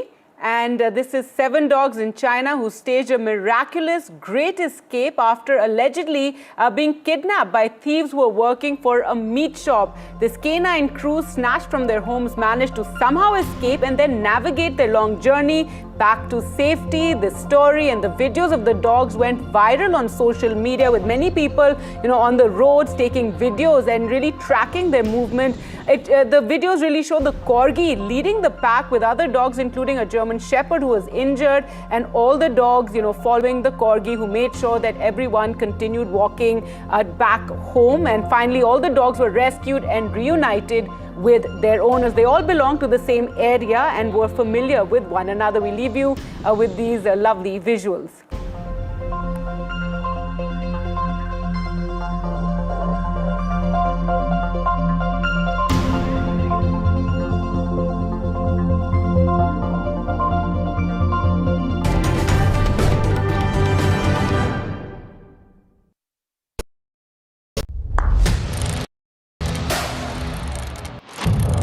What seems settled for me is unfinished business.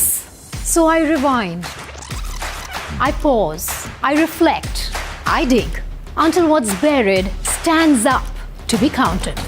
Breaking ground, not just headlines, the meaning behind them. This is Breaking Ground with me, Vedika Sood. Across the country. He has tracked the pulse of power from Washington to Korea. Witnessed history being made in global capitals and conflict zones. Brought clarity to complex issues of national security and international affairs. Aditya Raj Kaul, covering international affairs like no one else, only on NDTV network. Tamil Nadu elections don't play small. They play big. High stakes, high voltage, high drama. Before the blockbuster unfolds, the OG of election coverage comes to Tamil Nadu to track the elections, spotting the mood and bringing perspectives from every side. Battleground Tamil Nadu on NDTV network. इनको यहाँ से जाना ही होगा। जय मां दुर्गा! और क्यों रोए? There is no bigger battle in 2026. And nobody has reported Bengal like I have. Buckle up for an unforgettable election thriller. Will the BJP breach Mamta's fortress? TMC जावे, BJP आसमे. Can Didi fight off her life's biggest challenge? BJP double engine सरकार ए लड़ाई बास्ते आवे. Battleground Bengal with Manogya Loiwal. The man behind Roaring Lion. Can you say a word? Israel's warfighter Prime Minister on NDTV. I spoke to our great friend, Prime Minister Narendra Modi. Spoke to him at length yesterday. Thanked him.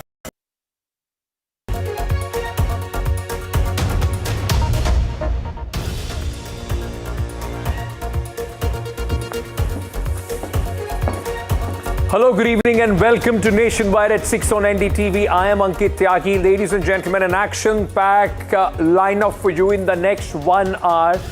The war continues despite all the assurances from Donald Trump, and the ripples of it are being felt here in India as well, both economically and politically. The Prime Minister, after Lok Sabha yesterday, decided to speak in the Rajya Sabha today, and what the Prime Minister said, ladies and gentlemen, have come under sharp scrutiny of the opposition. While the Prime Minister has assured that there are no outages, no shortages as far as LPG or crude oil is concerned, but the opposition is targeting the BJP and the Prime Minister, many calling this a missed opportunity for taking a swipe and saying for the Vishwa Guru. Where is India when there are so many nations trying to, in fact, jump into this whole, truce situation to try and work out some sort of an agreement between Israel, US and Iran. We'll also then shift focus on the broadcast to the firestorm which is raging on in Kerala. Election Commission has called it a clerical error, but the BJP seal, ladies and gentlemen, on a poll body letter has created a firestorm. There are questions being asked. An example, this is being used as an example by the opposition from Tamil Nadu to Kerala to West Bengal to say that this is the proof of how Election Commission is, in tow with the Bharatiya Janata Party. We'll get a former Chief Election Commissioner to react and understand how serious is this mistake. But let's first begin with our top story. Prime Minister Narendra Modi addressed Rajya Sabha today. His briefing came after the Lok Sabha yesterday. The briefing was for the members on the fast evolving situation in West Asia and its impact on India. The Prime Minister after speaking on this issue. And remember, this war has been going on. We have entered the 4th week of the war. It's been more than 24 days. And then the Prime Minister has decided to address the speakers both in Lok Sabha and Rajya Sabha, the members in Lok Sabha and Rajya Sabha. The Prime Minister insisted and said that the government has stepped up its diplomatic outreach. We are staying in close contact with countries across the region, including Iran, Israel, and the United States, while consistently pushing for de-escalation and reopening of key routes like the Strait of Hormuz. He called the situation worrisome. Meanwhile, the Prime Minister also warned of disruptions to global trade, adding that India is working to secure energy supplies by sourcing oil and gas from every avenue possible. But the opposition, which has been demanding a discussion on the situation, which has been demanding that the government comes out with answers to questions, the Prime Minister himself addresses those questions, sharply attacked Prime Minister Narendra Modi's address. Leader of opposition Rahul Gandhi, in fact, criticized India's foreign policy and called it a personal policy of Prime Minister Narendra Modi. And he also said that Prime Minister will act as per the wishes of United States and Israel. Other opposition party leaders too launched a scathing attack on the government. Samajwadi Party chief Akhilesh Yadav, in fact, went on to say that India has lost its chance to become a Vishwaguru, a swipe at what the BJP and the Prime Minister, the word that they use for India's renewed, in fact, position in the world. CPIM, which is, of course, the party which will be a ruling party in Kerala, their MP John Britters called Prime Minister's statement a partial account of facts, while Congress MP Rajiv Shukla alleged that India's foreign policy has failed. Now, ladies and gentlemen, there are few important questions that come out of what the Prime Minister has said. A, should this have been done earlier? Should the government be open for a debate? And on matters of such importance, why can't there be a cohesive policy formation, at least discussions within the government along with all the opposition parties? Has India done the right thing, or are there questions that the government should answer on the way this entire issue has been tackled? Let's first listen in to some reactions. युद्ध के बाद से ही Hormuz strait में जहाजों का आना जाना बहुत चुनौतीपूर्ण हो गया है, लेकिन विपरीत परिस्थितियों के बावजूद हमारी सरकार ने संवाद से, कूटनीति के माध्यम से रास्ते बनाने का प्रयास किया है। प्रयास ये है कि जहां से भी संभव हो वहां से तेल और गैस की सप्लाई भारत पहुंचे। ऐसी हर कोशिश के नतीजे भी देश देख रहा है।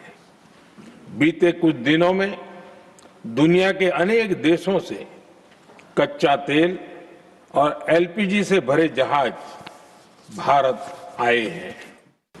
हम ईरान, इजराइल और अमेरिका के साथ भी संपर्क में हैं। हमारा लक्ष्य डायलॉग और डिप्लोमेसी के माध्यम से क्षेत्र में शांति की बहाली का है। हमने डी एस्केलेशन और हॉर्मुज स्ट्रेट खोले जाने पर भी उनसे बात की है। कमर्शियल जहाजों पर हमला और हॉर्मुज स्ट्रेट जैसे अंतर्राष्ट्रीय जलमार्ग में रुकावट अस्वीकार्य है। भारत ने नागरिकों पर, सिविल इंफ्रास्ट्रक्चर पर, एनर्जी और ट्रांसपोर्ट से जुड़े इंफ्रास्ट्रक्चर पर हमलों का विरोध किया है।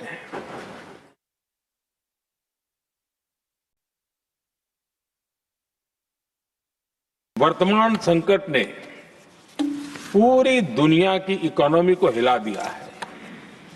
अभी तक पश्चिम एशिया में जो नुकसान हुआ है उससे रिकवर होने में भी दुनिया को बहुत समय लगेगा। भारत पर इसका कम से कम दुष्प्रभाव हो, इसके लिए निरंतर प्रयास किए जा रहे हैं। हमारी इकोनॉमी के फंडामेंटल्स मजबूत हैं और सरकार पल पल बदलते हालात पर नजर रखे हुए है। सरकार इसके शॉर्ट टर्म, मीडियम टर्म और लॉन्ग टर्म ऐसे हर प्रभाव के लिए एक रणनीति के साथ काम कर रही है।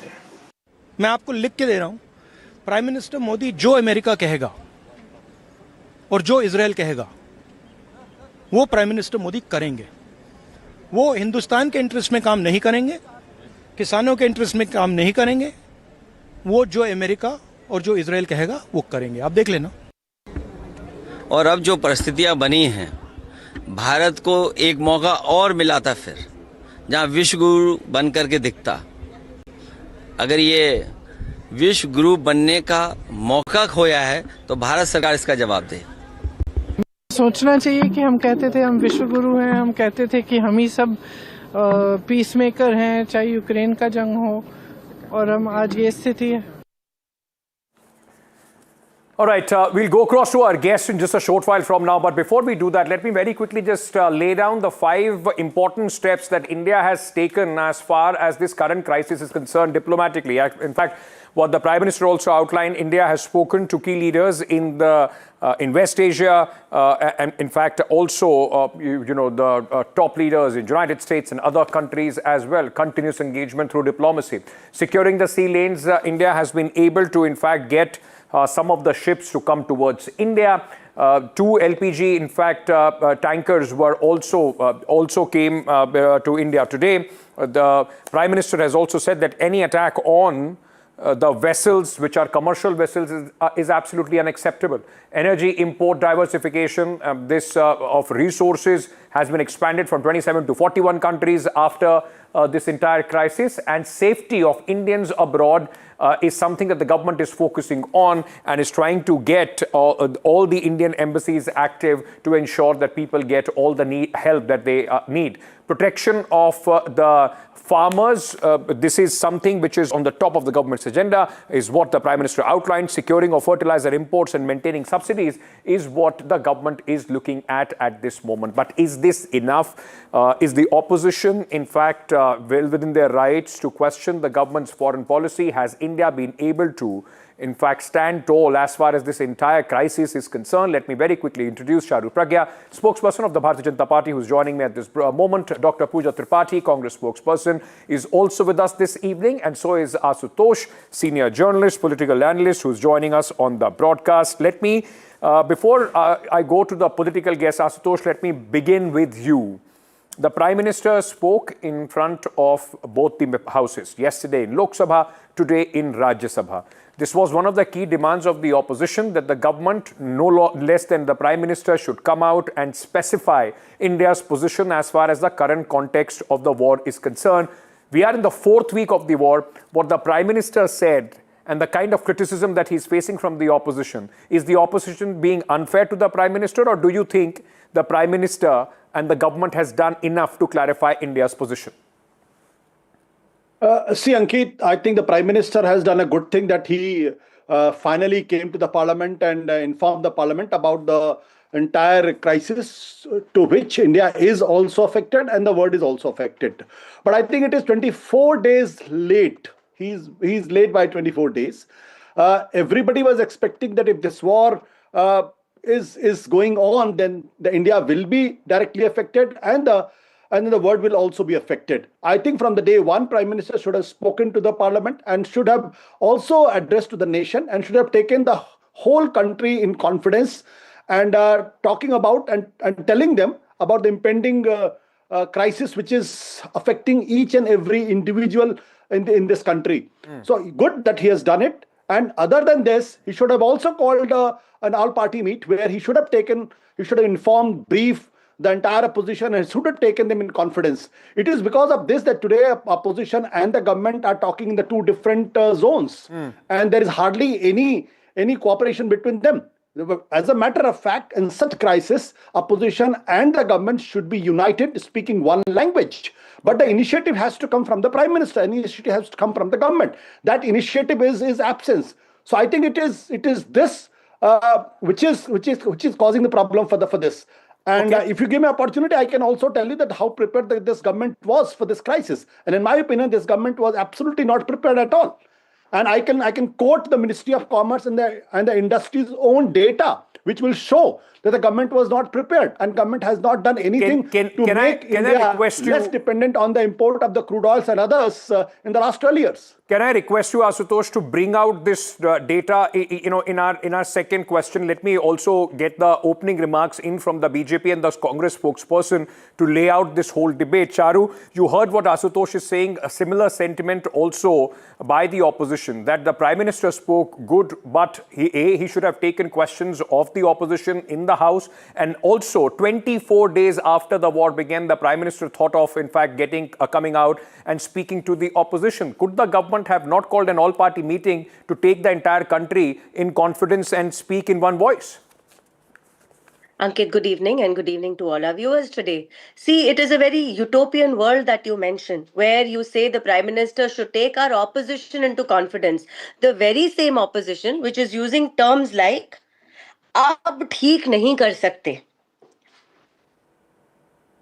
Right, that is the Indian opposition speaking today. The Indian opposition is making fun of words like Vishwaguru, which are not coined by the PM, which are not coined by the Bharatiya Janata Party, which are a part of Indian civilizational language. Making fun of terms like that to take a jibe at your own country at the time of a crisis which is not of our making, where we are feeling the ripples. I don't think that speaks of any kind of a sensibility. So let's put that aside. I'm not expecting the opposition to stand with Bharat even in a crisis, as they have shown us during Operation Sindoor. And for those who are calling India unprepared today, most respectfully, I want to ask you, in the UPA era, in 2012-2013, when Iran was sanctioned for the first time, do you remember what India did? It was constrained because all the oil came from one geography. Payment channels collapsed. Dependence was high. Policy responses were so reactive. Our entire economy was based on a system that was not in our control and failing.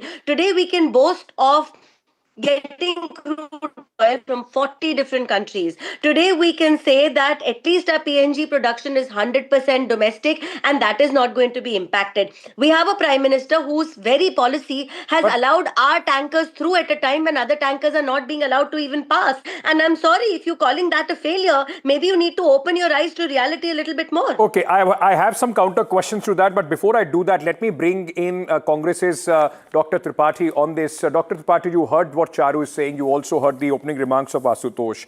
The fact is that it's good that the Prime Minister came out. This was one of the very key demands of the opposition. He's laying bare the facts of what the government is doing. Should the opposition at the time of crisis, as Charu is saying, poking holes at their own government, questioning it, or should the opposition be doing more to ensure that India is able to tide by any problem or crisis or the ripple effect that is being felt in this war? Ankit, let's go back to the day when the war in West Asia was started. It was on 28th of February. And opposition, the whole opposition parties, everyone said that let's put aside the no confidence motion. We want to have a discussion on what's happening in West Asian conflict. We want to have a discussion on what's our energy contingency plan. We want to have a discussion on, how we are diversifying our energy resources and everything. But the government said that there will be a suo motu statement by Minister of External Affairs, S. Jaishankar, and there would be no supplementary questions. Parliament is the biggest seat of debate and discussion. And when you say the war has not reached our backward, it has reached our homes. Our LPG supplies are drying up. There are queues. There's massive, anxiety all across the country. And Prime Minister does not believe in press conferences. That's his calling. But Prime Minister also does not believe in making a statement on the floor of the Parliament. 25 days when, we have increased the LPG prices to 60 rupees, when you increase the prices of industrial diesel, when you increase the prices of premium petrol, everything, every sector is fearing the brunt, and then Prime Minister comes and makes a statement, and again there are no supplementary questions. There's a fundamental question that opposition wanted to ask.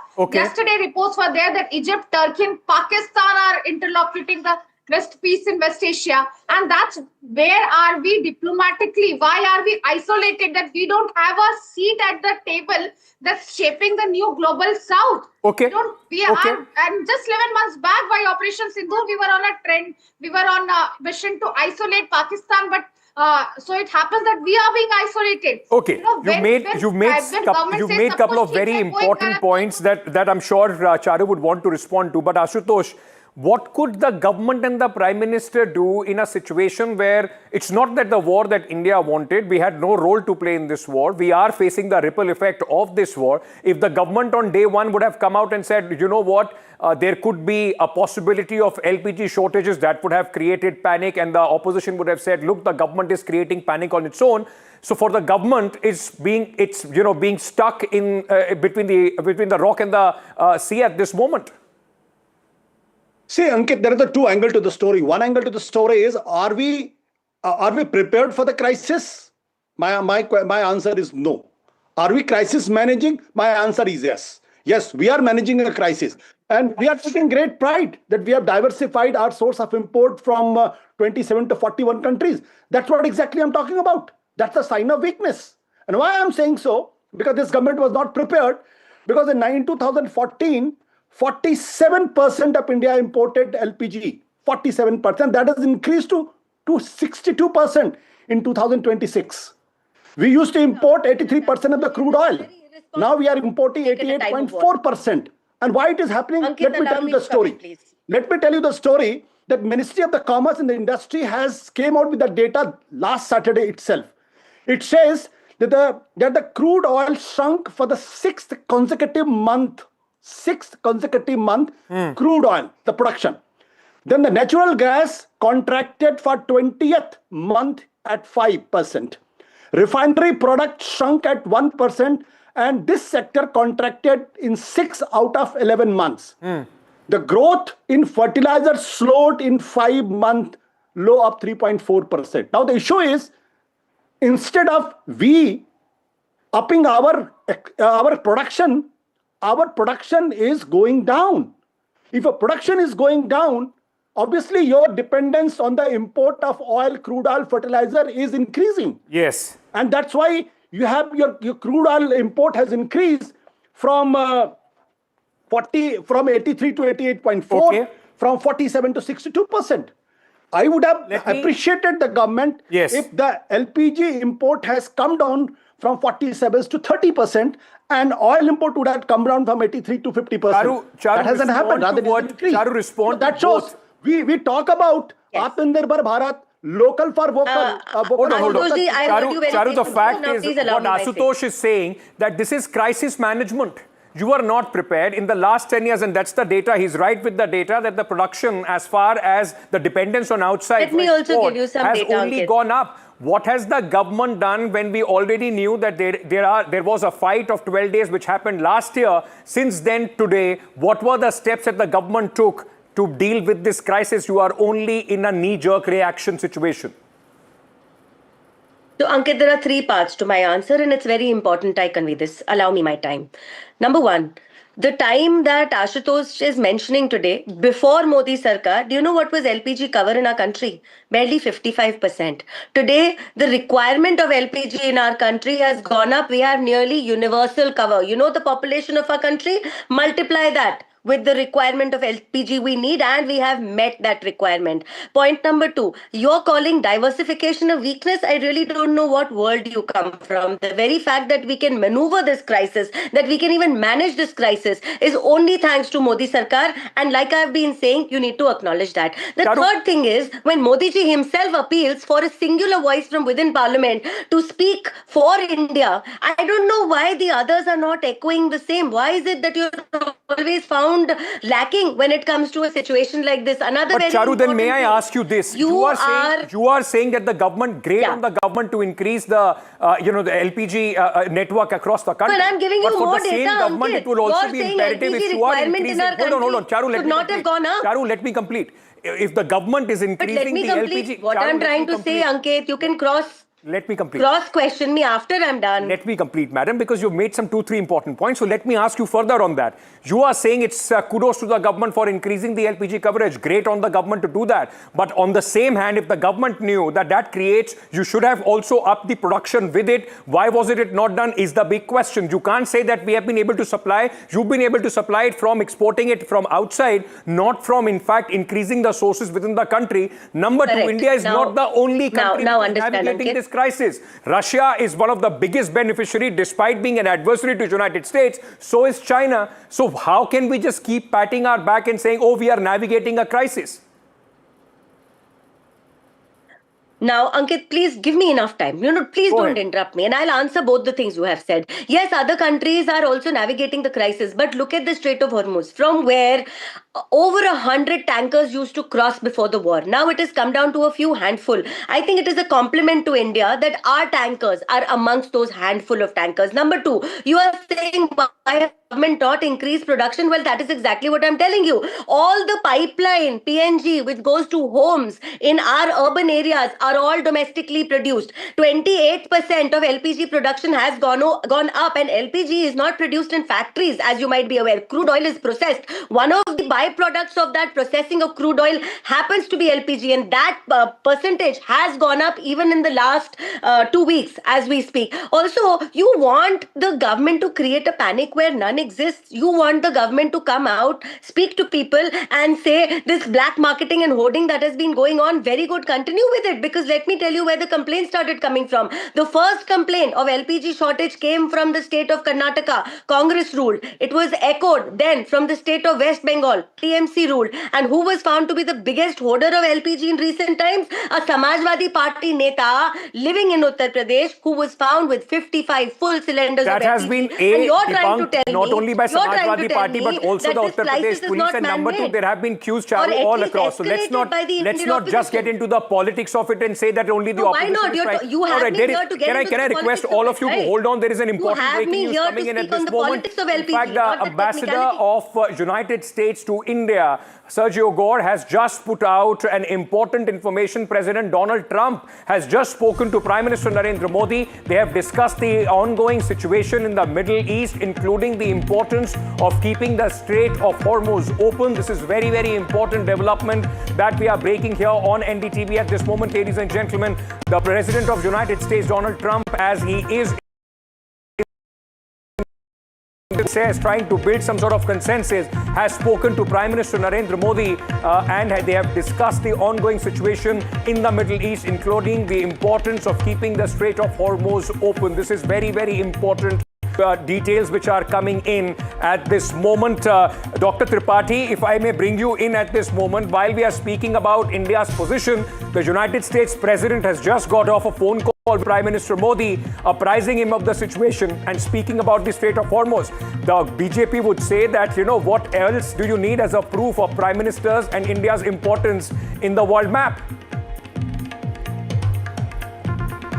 President Trump hasn't given us more a waiver to get Russian oil, to buy Russian oil at premium, which we were getting before at the discounted price. The Strait of Hormuz, the ships from China, Japan and Russia have an easy passage. Prime Minister Modi have spoke to Iranian counterpart 2 times and Jaishankar ji has spoken for multiple times, and all we have got is four vessels that have passed. Still, there are 37 vessels and 1,100 sailors, and stuff worth of $10,000 stuck in Strait of Hormuz. And then again, we come to the same fundamental question. Okay. Ma'am, can I request you to stay on with me? My colleague Vishnu Shom is with us at this moment. Vishnu, an important phone call between the President of the United States and Prime Minister of India. Yeah, no, this is very, very critical. It takes place at a time when there are global concerns about the future of energy and supplies across the Strait of Hormuz. India, remember, has an important relationship with both Israel and Iran, but we would certainly be seeking clarity from the United States as well. Now, India's quiet diplomacy through this entire period is quite evident. The Foreign Minister, Mr. Jaishankar, has spoken to several leaders, not just in the United States, but essentially all leaders across West Asia, as has the Prime Minister. But now you've had this direct conversation between Modi and Trump. I'm not clear who initiated that. That's not been mentioned in this press release, or this tweet rather, by the US Ambassador Sergio Gore. But it is important, and it sort of would be one where they discuss the situation very closely at a time when the United States has indicated its willingness to get into negotiations with Iran to bring an end to the war. But those are very early steps. I think the global energy crisis is something which India would certainly be looking to resolve. Vishnu, like you said, can I also try and understand from you, does this also mean that there is possibility of some role that India can play? Because at this moment, there are too many chips which are moving as far as this entire conflict is concerned. India is already playing a role. India's role is not one which is very vocal or one where a lot is being claimed. But the fact of the matter is that India is a primary player in West Asia in terms of our diplomatic relationship. We are a primary player in terms of our relationship with Israel and certainly with the United States. And therefore, there would be quiet diplomacy which is underway. Of course, India is engaging and interacting with Iran, which is why we've seen a handful of our gas tankers, oil tankers go through the Hormuz. That ensures that our immediate oil and gas requirements to a certain extent, a small extent, are met. Now, this doesn't necessarily mean that there's a long-term agreement with the Iranians which is in place, but at least we have that level of communication with them that to ensure that this takes place. What the Prime Minister would be focusing on or has focused on in his conversation with the US President is for a larger solution to this crisis, because India and indeed countries across the world seek a lasting peace in the region, which sort of has a monumental role in global commerce and in fueling the economies of countries across the world. Vishnu, given the the relationship that Prime Minister Narendra Modi and President Donald Trump personally, in fact, share quite a warm relationship between both the leaders, do you also think that because Prime Minister has been advocating peace, Prime Minister has been advocating peaceful resolution to this conflict, this would be very, very important at a time when Donald Trump is also looking for an off-ramp as far as this entire crisis is concerned? I think India, and we've done this certainly with Russia and Ukraine, would offer any move or any suggestion that India can make or any gesture diplomatically which India can push through at a time of unbelievable conflict and unbelievable tension internationally is something which is always there. It is at the basis of Indian foreign policy. We seek a peaceful end to the crisis. At the same time, we want and we celebrate the international movement of commerce on international waters, which is why we want the Strait of Hormuz to be kept open. We do not want any attack on energy resources, whether it's in any of the Gulf countries or indeed in Iran as well. We are seeking a transparent, peaceful solution. Now, that's what India wants. But obviously, the war in West Asia has taken a course of its own. But the fact that you've got Prime Minister Modi and the US President Donald Trump speaking is an indicator of the seriousness with which India is approaching this, and indeed a recognition of how important that relationship between America and India is. All right, so this big news coming in at this moment, Vishnu, just for the benefit of our viewers, those who are tuning in, let's recap what has happened. This important piece of information coming in, which has been put out by the Ambassador Sergio Gore, in fact, saying that there has been a telephonic conversation between Prime Minister Narendra Modi and President Donald Trump. Vishnu, important discussion. Let's just recap it for our viewers. No, it's just a very short tweet which is coming from the US President. I beg your pardon, the US Ambassador to New Delhi, Sergio Gore. I'll read out that statement. President Donald Trump just spoke with Prime Minister Modi. They discussed the ongoing situation in the Middle East, including the importance of keeping the Strait of Hormuz open. So that is, of course, the key focus, which I just discussed with you. It has been India's time-tested position that international commerce must be allowed through the Strait of Hormuz. We've objected to any effort at blocking the Strait of Hormuz. This, of course, poses a real threat. It's something which Iran seems to be dictating over the last several days. But as the world moves, hopefully, towards a peaceful resolution, with the US indicating that it is willing to negotiate with Iran or talk to Iran, there is a hope that the situation in the Strait of Hormuz will also be resolved. It's still relatively early days, and we can only hope that this isn't some sort of strategic pause by the United States, but is a genuine step towards peace, and one which can be worked out into a lasting arrangement. All right, Vishnu, just in the context of this phone call between Prime Minister Modi and President Trump, just give our viewers a sense, because you've been keeping a very, very close eye on this since the time Donald Trump has come out and announced this pause. How has been the situation as far as the war is concerned? Has it had any significant impact on the hostilities?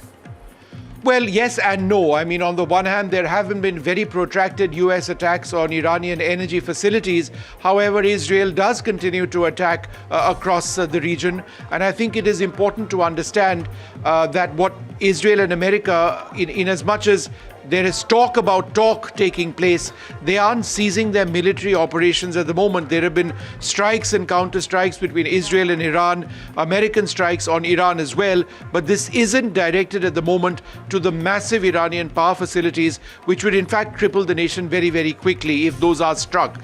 However, while America isn't striking those targets, they are striking other targets, whether military or otherwise. So it's not as if the fighting has come to an end, no, but there is a statement from America that the US president has said that he's deferring any strikes on Iranian power facilities in the hope that that talks, which apparently should be taking place soon between both sides, it's been taking place behind the scenes already, results in something which is tenable and lasting. Right, so important news coming in at this moment. US President Donald Trump has spoken to Prime Minister Narendra Modi, and in the discussions, of course, the key energy route, the Strait of Hormuz, has been discussed. So is the situation as it is evolving in the Middle East. Vishnu, you know, for Prime Minister Narendra Modi, and we have seen what he said today in the Parliament, that India is looking to ensure that our energy security is guaranteed on case-by-case basis. We are also speaking to the Iranian authorities, and the result is that at least 4 tankers have been able to come to India. What more diplomatically at this moment is India engaged in to ensure that the energy pipeline continues to flow for India? India is looking to expand our pipeline, our supply of gas, supply of crude oil from multiple sources. There is already Russian crude which is coming in. Remember, there were sanctions which had been placed against India for the import of Russian crude. The US has done away with those sanctions and is in fact now encouraging us to go ahead and sort of take away some sort of the pressure in the international oil markets to prevent an oil shock by continuing to import Russian oil. So that's one.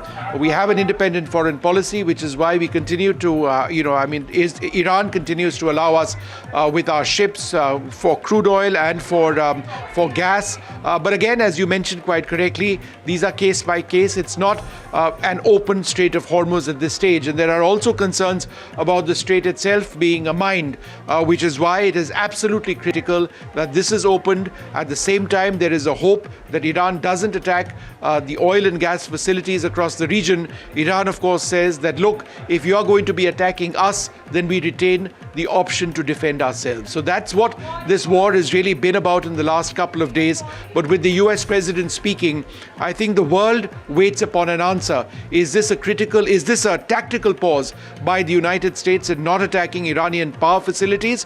Or is this a genuine beginning to the end of the crisis? Vishnu, before I let you go, let me ask you this, one more question. The fact remains, like you said, it's an important moment as far as this war is concerned, whether it's a tactical, in fact, pause, or is it genuinely the beginning of the end of this war? Who are the key players at this moment, Vishnu, that at least we know of, those who are trying to, in fact, get the conversation going to try and dial down the hostilities as far as, these countries are concerned? Because remember, President Trump said that they are talking to somebody top in Iran, did not disclose who that person is. Well, it does appear that the new speaker in Iran might be one of the individuals that they are speaking to. The US thus far is unlikely to have been speaking to them directly. There are multiple countries which have been working to ensure that there is a line of communication, including Turkey, Egypt, and possibly Pakistan as well. There are some suggestions that there may be talks which happen in Islamabad, but I see that as being presently unlikely, because it's very unlikely that Israel, which has a lot of problems with Pakistan, would actually send a delegation there. So whether there would be talks in Turkey or in Cairo, that's something we don't know at this particular juncture. But there are talks that are taking place, and I dare say India's quiet diplomacy may be a part of that, even if others have been mentioned. So it's an international effort at reaching out to Israel, to reaching out to America, and indeed Iran. We have an embassy in Tehran which is open. India is absolutely committed to ensuring one way or the other that we can offer help if it is sought to ensure that the global crisis ebbs. All right, so let me just very quickly just recap this news which is coming in at this moment. This is via tweet, via an ex-post. Ambassador Sergio Gore has in fact said that President Donald Trump just spoke with Prime Minister Narendra Modi. They discussed the ongoing situation in the Middle East, including the importance of keeping the Strait of Hormuz open. Remember, this becomes one of the very important discussions at the time when there is a possible off-ramp that is being looked at. And as Vishnu Shom, my colleague, who has been, in fact, right at the top of all the developments of this war, has been saying it will be important to see whether this is a tactical pause by the President of the United States, or is it genuinely an effort to ensure that the war comes to an end. Despite this 5-day pause, there are certain operations from Israel, retaliation from Iran, and some operations from the United States also going on. So it is early at this moment, early hours at this moment, to say whether there has been a significant impact on the ground of that pause. But at least at this moment, this phone call becomes very, very important in the context of what is happening, and the world leaders, those who are talking to each other, to try and in fact be in a position where the beginning of the end of this war can be seen. Let me very quickly also go across to my colleague Gauri Dwivedi, who's joining me with more details on this. Gauri, an important phone call to say the least, as far as Prime Minister Modi and President of the United States is concerned, at a time when there are countries involved in negotiations. This phone call assumes quite significant. It is extremely significant for three very important reasons. In addition to all that Vishnu said right now, Ankit, three very important aspects that need to be highlighted. This means that when it comes to any serious long-term negotiations with regard to ending the blockade around Strait of Hormuz, India is a key stakeholder. That is an extremely important aspect of how one should see it, because even the messaging that the ambassador put out does indicate that the two leaders spoke at length about the Strait of Hormuz being free. India is an extremely important stakeholder, given the fact that we import about 40% of our energy needs from Strait of Hormuz. So that's the first important aspect of the relevance of India with regard to Strait of Hormuz. The second equally important fact is that at this stage, the 5-day pause that is there in place, there are back channel lines of negotiations that are taking place. Some other Muslim nations are involved, Egypt, Turkey being one of them. When it comes to rallying support for what Donald Trump wants to come out as a peace formula, he does want India to also be on board. India, remember, is a very important voice of the global south. So to that extent, getting India on board is also extremely important. Whatever shape and form those peace negotiations may take, there are conflicting reports that are coming in. So be that as it may. And the third equally important aspect, Ankit, that needs to be kept in mind is this is a huge, contrary to what some of the reports that were coming in about how India hasn't played an important part so far. We've just been, our strategic autonomy has been to our disadvantage, so to say. It's really, ending all those negative conversations around the role that India may play and is playing as far as ending this conflict is concerned. And also comes just hours after Prime Minister Modi also reiterated that dialogue and diplomacy is the only way that this conflict is going to end. All right, very, very important, some points that you are mentioning, Gauri. Let me go back to Vishnu Shom on this. Vishnu, like you've been mentioning that it may not have been with the kind of same, the way the other countries are putting it out. India has been engaged in silent diplomacy as far as this entire conflict is concerned. Right from day one, India has been advocating, peaceful resolution of the conflict. This phone call in that context also becomes important while the reports are flying in of Pakistan and other countries, those who are involved in active negotiations. I think at this juncture, given the crisis that the world faces, any effort at trying to ensure that there is peace in the region and the Hormuz Strait is open and that oil traffic and gas traffic flows through is actually welcome. I think the India-Pakistan battle and rhetoric can be saved for another day. At this stage, any country in the world which can actually, push through something which benefits billions is important. I was speaking to the economist Geeta Gopinath yesterday. She pointed out that with gas prices prices, with oil prices at more than $100 a barrel, more than $103 a barrel, we could be looking at a situation where India's top-line GDP growth numbers, which have been the best in the world for an economy our size, are impacted. The oil shock will be felt for a very long period of time. Already on the basis of the damage which we've seen, for example, in oil and gas fields in Qatar, which have been significantly hit, that it'll take years for 100% supply to be resumed once once the repairs actually take place. So there's a great deal of damage already. The shipping fleet of the world, oil tankers, the insurance claims, the worries about an environmental tragedy, all this needs to go away before there is actual progress. And so we are staring at an oil shock across the world. It's something which can result in inflation as well across fields.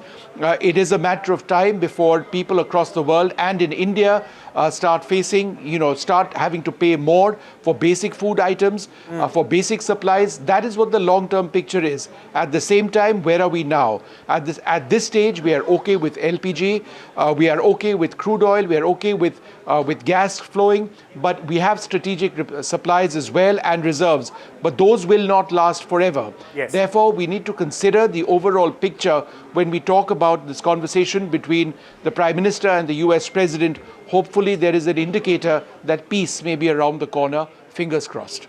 Absolutely. Can I request both of you to stay on with me? I just want to very quickly tell our viewers, this NDTV data to give you a sense of how India is navigating this crisis, because 2 more tankers are on its way. In fact, they are coming to India. 2 more of these very important India-flagged LPG tankers have crossed the Strait of Hormuz. And you will see that in this data presentation that we are bringing to you from NDTV Datafy. Now, they have crossed through the Strait of Hormuz through Iran-approved safe corridor. Both these vessels, which are named Jagvasant and Pine Gas, are in fact have crossed through the territorial waters of Iran on Monday, while the Jagvasant tanker loaded with LPG in Kuwait, Pine Gas had set sail from United Arab Emirates. Both are located in the Persian Gulf.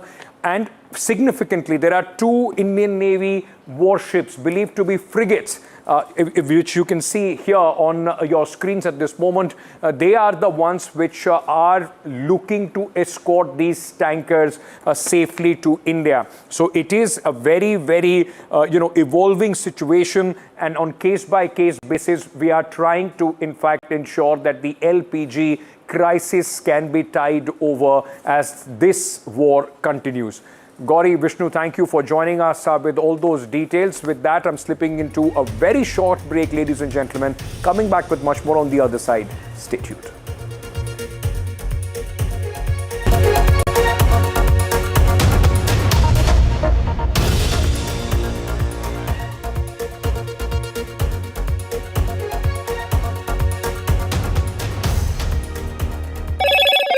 Hello, Moto. Motorola, India's leading AI smartphone brand. Motorola Signature, India's #1 camera phone. Grab Motorola Signature today.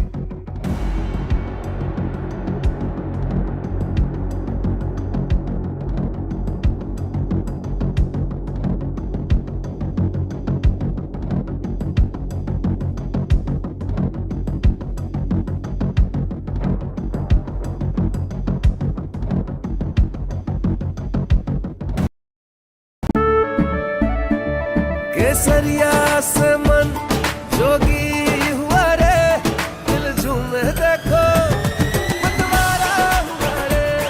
केसरिया से मन जोगी हुआ। हर पल मनाओ केसरी त्योहार। विमल, बोलो जुबान Kesari. Si tu le vuoi la mia cittadina, quando si fa l'amore sotto luna, come te va a stare la view.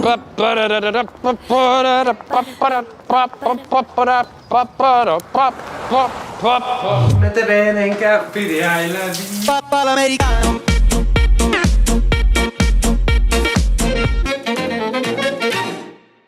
आपको शायद पता नहीं होगा, अपार ने INS विक्रांत के लिए 150 से ज्यादा तरह के केबल्स बनाए हैं। देश के टॉर्पीडोस में भी हैं अपार के केबल्स। वंदे भारत भी अपार के केबल से ही स्पीड पकड़ती है और यही वायर्स और केबल्स हमारे घरों को भी पावर करते हैं। विश्वास इसमें अपार, तभी तो ये है देश का तार।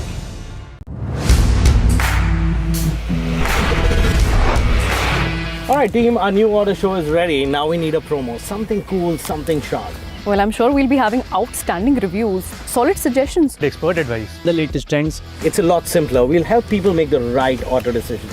It's got the cool stuff, geeky stuff, serious stuff, all of it, so that you can discover, decide, and drive. I'm Siddharth Sharma, and I am your automate.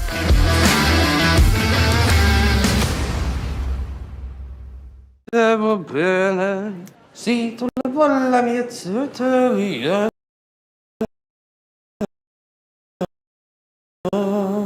Quando si fa l'amore sotto la luna, come te va a stare la biu.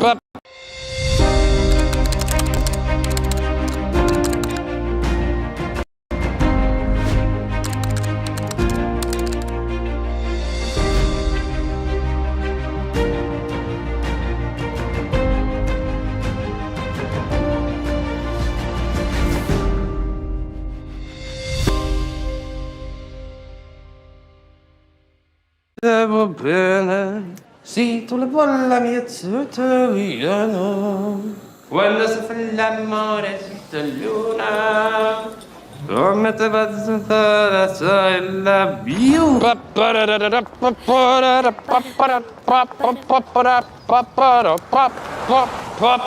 Mette bene in cappi di I love you. Papà l'americano.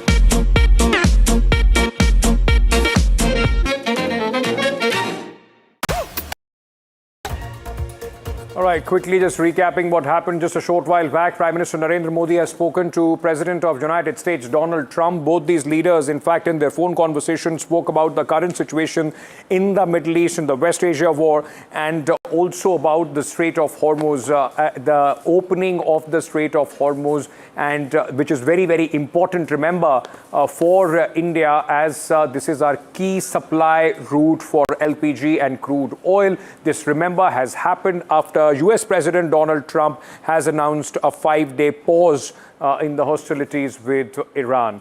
With that, we're slipping into a short break.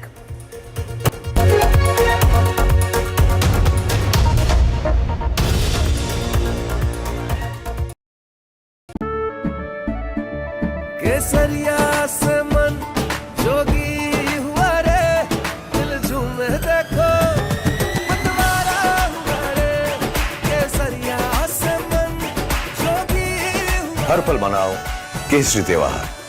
विमल, बोलो जुबान Kesari. Devo bene, sì, tu la vuoi la mia tutoria. Quando si fa l'amore sotto la luna, come te va a stare la biu.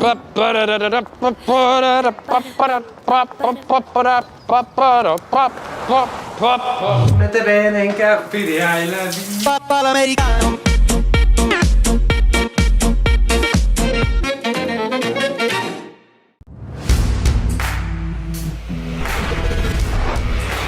All right, team, our new order show is ready. Now we need a promo. Something cool, something sharp. Well, I'm sure we'll be having outstanding reviews, solid suggestions, Expert advice, the latest trends. It's a lot simpler. We'll help people make the right auto decisions. It's got the cool stuff, geeky stuff, serious stuff, all of it, so that you can discover, decide, and drive. I'm Siddharth Sharma, and I am your automate.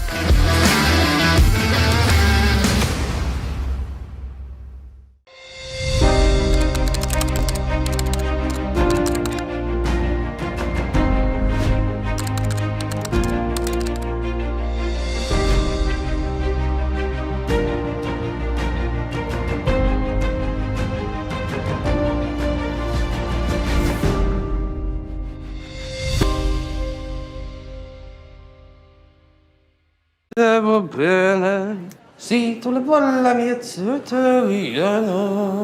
Quando si fa l'amore sotto la luna,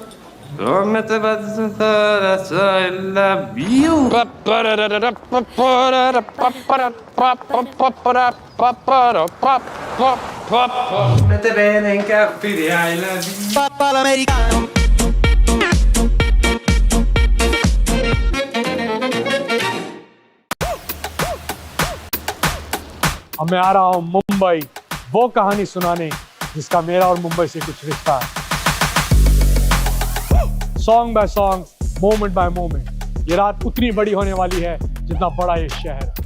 my story, India chapter, Mumbai episode.